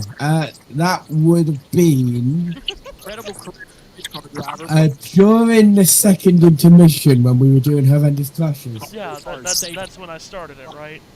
That's when I thought, you know what? I'm going to bet on Nikolai Ehlers scoring the overtime winning goal, and I'm going to ride it out. Yes, that was re-recorded laughter and shocked sounds from Matthew Owen during the second intermission. So forth. Then you got Larry Phillips, man. This guy has been trying for years to get himself into the Hall of Fame. Had everyone from Mark Martin, Rusty Wallace, all the names have been pulling for this guy and talking to the world about why he should be in the Hall of Fame. He's a weekly series racer. So Prime have messed up their audio again. We're not meant to be hearing them. But we are. Well, NASCAR 7 drivers. Awesome to see Larry. I'm sure his family is thrilled. So, hello, I guess. Well-deserving trio. Yeah, I agree with all three. Kevin Harvick for sure was the first ballot. I thought was a no-brainer. Jeff, selfishly, I was so excited I've shared the booth with him now returns to the box. He will put on his headset and we say, please mute the track audio. They've messed up their audio. We can hear the world feed. Thank you. Both What have they done with their audio? Oh, great. They've mucked it up. It's fun that, we're going to talk a lot about. Okay, right. Okay, sorry about that. Right, they've mucked up the audio. I've just got a drink. Hello, everybody. I'm back. Matthew, what are we going to see in this final stage then for 95 to go? It's going to take forever to get started because they still haven't opened up pit road because of the flaming Timmy Hill car. So, another 5 laps? Is it? Possibly. So we Okay, sit something. and we wait.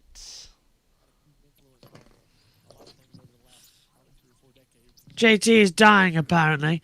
Well, So, indeed. commiserations to JT. Well, and it's such a shame. The reason that JT is dying is because he has just realized that all of these hockey and basketball calls that I do is fake and it's completely rehearsed, and it's crushed his soul. It has crushed his soul. That I can believe. My hands smell weird. I don't know why. Just put on. What? I am so taken aback by what you just said. I've just put hand sanitizer on to clean my hands. And I would have paid a That lot of smells- money to hear JT's response to that. He didn't say anything, actually. He's too busy to say. Oh, that's true. Redbox says, by the way, we have a Canadian, Victoria Mboko, who, she won the women's tournament in Canada last year. I can't remember if the women were in Toronto or Montreal. I always get those mixed up. But yeah, she won in her home tournament last year. Blind Silver 3090 says Timmy's fired up the Barbie early.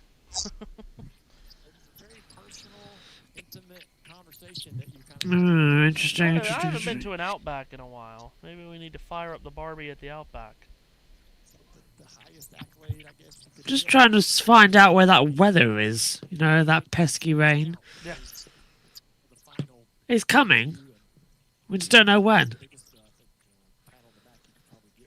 Latest radar is that there's a big cell coming. JT says we might have the lightning before the rain, Matthew. As he struggles for voice. Well, and this issue with Timmy Hill on pit road has done no favors for anyone, because that is, of course, delaying everything here. that he's been able to compile. And all those Indeed it is. this week as we remember his life, but so many other great Let's check in with Prime while we wait to see if they're doing more on Kyle Busch. on the impact he's made on so many other drivers that are racing here tonight, crew members, all those guys that showed up in the garage with the Kyle Busch Motorsports hats and shirts, and it's a good time to reflect on one of the best ever. One of the stories that I didn't get to share was really telling to me about Kyle as the person. Everyone knows about our past, and we became friends over the course of many years. But I was getting married. I'm at one of the best days of my life, and we start the reception, the after party, and I hadn't seen everybody that was there, but we're standing there getting ready to start dancing. The DJ starts playing, and who's standing next to me, cheersing me with a beer, dancing with his own wife? It's Kyle Busch. And I'm thinking, in one of the moments that's the most important to me, this guy wanted to be there and wanted to share that with me and be a part of that. And we had a blast. And, it's moments like that, I think, that we all will have come across our minds. We'll remember those kind of moments over the course of time, and it really touches on just the kind of person he was. I really appreciated that about him. That was such a unique surprise that night. Yeah, I mentioned it in the pre-race. For me, we've had 72 hours to just try to, I don't even know the word, try to understand what's happened and what's transpired. And it's those conversations, those stories that have come out that have maybe a little, I won't say even ease the pain, but it's helped the grieving process perhaps move forward. Kyle Busch was nearly the first driver I crew chief for. I was a year away from crew chiefing at Hendrick, and Kyle Busch was going to be the next big star there, and I had the opportunity. I would say that the paperwork was in place, like that was going to happen. I ended up crew chiefing for Jeff, but his just raw talent inside a race car was so unbelievable. That I'm so thankful we get to hear these other stories, because it's crazy, and it's hard to believe we're sitting here today talking about this, but it's been great to hear all the stories and the support from the fans and just everything. And I will tell you, that pre-race with Samantha and the family here, like it was their strength, I think, is really just kind of what resonated with me. The ability to be here and do what they did was unmatched in my mind. I can't put any words to it. I can't either. Okay, do you want me to lighten your mood, Matthew? Okay. This is how long we got? Are we coming to the green this time by? We haven't even gotten to pit road yet. Oh, that's fine then. I've just been reading this tweet coming through at BennyXYZ.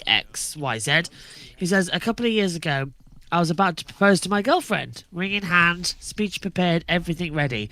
My roommate Joseph burst through the door out of nowhere, tripped over absolutely nothing, and fell face first through a glass table. I still had the ring in my hand. I was staring at Joseph on the floor, staring at the chat table, staring at my girlfriend, the mood completely gone. I'll continue this after the break. From the rear, 62 green flag passes for Christopher Bell. Learned a lot about his car doing that. Really happy with it right now. Tear off in 4 tires and fuel for him. Denny Hamlin beginning of the run, good entry, exit stability. Then the front tires get oversaturated. Tight 1 and 2 by the end of the run. A loose entry, exit. Chase Briscoe said no rear grip, kept yawing out, killing the right rear. Thinks he quartered it, so we'll have to look at that tire. Tie gets just way too loose. Okay, go race off pit road. That's going to bring Bell out in front. That's quite good. Okay, so to continue the story, Joseph got a large piece of glass in his eye, was walking around with a cotton pad over it for 2 months. 2 months. I put the proposal on hold and helped him through the whole thing, because that's what you do. Then one day, Joseph was gone. My girlfriend was also gone. Together. Apparently, they bonded during his recovery, eloped without leaving a single note, and I tried to find them and never they could. So if you ever wonder why I'm not married right now, it's because if it hadn't been for Cotton Eye Joe, I'd have been married a long time ago. Where did you come from? Where did you go? Where did you come from, Cotton Eye Joe? That is absolutely brilliant. Oh my goodness. That deserves a retweet. That really does. Well done. Fair play. Well done, Benny. That was fantastic. That lightened the mood. Oh, good lord. Cheers, everyone. Yeah. Tried to keep a straight face during that. That's why I wasn't on comcam. Oh, dear Lord. So, let me get this straight. If we get a red flag right now, Ty Gibbs is leading off pit road? Bell. Bell does, yeah, okay, Chase good. Briscoe lost 3 spots on pit road there, so he'll be down the order. Will Briscoe, who's been fast all night.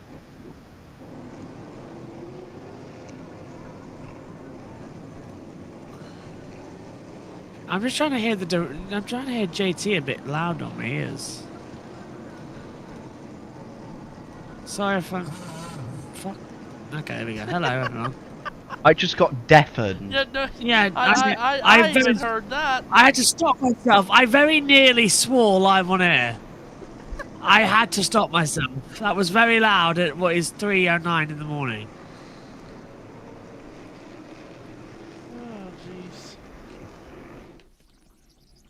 Okay, so we are getting set then for a race to the finish. 90 laps to go. Let's check in with Prime. Joe Gibbs Racing going 1, 2, 3, 4 to end that third stage with Seabell coming across the line first, guys. And speaking of Toyota, man, they were putting on a show there, Corey. About 12 to go at the end of stage 3 with Reddick in the mix. Talk about unbelievable race, and these guys are trying to fight for a stage win. You've got Tyler Reddick, Chase Briscoe, and Denny Hamlin. These guys are going 3 wide, and they completely forgot about the guy who was on a 6-lap tire advantage, catching them down, and then passes everybody and wins the stage. And that's Christopher Bell we're talking about. You know, as we watch these guys up here race for their lives, you know, we were in there as drivers watching this. We saw that little bit of rain coming, and we thought, now is the time to go. Well, Adam Stevens and Christopher Bell, after practice, were not happy. I had the opportunity to be up in the lounge with them. They were talking about all sorts of issues. Basically, Adam got up, left to go to a meeting. Christopher got up and said, well, I guess we'll just get to work, and they've done it. Well, we talk about the Coke 600, the marathon. We still have 89 laps to go, about staying in the fight all night. Who's going to be able to stay in the fight and keep making the very fine-tuned adjustments on these cars and get there? And guys, we are tracking some possible pop-up showers coming towards the racetrack from the southeast. Carl, how does that play into the mind entering this final stage for drivers and crew chief? Well, it adds another layer. And as you know, the drivers can imagine this going on. They're hoping, I was hoping when I was in the seat that my crew chief would tell me everything that's happening so that I know how much risk to take at any moment. So Letarte and Dale could speak to it more, but as those storms keep coming, drivers are going to want to know how hard they have to go. I think that means, Corey, we're only going to see the intensity ratchet up from here. This is the restart for the win, in my opinion, right here. We're about to watch. I'm agreeing with that. We're going to go ready for stage 3. Matthew Owens. This is going to be the big one. Stage 3 is going to go racing. We are racing the weather. Over to you, my friend. Toyota Camry pace car to pit road, and it's all Toyota Camrys at the front as it has been all night long. Christopher Bell, the control car, inside of row 1. Green flag up into the air with Ty Gibbs to his right elbow. Not a very conjoined start by either one of the rows. No one has much help. Into the corner. Bell's got a nose in front of Gibbs. Tyler Reddick fades high. Denny Hamlin does as well. Kyle Larson blitzing Hamlin to his outside. Contact halfway down the back straightaway, about 5 rows back, but it's Ty Gibbs who harpoons his way to the lead. But now Reddick to his outside and Bell to his inside. They're going to stack it up 3 wide for the lead off turn 4. Who gets through to the lead at the line? It's Ty Gibbs. Gibbs leads the opening lap of stage 3. Reddick's right in there. It was Blaney who touched the wall. He was going up high, making it 3, almost 4 wide. Coming through the first couple of corners. Gibbs leads. Reddick second. Bell, Larson, Van Gisbergen is in the mix. And SVG's not playing back. He's side by side with Briscoe. Coming through as well as Reddick goes up high. Larson takes the low line. But it's Ty Gibbs who is making his granddaddy proud. He's leading at Charlotte. And look at Shane Van Gisbergen letting it rip around the outside, passing Chase Briscoe. Now he's in the back bumper of Christopher Bell, who's really been mugged on this restart. Now Van Gisbergen climbs the banking. Briscoe's up there with him too. They nearly run into each other off of turn 2. All of this happening ahead of Denny Hamlin and Ryan Blaney. Shane Van Gisbergen in the top 5. The highest running, the second highest running Chevrolet with Kyle Larson in third. Briscoe and Hamlin side by side off the corner, got it very tight on the exit of 4. 80 85 laps to go, and they're racing like it's the last lap. Yeah, we said stage 4 is when everything's going to ramp up to 11. We were right, but it's ramped up to 54 instead. Gibbs taking the lead of the race. He's pulled 0.3 of a second to Reddick. Larson, now, is he still within a second? The top 4 still are. There is the number 11 of Hamlin. He's trying to go on the high line and bring in a tow alongside SVG, who's towing in actually Blaney on that low line, as Hamlin and Jones went up the track as well. Jones still in 9th place, and Keselowski, he's in 10th. He's got back up the order. Yeah, Eric Jones having another really good run, just as he had at Texas a couple of weeks ago on another intermediate racetrack. As a moment ago, Ross Chastain and Carson Hocevar had it coming together out of turn 4. Hocevar came down the track, Chastain came up, they had it coming together, then they bumped again. Great save by both Hocevar and Chastain. Chastain running just on the lead lap in 17th. Hocevar off the lead lap as he has been most of the night. In fact, he's 2 laps down in 26th. Ty Gibbs up front, driving the car and the team that Kyle Busch was with before he went to Richard Childress Racing. Oh, shit! They had trouble on the back straightaway. Ross Chastain is around and hard into the wall. Chastain has slammed the inside wall. Ricochets back up the track. Darrell Wallace Jr. avoids him to the inside. And Ross Chastain, the defending World 600 winner, crashes out of it in the final stage with a heavy impact on the back straightaway. Highlighting the 47 there as well. I think there was some side contact between them. So did Stenhouse finally break the curse. That is a shame for Ross Chastain. He's getting out of the car. The window netting is down. The front is smashed up. He is out of it. And there's some water on the track, Matthew, so they're going to have to clean that up. Let's take a look how it happened, Jack. And yeah, Chastain goes low. Stenhouse up high. I think Chastain's going to touch the apron, Jack. He flips the apron there. And then does he come up across Stenhouse? Oh. And yeah, he just comes up into Stenhouse. Stenhouse gives him a little tap, and that sends him round. I don't think that was Stenhouse's fault. I agree with you. Yeah, I put that on Chastain. Stenhouse has got a massive run, and he just tries to avoid. I don't really know what else he could have done there. Oh, God. Safer barrier then, Matthew did its job. That was a violent hit for Chastain, head on. But that wall juts out now that they've taken out that backstretch chicane for the Roval. The wall juts out, and that is a hard impact for Chastain, who smashed the watermelons here last night. Just had his watermelon smashed. There's a little bit of etiquette there when you're running the top. Caution 8 of the night then is for Chastain out. And Chastain, with his helmet still on, has walked past the AMR safety truck here. He's walking up the back straightaway, and I think he might want to say something to Ricky Stenhouse Jr. as he passes by here. Let's listen to the 47 and see what We've got a radio message. I don't really honestly know. I think he just tried to block and we didn't move, so. Okay, so he hits the 47. Go on. Truthfully, Stenhouse didn't do anything wrong there, but he also didn't do anything to help Chastain, and, you know, that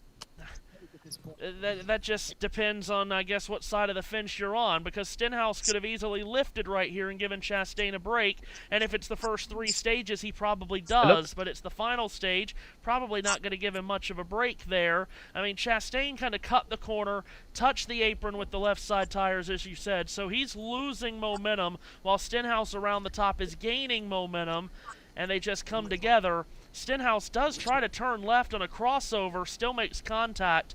Again, Ricky could have lifted there, but it's the final stage. It's for a spot, you know what, in the top 15. Ricky's run well all night. He didn't feel like lifting there. That's his prerogative, but I'm sure Ross isn't happy with it. This was kind of a crossing action that got him in the left rear. My lightning clock just started and reset itself. Don't know if JT's keeping an eye on it. I've got the link he sent.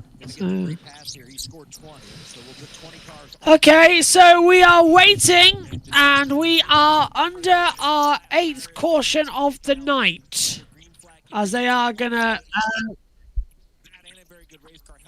What was that, JT? I keep thinking I'm hearing him, but it's not him. I can't tell if he's talking or not because he's that dead in the voice. So, they are indeed putting down some chalk. I love this new chalk deployment. Yeah, I love this new chalk deployment system, Matthew, that we're getting here from the AMR safety crew.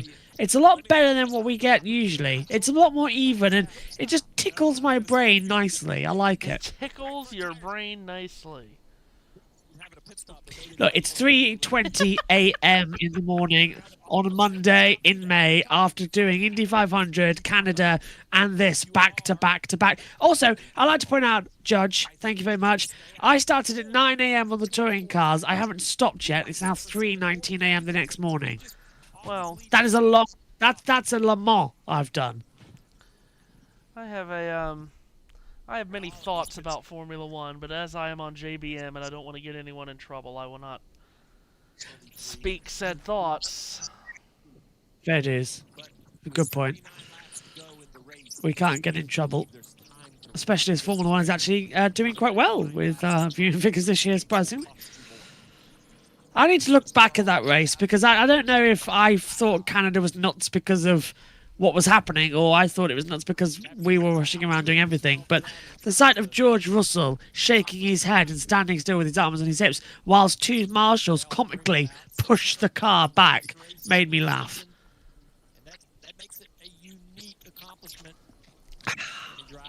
And that's the Coca-Cola 600, but I'm having a Pepsi. Well, I have Where's Coke. that? I have Coke Go on. next to me, so I'm following the rules. I've been called a traitor. I just had to point out that I've only got a Pepsi because that was all that was there.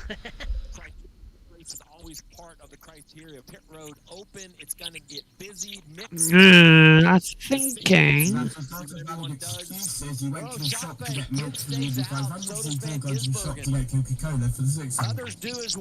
Pit road is open. Let's go down. Pit in here, Trevor. Yes, sir. You see the 20 car hit pit road. We're waiting to see whether they go 4 or 2 tires, as they did not tell Christopher over the radio. They asked if he needed anything special. You see 2 tires, almost hits his changer. Going to be right side for Kyle Larson only. They left the decision, Billy Scott did, up to Tyler Reddick. And I think that fake out of Ty Gibbs may have brought the 45 to pit road, but they said, hey, that's okay. But Steve, they decided to go with 4 tires. Look at all those teams that went with 2. Yeah, Larson. 2 tires are going to be the first cars off pit road. But what's going to make this really messy is the group that stayed on the racetrack. Gibbs, Van Gisbergen stay out. Restart when we return.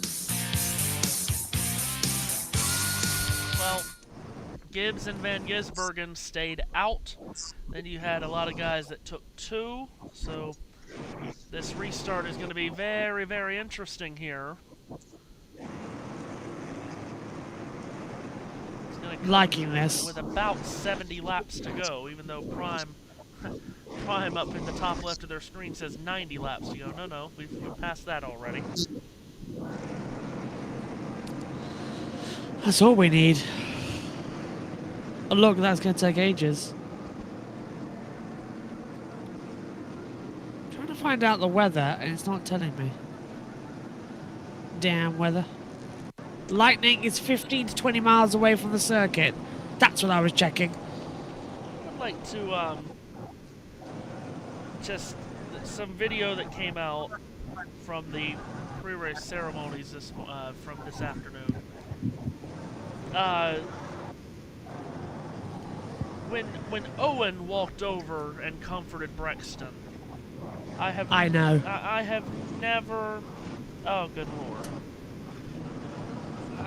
Kyle Larson, you're raising your son right. Yeah, no kidding. Oh my gosh. I hope we get to see those 2 race against each other plenty in the future. I've seen Owen race a little bit at Millbridge, by the way. He's decent racer.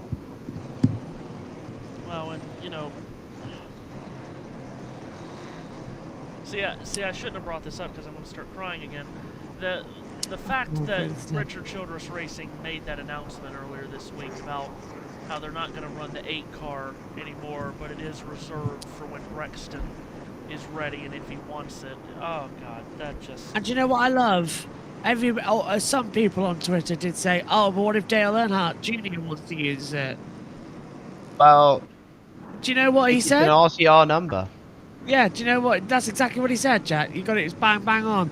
He said, it's not just my number. It's Carl's number, and now it's Brexton's number. And Dale has the JRM8 anyway, so... Yeah, so to be fair, I think this is fine. I can't wait for when he does it. I will say that I will be honest to a lot of people. You guys really think Dale Jr. is going to go back in the Cup Series? No. That's not happening. I'm willing to put money on that not happening. I think that maybe a lot of people I think he's doing late models for a few more years and then he's done. Well, and I think a lot of people also said that because if JRM ever comes to the Cup Series, but that we've been banging on that door for a long time about JRM coming to the Cup Series, but everybody got these evergreen charters that all the people wanted in the off season, and now it's made it more difficult to get a charter. So I'm not sure that's going to happen. I'm going to be honest with you, I just don't see JRM being in the Cup Series like on a permanent basis. No. Like ever. It makes no sense when Hendrick already exists. Oh, by the way, here we go. Space Cowgirl in the chat section on USN asking, where are you guys from? Okay, so I'm in North Carolina. I'm up by the... I'm from a place without a voice. I'm in the Winston-Salem, Greensboro area. Okay, everybody else want to go? Let's do a round table. Where's everyone from? Hampton. I'll go first. Hampton, which is just inside London, inside the lovely nation of the United Kingdom. Grimsby in the United Kingdom. North is Lincolnshire. And let me tell you something. As Nina would say, what is going on with JT's mic right now? It sounds like JT, he just you are like echoing so much right now. He echoed and he sounds like he punched the mic as well. There's like 5 JTs in that mic, and one is more than enough. JT, come on, where are you from? Salisbury, as known as Salisbury, Wiltshire. Yeah. Or Wiltshire. Yeah, not Salisbury, North Carolina. No. His actual house number is 5. I'm not going to read out the rest of it. Let's see. We can both play the same game. Now Lynn comments to that Barry, Vermont. That is the same hometown of the Motor Racing Network and Sirius XM Radio's Dave Moody. Barry, Vermont. And Space Cowgirl says Texas. Are we getting ready to go boogity here? We might be, yes, with about 74 laps to go. Matthew. JT. I'm going to be that guy, and I'm going to mention that 326 laps ago in pre-race, Kurt Busch laid out 8 flowers on the number 8 on the infield. Yes. They are still there. They're still there. I did see where he put them down, but being I beg no one spins through that grass right now. Well, you've done it now. Huge restart coming up here with rain in the area. This could decide the race. Old tires on the front row, JB. Boogity, boogity, boogity! We go racing here at Charlotte, over the line. Look at Ty Gibbs getting a nice push from Larson right behind. Up on the high line, it's Shane Van Gisbergen. Mr. I can't race. SVG leads! SVG's got the lead! And then look at that, Ty Gibbs has just dropped backwards. And SVG leads. If it rains now, if the motorsport gods would give us that, we have got an absolute slam bunk of a race. But Bell's on the back of him, and I think, Matthew Owens, you deserve this one. Well, Christopher Bell going to be flying up on the back of Shane Van Gisbergen here on fresh tires, but SVG's done well to defend the spot. Shane Van Gisbergen leads the World 600. Christopher Bell climbs the banking to the very top of it, and Kyle Larson is flying at third, trying to get to the top 2. William Byron knifes his way to the inside, 3 wide on Ryan Preece and Zane Smith further back, but at the front, Shane Van Gisbergen has company. Christopher Bell trying to get to his outside. He can't. SVG still leads it. How on earth is SVG keeping up the momentum? So much for, oh, I can't race any other circuits, as Byron, side by side now. Priest backs out of it. Up the track as we get a yellow flag in the air. Not sure why, as they come into it now. Still side by side. Byron, Harriet, there's the 17. Oh! Oh, that's going to be a big one. It is the goodness. big one. The 19. They're in the front of the field. The 19's in the wall. The 60's in there. It's not a big one. Only 3 cars I count involved. But that is the 60 of Ryan Priest. The 19 was involved and he was staying. So that is disappointment as well for Briscoe. And now it all hell breaking loose. The 21 involved as well. There's your 3, Matthew. Josh Berry involved with damage. Second accident of the night for the Wood Brothers car. It was Chris Buescher, the first one that got turned across the face of traffic. Ryan Where's the Priest. rain? Rain now! Well, yeah, rain now! That's what I was thinking. This is going to be a lengthy cleanup if it rains here. Oh my goodness, Shane Van Gisbergen might be in the best spot. Chase Briscoe, of course, in the grass. What a fast car he's had all night, but it's done for Briscoe, who's won the last 2 Southern 500s. He will not add a World 600 crown jewel win to his resume, but oh my goodness, how juicy that was. Shane Van Gisbergen to the lead, and then big trouble behind, and all of a sudden Trackhouse doing a big rain dance on pit road. Let's see how all this happened, because Chris Buescher was the first one that got turned, and I mean, they were going all over the place, and I think what you're probably going to see here is Briscoe just had a huge run like Stenhouse did, came down, Buescher blocked him, he turns Buescher up the track, and Buescher, when he comes up, clips Ryan Priest, and I would reckon here, JB, this hit by Priest into the inside wall is probably pretty darn hard, or into Briscoe perhaps he hit. Yeah, he hit Briscoe, not the wall. Briscoe was the one Briscoe that hit hits the the wall. Oh, and look at this! Look at that there. That's what happened to to Josh Berry. He hits the side of Briscoe, who's sideways on the back stretch. So Briscoe, Priest, Berry, Buescher. That is the yellow, and Jack. That is completely on the 19 there. I do think Buescher moves a little bit down to block, though.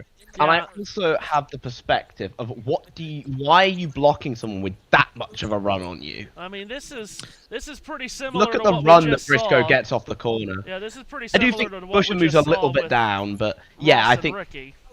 Briscoe probably should lift a little bit. Yeah. But ninth caution. Excuse me, ninth caution. Go on. Yeah, it's a frustrating one. It's one of those racing deals. Yep. It's just look at the run that Briscoe has off the corner. Who are we on board with here? Oh my goodness. Goodness gracious. These are my favorite onboards, just seeing them dodge the chaos. So that was the 21, the 60, the 19, the 17. I am very sad right now that our guy Matt White is asleep. Because, woo boy, he might be waking up to some big news. We need to get all of our Australians and Kiwis in the commentary box right now, because there is a chance that Shane Van Gisbergen is going to win on an oval. Is Ross let's have a word. Ross, what happened there off of turn 2? We saw the 47 have a little run, but were you surprised that he stayed in line and gave you that shot down the backstretch? Yeah, for sure. I got up in front of him there in our jockey Chevy. It felt like, he probably would have a run, and checked the camera, and he was closing, and I thought he would just go back inside or push me straight, and I saw him move left, and then I was spinning right. So hate that I then crashed, overcorrected. But not the night we're looking for on the one car for sure to be racing back there. Actually, Ricky had been ahead of us most of the night. I think he had a bad restart. So, not the effort we want, but a big Shane fan right now. So go back to the holler and root on that 97.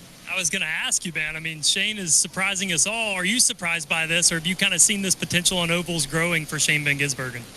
I'm not surprised. We're all trying to figure out what our Trackhouse cars want and need for us to drive them, and people can downplay his oval banking racing. It's not true. He can drive a car. He can find the limit. So I keep saying whenever the car is right, he'll be able to put it there. So it definitely is not surprising to me. Ross Chastain, first DNF of the season for this driver of the one car. No sign of a red flag, though. So if that rain decides to come, if you're an SVG fan, you need to have a little bit of a rain dance, because SVG might just win his first race, and it would be a crown jewel as well. I'm not doing my rain dance yet because Tyler Reddick isn't leading. By that, by the way, by first race, I mean first oval race. He's won on the road course this year, but he's the last driver to.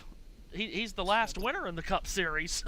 If true, actually, that's 2 in a row. Race.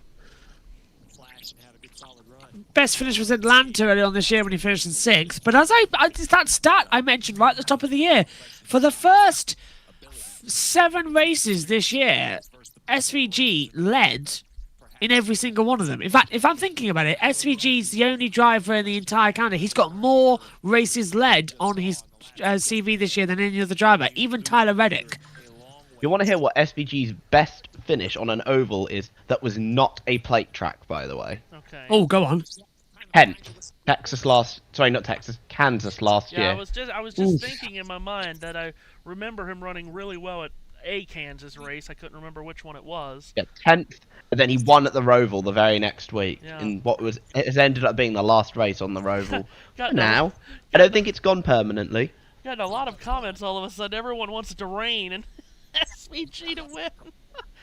By the way, our guy Redbox, and everyone was mentioning where they're it's from. pouring. It's absolutely pouring. Oh yeah, Ty Gibbs coming to pit road here. Pit road. Yeah, Ty Gibbs, who didn't pit on the last caution, going to pit here. Cole Custer's in, Kozlowski, Allmendinger, McDowell, Stenhouse, Berry. About it, Kim. Kim Kuhn. Yeah, and they'll kind of just take their medicine now. We saw him drop back after he was on old tires during that last restart. He said, I just plow. I don't know what else to do. So they are going to free him up with that chassis adjustment you see right there. Go to the left side, put those 4 fresh Goodyears on, and Sunoco fuel. You had his average running position tonight. Oh, really close coming off the Wow, that was close. Nearly got hit by Kozlowski coming out of the box. By the way, our guy Redbox, when everyone was listing their hometowns, he says Northwestern Ontario, north of the border. Got so many people in the comments here wanting it to rain. It's How many Australians and Kiwis are in your chat? It's probably a lot. Alan Miller says wild ride from Briscoe's camera. Have Blaney, Briscoe, Hamlin, and Gibbs up. Oh, radar time. Oh my god, it's getting close to the circuit. We might just miss it. Oh, and Redbox, by the way, does remind us from a couple of hours ago when he put in the comments that he felt like Shane Van Gisbergen was going to come out of nowhere and win. He might have hit it on the head. I think he has. Quote from Stephen Doran, who I think is SVG's crew chief. Yep. For what it's worth, it's raining at the Trackhouse shop right now. Oh, that's in Mooresville, which isn't too That's far. 4 miles away. Yeah, not too far. Oh, from okay. Charlotte. Yeah, Stephen Doran, the crew chief. Or he could just be gaslighting SVG to do better. Your choice. Well, he's gonna have I would do the latter. He's gonna have to make a big restart here, and again, he's gonna have guys all around him on fresher tires, but he's gonna be the control car, and he's gonna have a chance to get out in clean air. We've run 500 miles, 100 miles left, maybe. Track position. Steve Lynch in the comments on JBM, go SVG, get her done. We can't rock Looking good. David Gale says Aussie here doing the rain dance. We need some rain dancing on right now. Come on, Shane. Let's see what you've got. I think this is easily his best oval performance to date. Massively Not including super speedways, because let's be honest, that's a completely different type of racing. Well, heck, even with the super speedways and the drafting tracks, he's never had an oval top 5. This is clearly No. The only one he's ever got in any series were in his season in what was then the Xfinity series, where he got 3rd at Atlanta and 4th at Indianapolis, of all places. Okay. Indy was actually a good result for him. Go on. Oh, very Indy good, was a great finish. Very good, JT. Let's hear from Trevor Bain. discussing the choose. He's been really, really strong on the outside all night, but we've seen the bottom have a little bit better grip to get going. I think with a tire deficit, this 97's looking here to go to the top, go with his gut. Where's he been good, Kim? Well, Trevor, William Byron up to the 8th position. It's interesting because crew chief Rudy Fugel told me this morning, look, we've basically been an 8th place car all year long. That's not where we want to be. We are not happy being in the second half of the top 10. You got to imagine, though, that they're happy with where they are right now because it has been a blue-collar day. He has spent the race in the second half of the field for the majority of these 335 laps, and he has rooted and clawed his way back up there. At one point, was even a lap down. So right now, William Byron on the charge, Marty. Kim, 65 to go, and look who is in the 3rd position, Kyle Larson. Just talked to Cliff Daniels, his crew chief, just seconds ago. I said, does this caution help you out a little bit because you can shorten your 2 runs to make it to the end? Because they have had problems with cording, especially the right front on the 5. He said, no question, but I think it helps everybody in the field. But he said, honestly, I'm juggling a lot right now. There's lightning in the area. I think that's one thing we have to think about, and we have to figure out when we want to make that final stop. And is it 2 or 4 on that final stop? Cliff Daniels said, I don't know that yet, but there's a lot at play right now. Oh, it's race. Goodness. We're just ticked over 4 hours since the green flag flew. 4 hours ago. Well, we're gonna get one to go in the choose right here. So we heard Trevor talking about it. Is Shane gonna go top or bottom? He's gonna go top. I love this comment from Sharky right now. SVG winning the 600 before GTA 6. Now what that does for we got a Harrison Burton win before GTA 6. Now what that does for Shane by choosing the outside, it does give him a Chevrolet behind him to help push, but it also puts teammates Bell and Hamlin to his inside and a chance for the teammates to link up. Also, it puts Kyle Larson specifically, a driver who has not won a Cup Series race in a year. Yep. We have to run this out. That is correct. And we will have enough fuel. It's just going to be a matter of making the right side tires live. Have we had any tire issues today? They've been used up, but they haven't had an issue. I think we can squeak 10 more out of them. Wouldn't it be ironic if Kyle Larson won the Coke 600 the year he doesn't try the double? Matthew Owens. Yes, JT. What is this alien shot from half court that I'm seeing? Yeah, I know. Crazy. JT's voice I just saw that as well. Yeah. JT's impressing me right now because his voice is literally sounding like death and he's still going. Hello. Okay.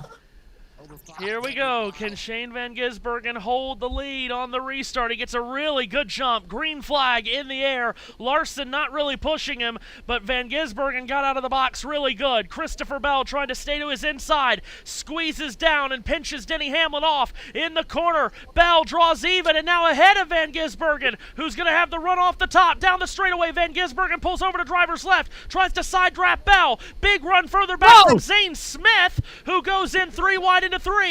Christopher Bell with a nose in front in 40. He's going to come off the corner clear. Christopher Bell back to the lead.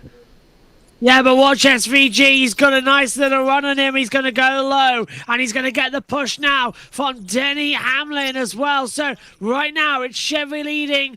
Toyota leading from Chevy. Then it's Hamlin bringing it back in Toyota land. I've got a feeling SVG is going to get passed by Hamlin because that's not the defensive line we wanted to see.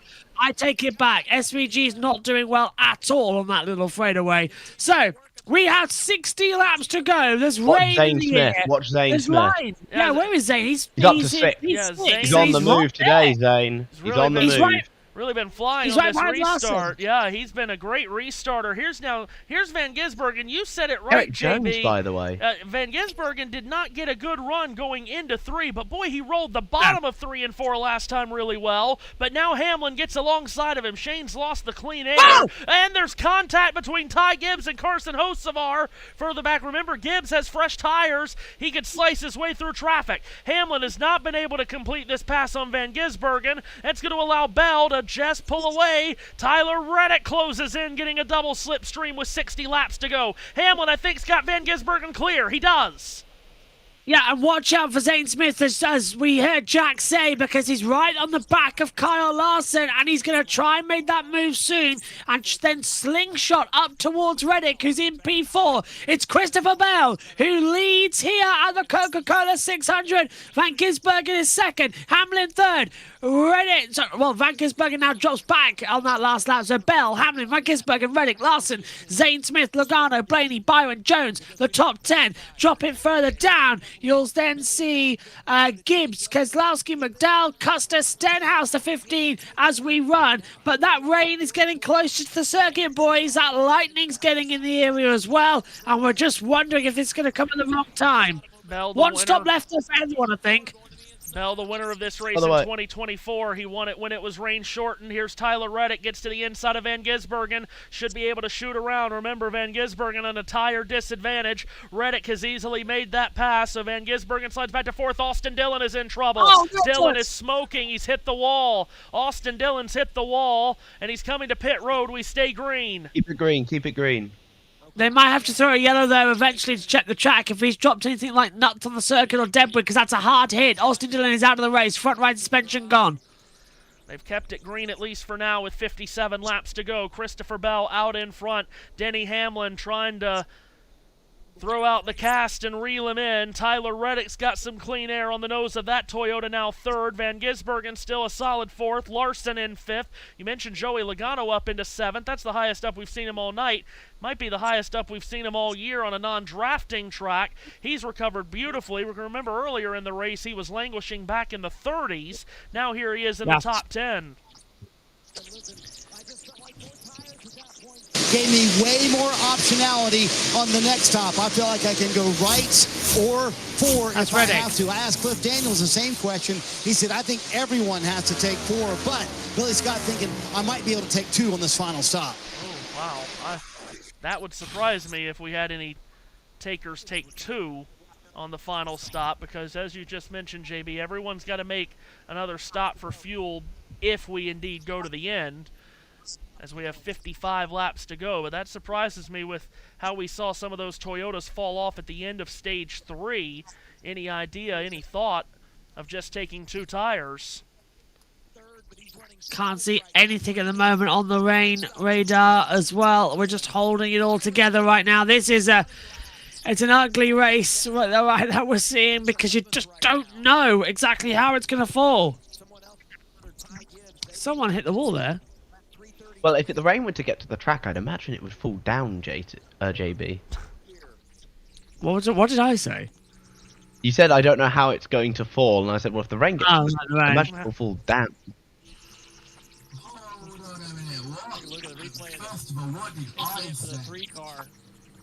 Here's the 3 car. Oh my goodness. That's a failure. Wow. That's a failure. Oh my goodness, that's a hard hit. It broke right at going into turn 3, and that propelled him into the wall. Heavy hit for Austin Dillon.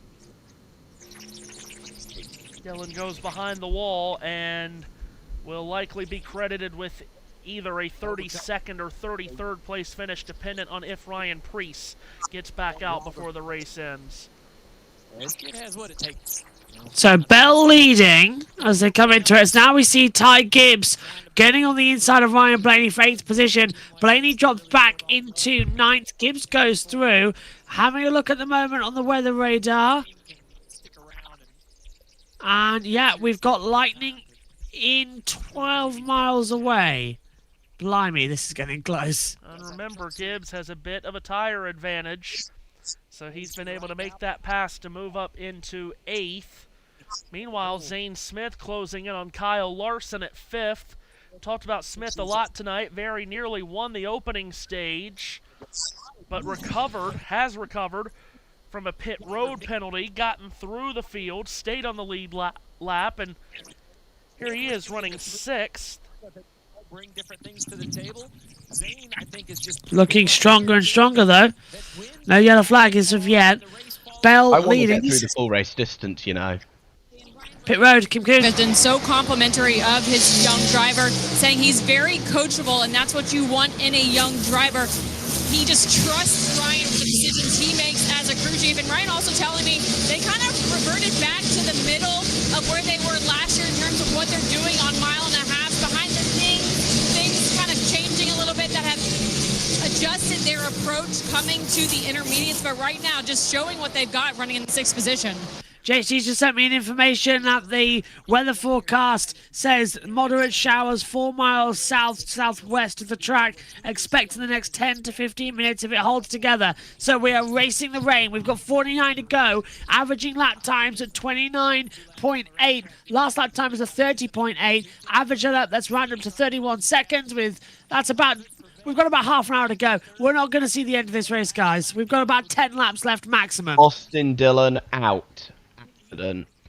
Yeah, so another one out. Catherine Legg, full credit. She's 12 laps down, but she's finishing this race at the moment. Hamlin is so close At the very to the least, wall. she's going to finish. Hamlin's so close to the wall at 3 and 4 as he tries to run down Bell, but he lost about 3/10 that lap. You got cautions out. So I don't think anyone's gone off. Is this for rain? Extra stop. And there's a caution. 48 to go. Our 10th lightning in the area. Lightning. Red flag. Lightning in the area. With 48 to go, we now go into a 30-minute timer, and that rain is 10 minutes out. The Coca-Cola 600 is red flagged with 47 laps to go due to lightning in the area. We have rain coming in, which was scheduled 10 minutes away, and it ends at the moment with Bell from Hamlin and Reddick. Matthew, this is the big one. Red flags out. So we'll go into the holding pattern here. Still got plenty of time in NASCAR's estimation, because again, they normally want to get done by about 1 a.m. That's still, so you still got a couple of hours to play with, and only about 47. It'll be about to be 46 laps to go. One thing we've got to think about, Matthew, is that if that rain comes down in 10 minutes' time and we lose the track, that would be coming up to 10 o'clock in the evening. So yeah, that would give us an hour to drive the track. That'll take us to 11, probably 12. Might just be doable. I'd say we've got the clock anyway. The lightning clock will now activate. That's 30 minutes, regardless, due to the strike. So we just start waiting. They haven't actually brought the cars down pit road at the moment, which is weird, but because it's usually an automatic red flag. Yeah, it's normally automatic. What are they trying to do here? Take us down a couple of laps, get a full lap. But they haven't evacuated the stands. A few people are moving down there. This is a bizarre one. What are they doing? A caution due to lightning is a red flag. That's not, oh, NASCAR doing that. That's law. That is literally the law of the United States. You can't race if there's lightning in 8 miles of the circuit after that accident in Pocono. I think they're going to do caution for a couple of laps and then bring them down. I just don't see how that makes any sense, but yeah. I suppose that's a bit weird, though. The lightning gets. I just find that weird, but yeah, okay. Also, isn't SVG P5 right now? Yeah. I wouldn't mind that. I don't think they'll call the race just for lightning. That's going to be pretty impressive. It's that rain that's coming in the next 10 minutes. That's going to be the key factor. Yeah, they want us to. If we can get it restarted by 1 a.m., kill me. Quite frankly, no. Hang on a minute. I'm just going to have to look outside my commentary box. Give me a minute. It's starting to get bright for me. Oh, God. Yep, it's light. It's sunrise here. It's I'm first doing light. an all-nighter, ladies and gentlemen. Did you hear yes? Me say yes. Right, lovely. How loud is my microphone today? I think the rain's going to miss, by the way. The speakers aren't plugged in, I'd like to point out. Speakers haven't been plugged in all weekend. I have no idea, but the speakers are not plugged in. They haven't been plugged in all weekend long. So how's JT hearing himself? I have no idea.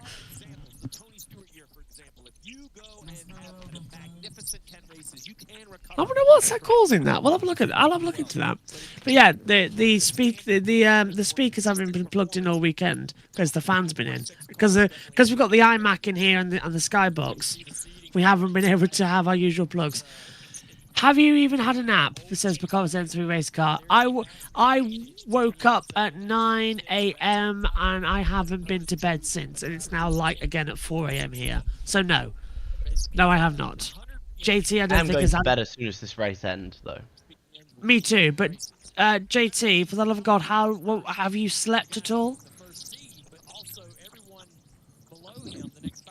When was the last time you went to sleep? That's concerning. JT woke up at 11 a.m. Okay, so yeah, we're all pretty much tired. That's when I fell asleep last The night. lightning's moving in the other direction. We're going green. The lightning's gone in the other direction. We're pit road open. We're going to go back racing, boys. Sir, Steve, there was a lot of confusion on the radio for the 20 whether or not the pits were going to be open or whether they were going to go back green, but they decided to come down pit road, go ahead and get those 4 fresh Goodyears and fuel. No changes in this 20 car. We're all clear. We're all clear on weather. Yeah, but how?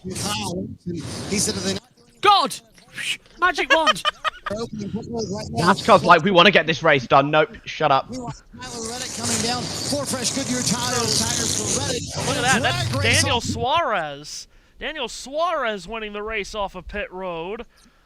Okay, so that's got to be the first time I've ever seen a lightning clock cause caution reversed. That is very strange. The word from Dustin Long, NASCAR says all clear on the lightning, stated it was close but weather system is moving away. I have never seen that happen before. That's new. I mean, I'm getting more racing, so I'm okay with that. Yeah, I'm not bothered by it as long as everyone's safe. I'm just that. Yeah, is but if we get awfully... more, we're all safe and we're gonna get some more racing in. I ain't gonna complain. It looks like the weather system's all gonna miss the track. There's some light rain there. It's just skirting it, isn't it? Yeah, we might get rain though. JT has more news. So Bob Pockras is saying that NASCAR have occasionally followed this protocol, which they are doing. The question will be whether the track will get some rain. We are.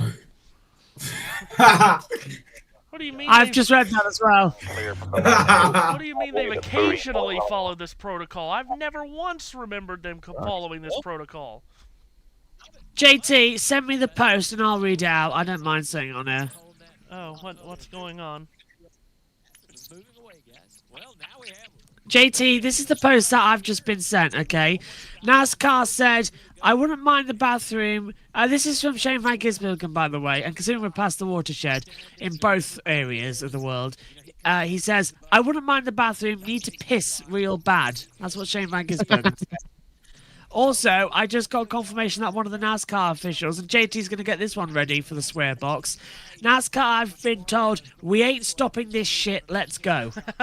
NASCAR Chasm has quoted that tweet by saying, Kiwi in the car, gonna wee-wee in the car.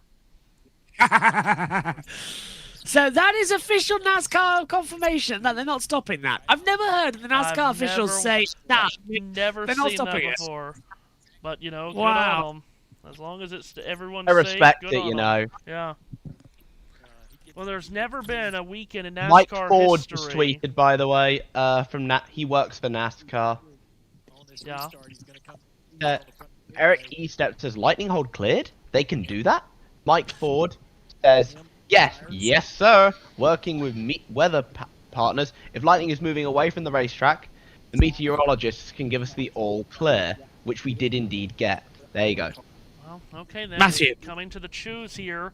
Now this has really worked out well for Daniel Suarez because they've come down pit road here In the 17 for Spire, crew chief Ryan Sparks has said he wants to take 2 tires, try to roll the dice, so Suarez is going to be the control car and the leader on the restart.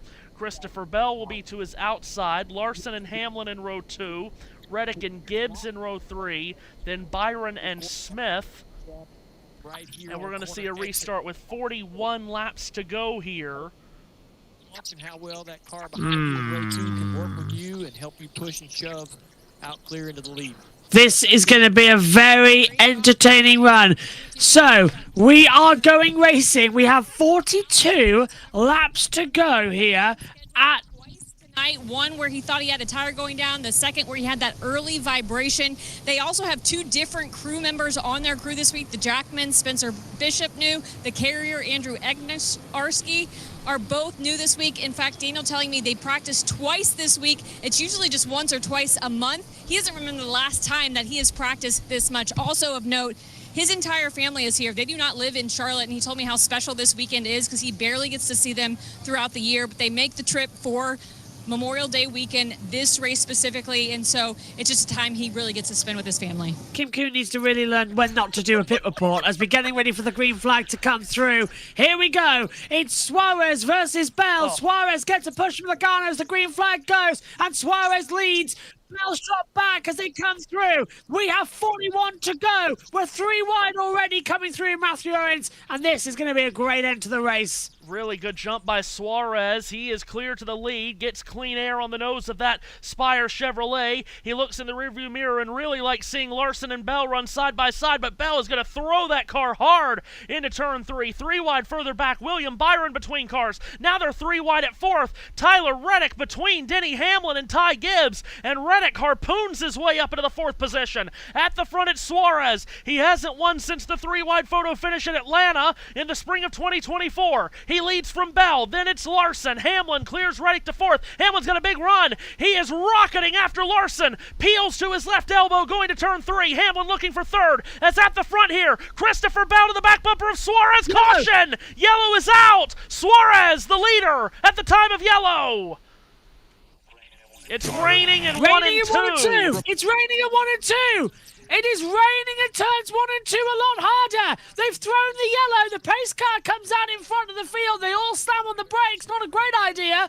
But if that's wet and it's raining heavier, that might be Daniel Suarez as winner of the Coke 600.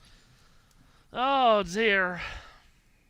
JT, is it a small shower or is it a big one? Well, I think it's big, but as we just saw with the radar, it's skirting the premises of the speedway. It's hard to tell how hard it will be. Let me tell you. It doesn't look too particularly heavy to me. Let me tell you, if this race were to end, and I don't know if it's going to end here, but if it were to end here and Daniel Suarez wins this race, this is going to be massively controversial for the fact that he got to the front because they threw a caution for a lightning strike that they then withdrew. This is going to be massively controversial if Daniel Suarez were to win this race. So... Noah Gregson and Riley Herbst colliding in turn 4. I thought that was the caution because I saw that happen. Then the yellow came out. I thought they'd gone down the track, so I was expecting... Oh, he hit him. He hit him. Wow. Well, Riley Herbst says, you know what, you're going to do that to me? Have a bit of that. So we haven't red flagged the race just yet, though. We are still going. And they're going to keep the cars rolling in hopes of this just being a sprinkle at one end of the speedway, and they can keep heat in the track.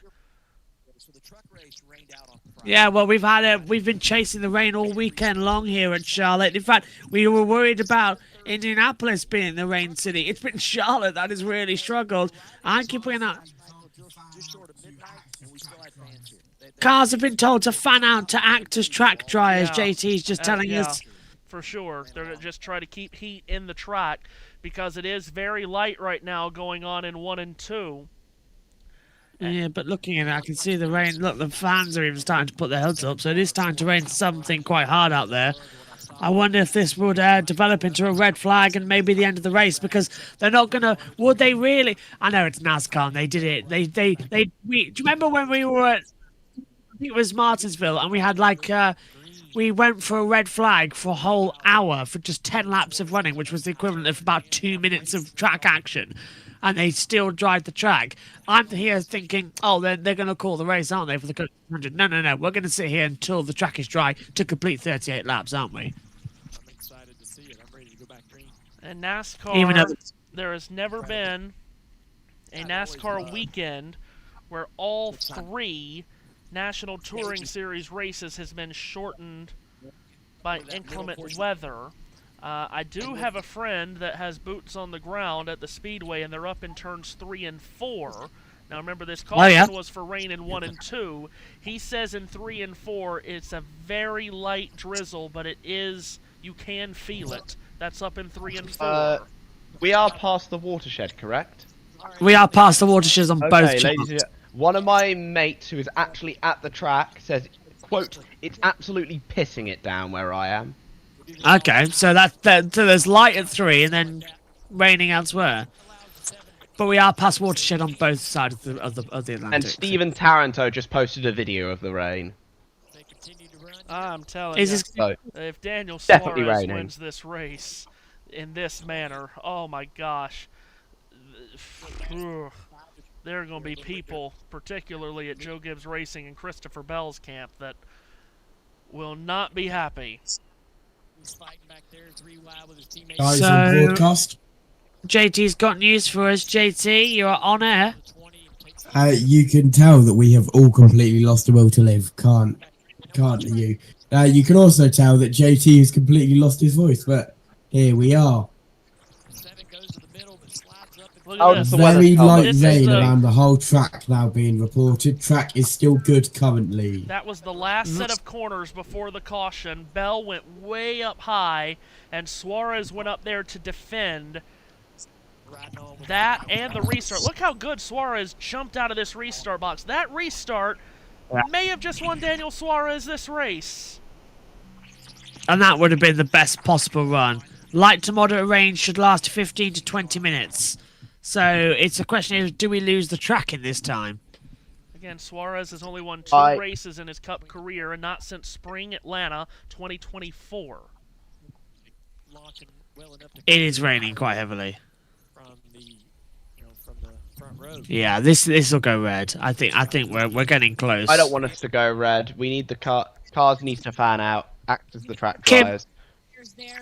When we go back green here, what's your concern with all the guys behind Big you? shower moving in. No concern. We were just in a perfect situation to take 2 right there. We saw the guys hang on earlier that did that. So we've got a fast freeway insurance Chevrolet Camaro all night. We've had to overcome a lot. So, super proud of everybody hanging in there, and just appreciate all the men and women that fight for our country and allowing us to come out here and do this every weekend. So I got the best man for the job to see if we can capitalize here. But I'd love to see it rain a little harder here, but I think we're going to get back going. So if we can just net out, we'll be okay. I was going to ask, I love a crew chief meteorologist perspective. You had the radar up on your computer. You closed it before we went on air. So what is your take on what the weather's going to do? It's been crazy all weekend. You really haven't been able to predict it. We thought the whole weekend was going to be a washout, and it really hasn't been. It was crazy last night. There's no fog yet, so maybe that'll roll in, and we can top this thing off with a win. Thanks, Ryan. Good luck. Okay, so we're just waiting to see. Adam, you guys have been bat fast all day long, recovered from 2 penalties on pit road, passed more cars than anybody, but now you're in this situation of stop and go. How hard is this for you right now, though, to watch these raindrops coming down in second place?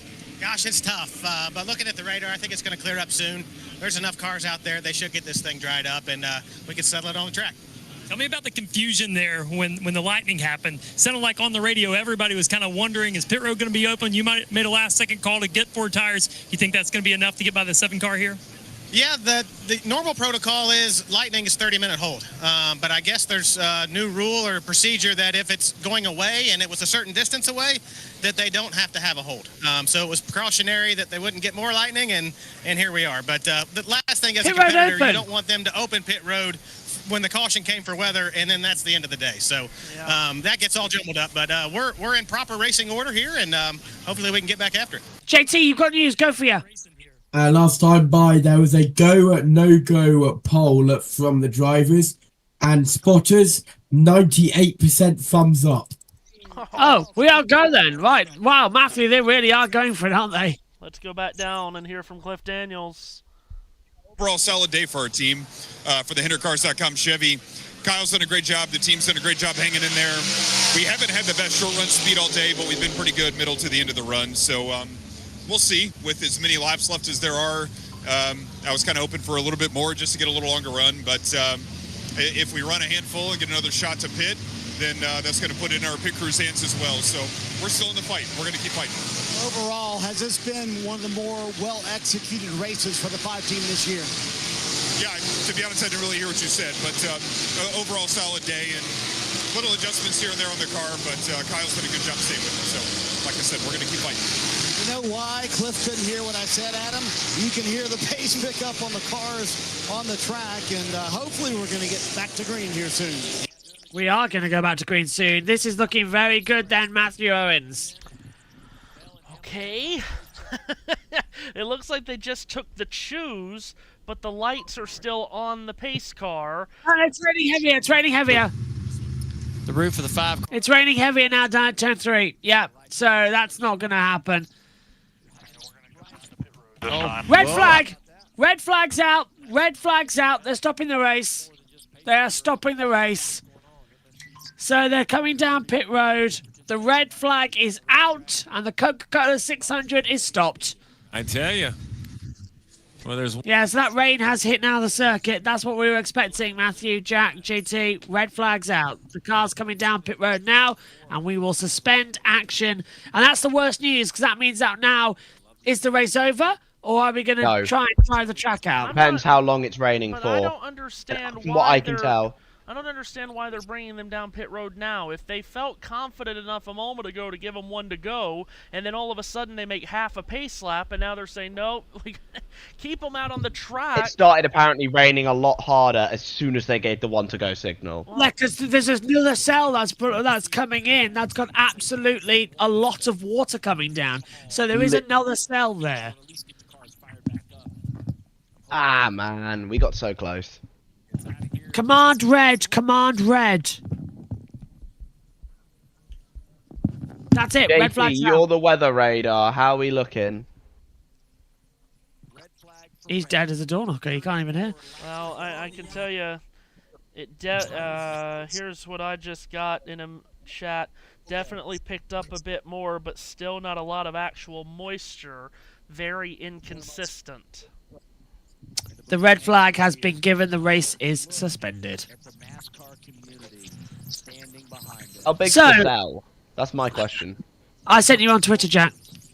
Oh, I don't check. I literally don't check Twitter DMs. Oh, it's a massive rainstorm that's coming in. Suarez might just be the winner of this Is event. that going to hit the track or is that going to miss it though? That's the question. That's what's hitting the track now. What is it coming across? Yeah. Now we'll get going again. We'll get going. Optimistic. I hope so. What do you think, We've got Matthew? 2 hours still to get going. Yeah, they're going to try Jeff everything Crumb's they can.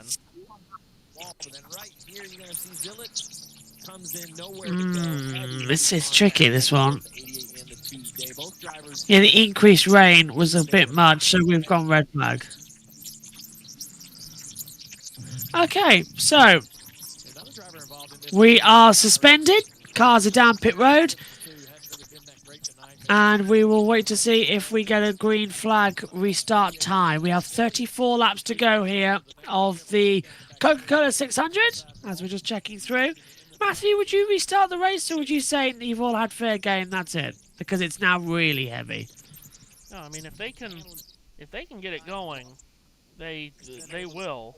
I mean, it just depends on how much comes down. Obviously, if it becomes a downpour and you're looking at the clock and it's a quarter after 11, you're saying no, probably not. But again, if this just skirts through and the whole track does not get soaked, they'll send out the track drying equipment and start again.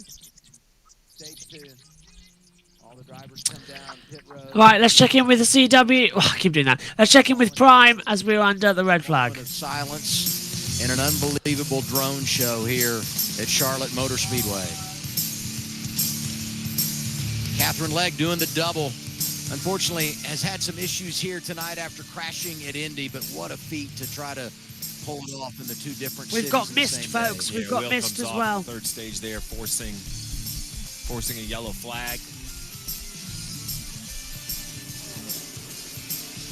And then Christopher Bell runs a little bit long for his green flag pit stop, comes out with fresh tires, storms from 9 seconds back all the way to the lead to win stage 3. Another accident. 47 of Stenhouse gets in the back of the one of Chastain. Chastain goes for a ride to the inside wall here. Big hit for the one. That just kind of started the action on the backstretch. That was the hot spot for the next handful of laps. Once again, back straightaway is going to look a lot like the last wreck. The 19 moves down, the 17 moves down the block. There's contact. That'll take out the 60 of Priest, the 19 of Briscoe. Yeah, Josh Berry gets a little bit of this as well. You see him trying to avoid huge contact for the 19 on the inside wall.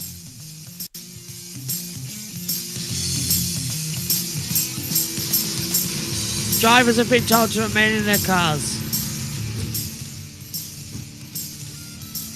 Saving grace for Briscoe. 24 stage points before crashing.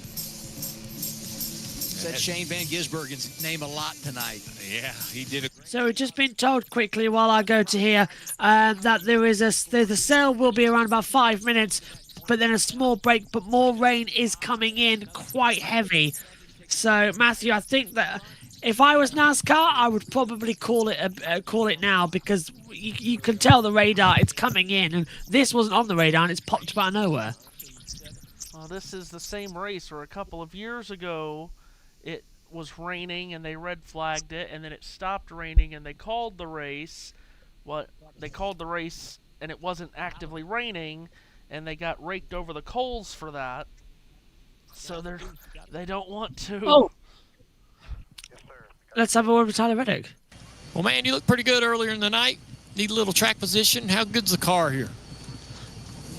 Well, it just seems like our Mobile and O'Reilly Auto Parts Camry is really, really good. It was kind of a shame there in stage 3. We kind of fell off. First time we've had that all night, and yeah, we had to fight pretty hard there. You know, I feel like 11 and 20 are really strong. Had to fight Denny really hard there in stage 3, but yeah, man, I just feel like we got to get a really good restart here, and anything is possible here in the closing laps when we get back going. Yeah, I know you've been waiting on the top of the racetrack to come in, but the bottom's actually been pretty good all night, a little bit different than what we saw last year. What do you think the difference is? Yeah, man, it's kind of hard to say. Just, yeah, I don't know if the track's just wearing out enough where that bottom just works a little bit better. They're 3 and 4, but yeah, it's been fun. It's been a big handful. You know, typically that top 1 and 2 comes in and you can rip it, and it's been kind of treacherous all night. But 3 and 4, man, it's just been real rough. It's been hard on us inside the car, but it's been a good, fun handful. It's a great place to have a 600-mile race, that's for sure. Seen a lot of drivers with tire issues. How have you been managing the right front tire? A lot of guys have having cording issues. How's that going for you? Yeah, we've been doing pretty good with that. You know, a couple runs early in the race, we were definitely kind of one or the other. But yeah, the guys, Billy Scott and the team's been doing a good job of helping me work through it. You know, help me adjust and do things I need to do. So feel pretty good about it. Sounds like we're getting ready to go. We really appreciate the opportunity to talk to you. I know it's been a long night. 34 to go, bud. Good luck. Yeah, it's good done. Love the insight there from Tyler Reddick. Such a great start to the year for driver 40. Engines are refiring. We are going to restart here. So we are going to go green again, Matthew and Jack and JT. Light sprinkling of rain. 34 to go. How long until we go back to a red flag? This is getting insane, Yeah, well, Matthew, this type of is racing. getting, like, I don't understand why they brought them down pit road to begin with. But now I don't. I was just. I haven't fully understood a lot of what's gone on the last 30 minutes. I don't understand the caution for lightning, and then you go into a lightning hold, but then you rescind the lightning hold, and then you set up, pit stops that puts a guy, God bless Daniel Suarez and Ryan Sparks. They haven't been a race contender all race long. Now they're at the front. When a caution comes out for rain, then it red flags. They could be in position to win. Now we're firing them back up. I'm really not so sure I'd agree with the calls that's been made the last half hour. Oh, let's go down to Prime, actually. They're at the desk. Positions. I've sat there as the person leading the race, and if this thing rains, you get it. And I've been the person saying, come on, we can race in anything. Let's just go. I think a genius call by Ryan Sparks. It puts them in this position. I hear the cars moving, though, and the rain is just drizzling. I think we're going to get some more racing in. And what an interesting opportunity to get just a reset, knowing you've got 35 laps for a crown jewel race. We've got the 20 in the mix. You get the 45 in the mix trying to win. Oh, we're going to go green this time by Matthew. So this is one to go now. Well, they're trying to get this going as quickly as they can. They really don't this race could be over quickly if they could raining. It's raining again. Sorry, spotters are saying it started raining again. God. They tried. Now it started raining again. They can't catch a break out here. It has started raining again. We just got close. Yeah, confirmed it started raining again on the circuit. Oh. We're going to have to make a decision at some point on this, because this little lingering drizzling is going to continue. Wow. Was that lightning, or was that just off the video board? I think it was off the video. I'm hoping that. Good Lord. No, it is lightning. It was lightning. It was lightning. Red flag's out again. Red flag. It's lightning. Red flag. Red flag for lightning. Oh, my days. So, it was lightning. Great spot, Matthew. JT, can I have a replay of that, please, on our camera up here in the booth that you've got? Because I saw it. So, let's have a look. There we go. Where am I looking? Oh, yeah, it's lightning. Yeah, big time lightning. Red flags out for lightning. But hold on, Rain they haven't brought them down pit road again. They usually roll for a couple of laps.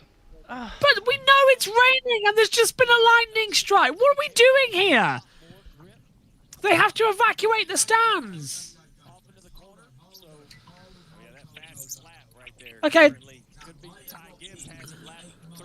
I think we're getting ready to see another fast lap set. So we are not going due to the rain, not the lightning strike we saw. Well, now, okay. So the lightning might not be within 8 miles, but we can see it. If we're going to have a lightning rule, we have to have a consistent lightning rule, and we've already gone against it once tonight, and now everyone just plain as day saw that strike of lightning right over the top of the Reminder, speedway. by the way, quickly, of how far you can see lightning from, though. We had that at Elko a couple of years ago. Do you remember Fontana? It lightninged once, and we could see it. That was 20 miles away.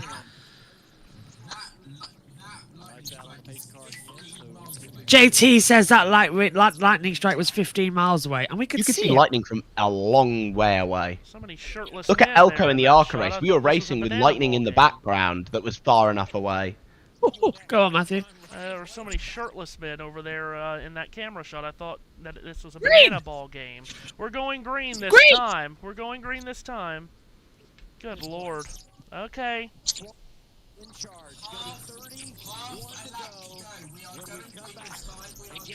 Here we go! We are getting the green flag coming in! How on earth is this going to go? 31 laps to go! Track is greasy! Boogity, let's go! Just throw them into turn 1 and see what's going to happen. Suarez leads from Larson, then Bell, Hamlin and Zane Smith coming through as they try and keep it up. Look, they're already drifting on the track, Matthew, through turn 1 and 2. They're struggling to keep it on the traction. And look at that, Larson's dropped back down the middle of the field. Larson and Bell nearly had it coming together. Denny Hamlin's going to thunder down into turn 3, and thunder might be the operative word tonight. Hamlin to the inside of Bell, but at the front with clean air on the nose of his Spire Chevrolet is Daniel Suarez to the lead with 30 laps to go. He looks in his rearview mirror and sees Toyotas tussling behind him. Hamlin, Bell, and Reddick. Hamlin slides up the banking in turn 2. Bell sticks it in around the outside. Reddick might go down to the inside. Further back, Zane Smith taking it to Kyle Larson. But up front, it's Daniel Suarez from Monterrey, Mexico, out in front of the field in the 600. Look at Hamlin, he's got the traction as we get raindrops on the camera lens as well. This is absolutely insane sittings right now. 4 wide through the tri-oval section as that's Blaney trying to come back through on the inside line. Look who's going up high. It's going to be Suarez, Hamlin and Bell side by side. Into turn 2. Oh, contact. Contact between the two as now we get to see Suarez still in the lead, but Hamlin's not letting it detract. Hamlin going down low as they try and keep it in. We've got a yellow flag once more down somewhere on the straight. Suarez still the leader. It's raining in turn 2. It's raining in turn 2. The caution is out again. And it's really raining now at turn 2. Quite a lot of rain coming through there. And the driver's struggling to control it. That's it. That's got to be it now. It has to be it. It's bucketing it down at turn 2. Matthew. Enough already with this. This is ridiculous now. Now, this is ridiculous. You've got to do... You have to make a decision and stick with it, for goodness sakes. Now... Just call it. Just call this off. This is getting silly now. I mean, if you want to wait, if you want to wait it out, we've got a window of time. We've got lights. We're not on, national television here. We're on a streaming service. We could wait it out if we want to. But good Lord, don't just keep sending the cars out to run 3 laps at a time. They've lost the track. It's raining heavy. It's raining heavy now at turn 4. There is a lot of room behind this, though, as you see. So we've hit the rain, and it's still coming through. So this is a long night. We've been racing now for nearly 5 hours, and this is a long night. This is much heavier. Yeah, this is going to put a stopper for a while now. Well, okay, we can all be frustrated with everything that we're seeing, and I think we all are, but oh my goodness. Hats off to Daniel Suarez for what he's done on these last couple of restarts, holding the lead. This is much heavier rain now on the backside. There's spray coming off the tires. Yeah, there's spray coming off the tires on the backstretch. This may be Daniel Suarez's Coca-Cola World 600. Confirmation from NASCAR, we have lost the track. So that's already an hour to dry it now. What time are we at? We are 90 minutes away from 1 a.m. That is usually when they don't want to go past. So an hour to drive the track, 27 laps, that's 15 minutes. I don't, to be honest with you, which of the race, I don't think... Yeah, and there's rain behind. I don't think this is going to restart, Matthew. I think that's it. We're done. We are done. That's done. That has to be done. We've done enough. We've done enough, and I think Suarez being a victor would be good.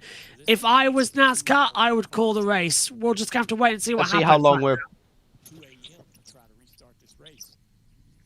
Matthew, would you... Go on, Jack. I think this might be it. Well, we'll see how patient NASCAR wants to be. No. Now look at this shot. Now it's heavy rain on both ends, backstretch and front. So now... It's not only have we lost one section of the track, now we've lost the whole track. So that's drying all... Drivers out of the cars now are being told. If I was NASCAR, that I would call it over. I think we might be done. It's heavy rain. It's also fine rain. So it's the one that really soaks it. And that's going to take the longest to dry it up. There's an optimistic Sunoco... Is it just stopped raining? That would be fitting. Did it just stop raining, like, in an instant for a split second, as the red flag is now officially deployed? But did you see that, guys, on the cameras? I don't know at this point. This has been... It's still raining! It is starting to let up. Yeah, but I think the damage is done. Incredible. It was. It was incredible. I saw exactly what you saw. But again, we're in the month of May here in the Southeast. That's just how things work here. That's it! That's it! The race is over! The race has ended! Daniel Suarez has won the World 600! He's got tears in his eyes! Daniel Suarez has just won the Coca-Cola 600! He is crying! His team are hugging him! And that is the best way to get a race win! Hugs and everything! And he points it to the number 8! He holds his hands up into the air! And I think Kyle Busch would be mighty happy with the kind of race we've seen tonight. Let me tell you, Kyle Busch would be mighty proud of this young man, because when he came from Mexico to the States to pursue a career in NASCAR, one of the first chances he was given was by Kyle Busch to put him in a KBM truck in 2015. A virtual unknown from Mexico, given an opportunity by Kyle Busch. And for what he just did on the last 2 restarts on a tire disadvantage to hold off all of those big hitters in Toyotas behind him, Daniel Suarez, this is going to be controversy. But he earned it on the last 2 restarts. Let's hear from him with Marty Snyder. 3rd career win. 4 restarts, Daniel. I know you said it in our pre-race show. You've thought about it since Thursday. How badly did you want this one for Kyle? This one really means a lot, Mary. This one really means a lot. I've been saying for years that this is my favorite race of the year. You know, I get to have my family here every year. This is most of the time the only race that I get to come, and it's been a very tough week. You know, Kyle, he was special, man. This one is for Kyle. For Kyle, for Samantha, for Brexton, for Lennox, for all his family.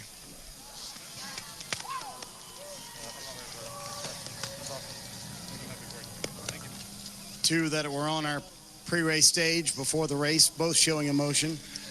This is very special. You know, every win is special. Thank you, Jimmy. Appreciate it. Thank you so much. Jimmy Johnson in with a hug. But definitely this one has a special flavor because of Kyle. This one is for him. If it wasn't for Kyle, I wasn't going to be an Xfinity champion. I wasn't going to have my shot in the Cup Series. And to be able to win this race for him is unbelievable. You mentioned your championship. In some ways, is this win more meaningful than that? Every win is special. You know, every win is special. The championship was very, very special. But it's been a second, right? But, you know, first win with the Spatter Motorsports, Freeway Insurance on the car. Cesar Soriano, the CEO of Freeway Insurance, is here. Just unbelievable.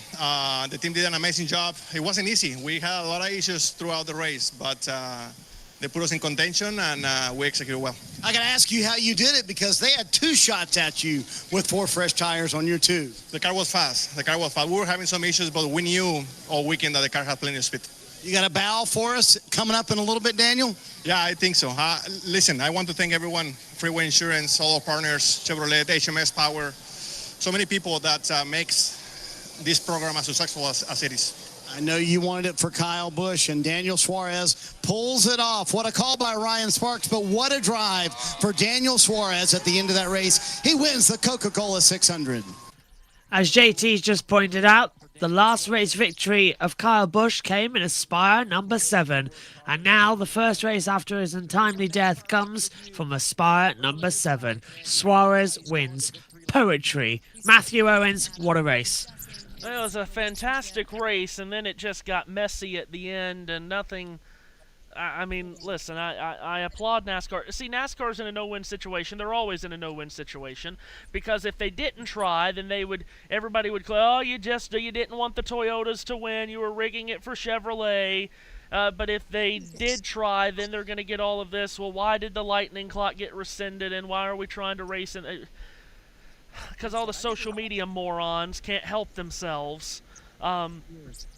I mean, give credit to NASCAR. They tried to give us a finish of this race under green, but at the end of the day, that was just the rain was just so nagging.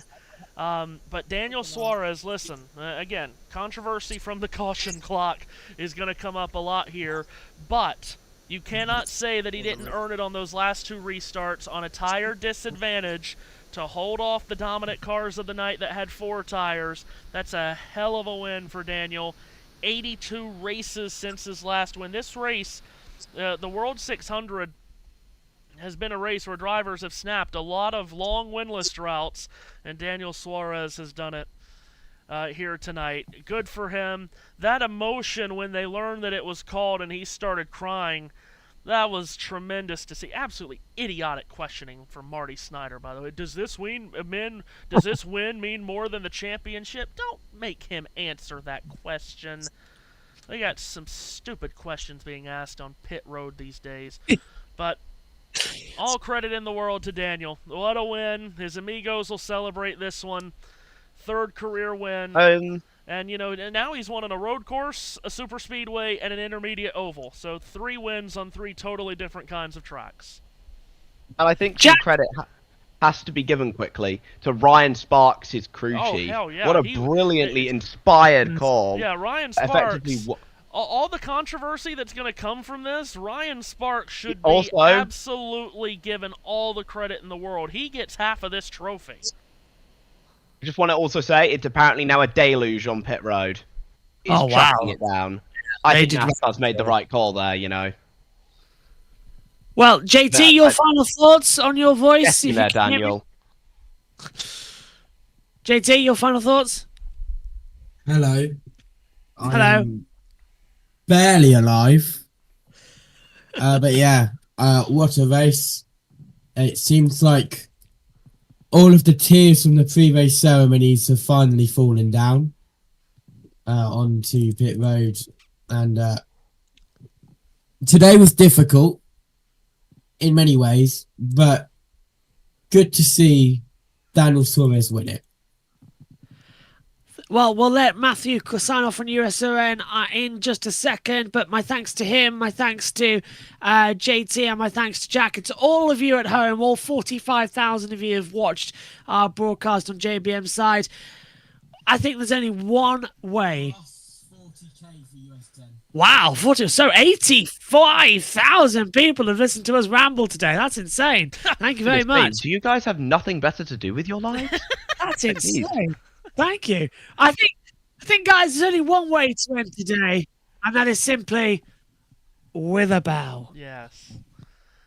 See you next time out. It is a brilliant race victory, and we'll now see Daniel Suarez is the Coca-Cola 600 winner. Good night. Matthew, I'll hand to you. What a broadcast. Over to you. what a day. We had the greatest Indianapolis 500 I've ever seen in my life, and we had a World 600 that once again, this race has given us bangers each and every year. The next gen era, unfortunately, we end up 27 laps short of the finish, but it was still a hell of a race. And Daniel Suarez, I already can hear it now on SiriusXM and social media. Yes, the way he got the lead was questionable, but when he got it, he kept it across 2 different restarts on a tire disadvantage. Don't, pardon the pun, don't rain on Daniel Suarez's parade right now. Good for him. Spare a thought for our guy Collins Janis, who is at the track, or was at the track, still is, I'm assuming, the one giving me updates. He just sent a picture into a group chat. He made 2 bets today. One on the 500, one on the 600. His 500 bet was David Malukas, finished second. Oh. His 600 bet, Christopher Bell, finished second. Oh my god. Yeah, so close. How unlucky do you have to be? Yeah, I tell ya. But guys, this was a fun day. This was a fun one. We've been on for 5.5 hours. I'm ready to go to bed, and I certainly know that you guys are, so I'm not keeping you up any longer. This was fun, and it was fun, but it was also meaningful tonight, and I'm glad that we I feel like we met the moment on everything that this race brought us this tough weekend. So thank you again. No, and we will we'll be back next Sunday night.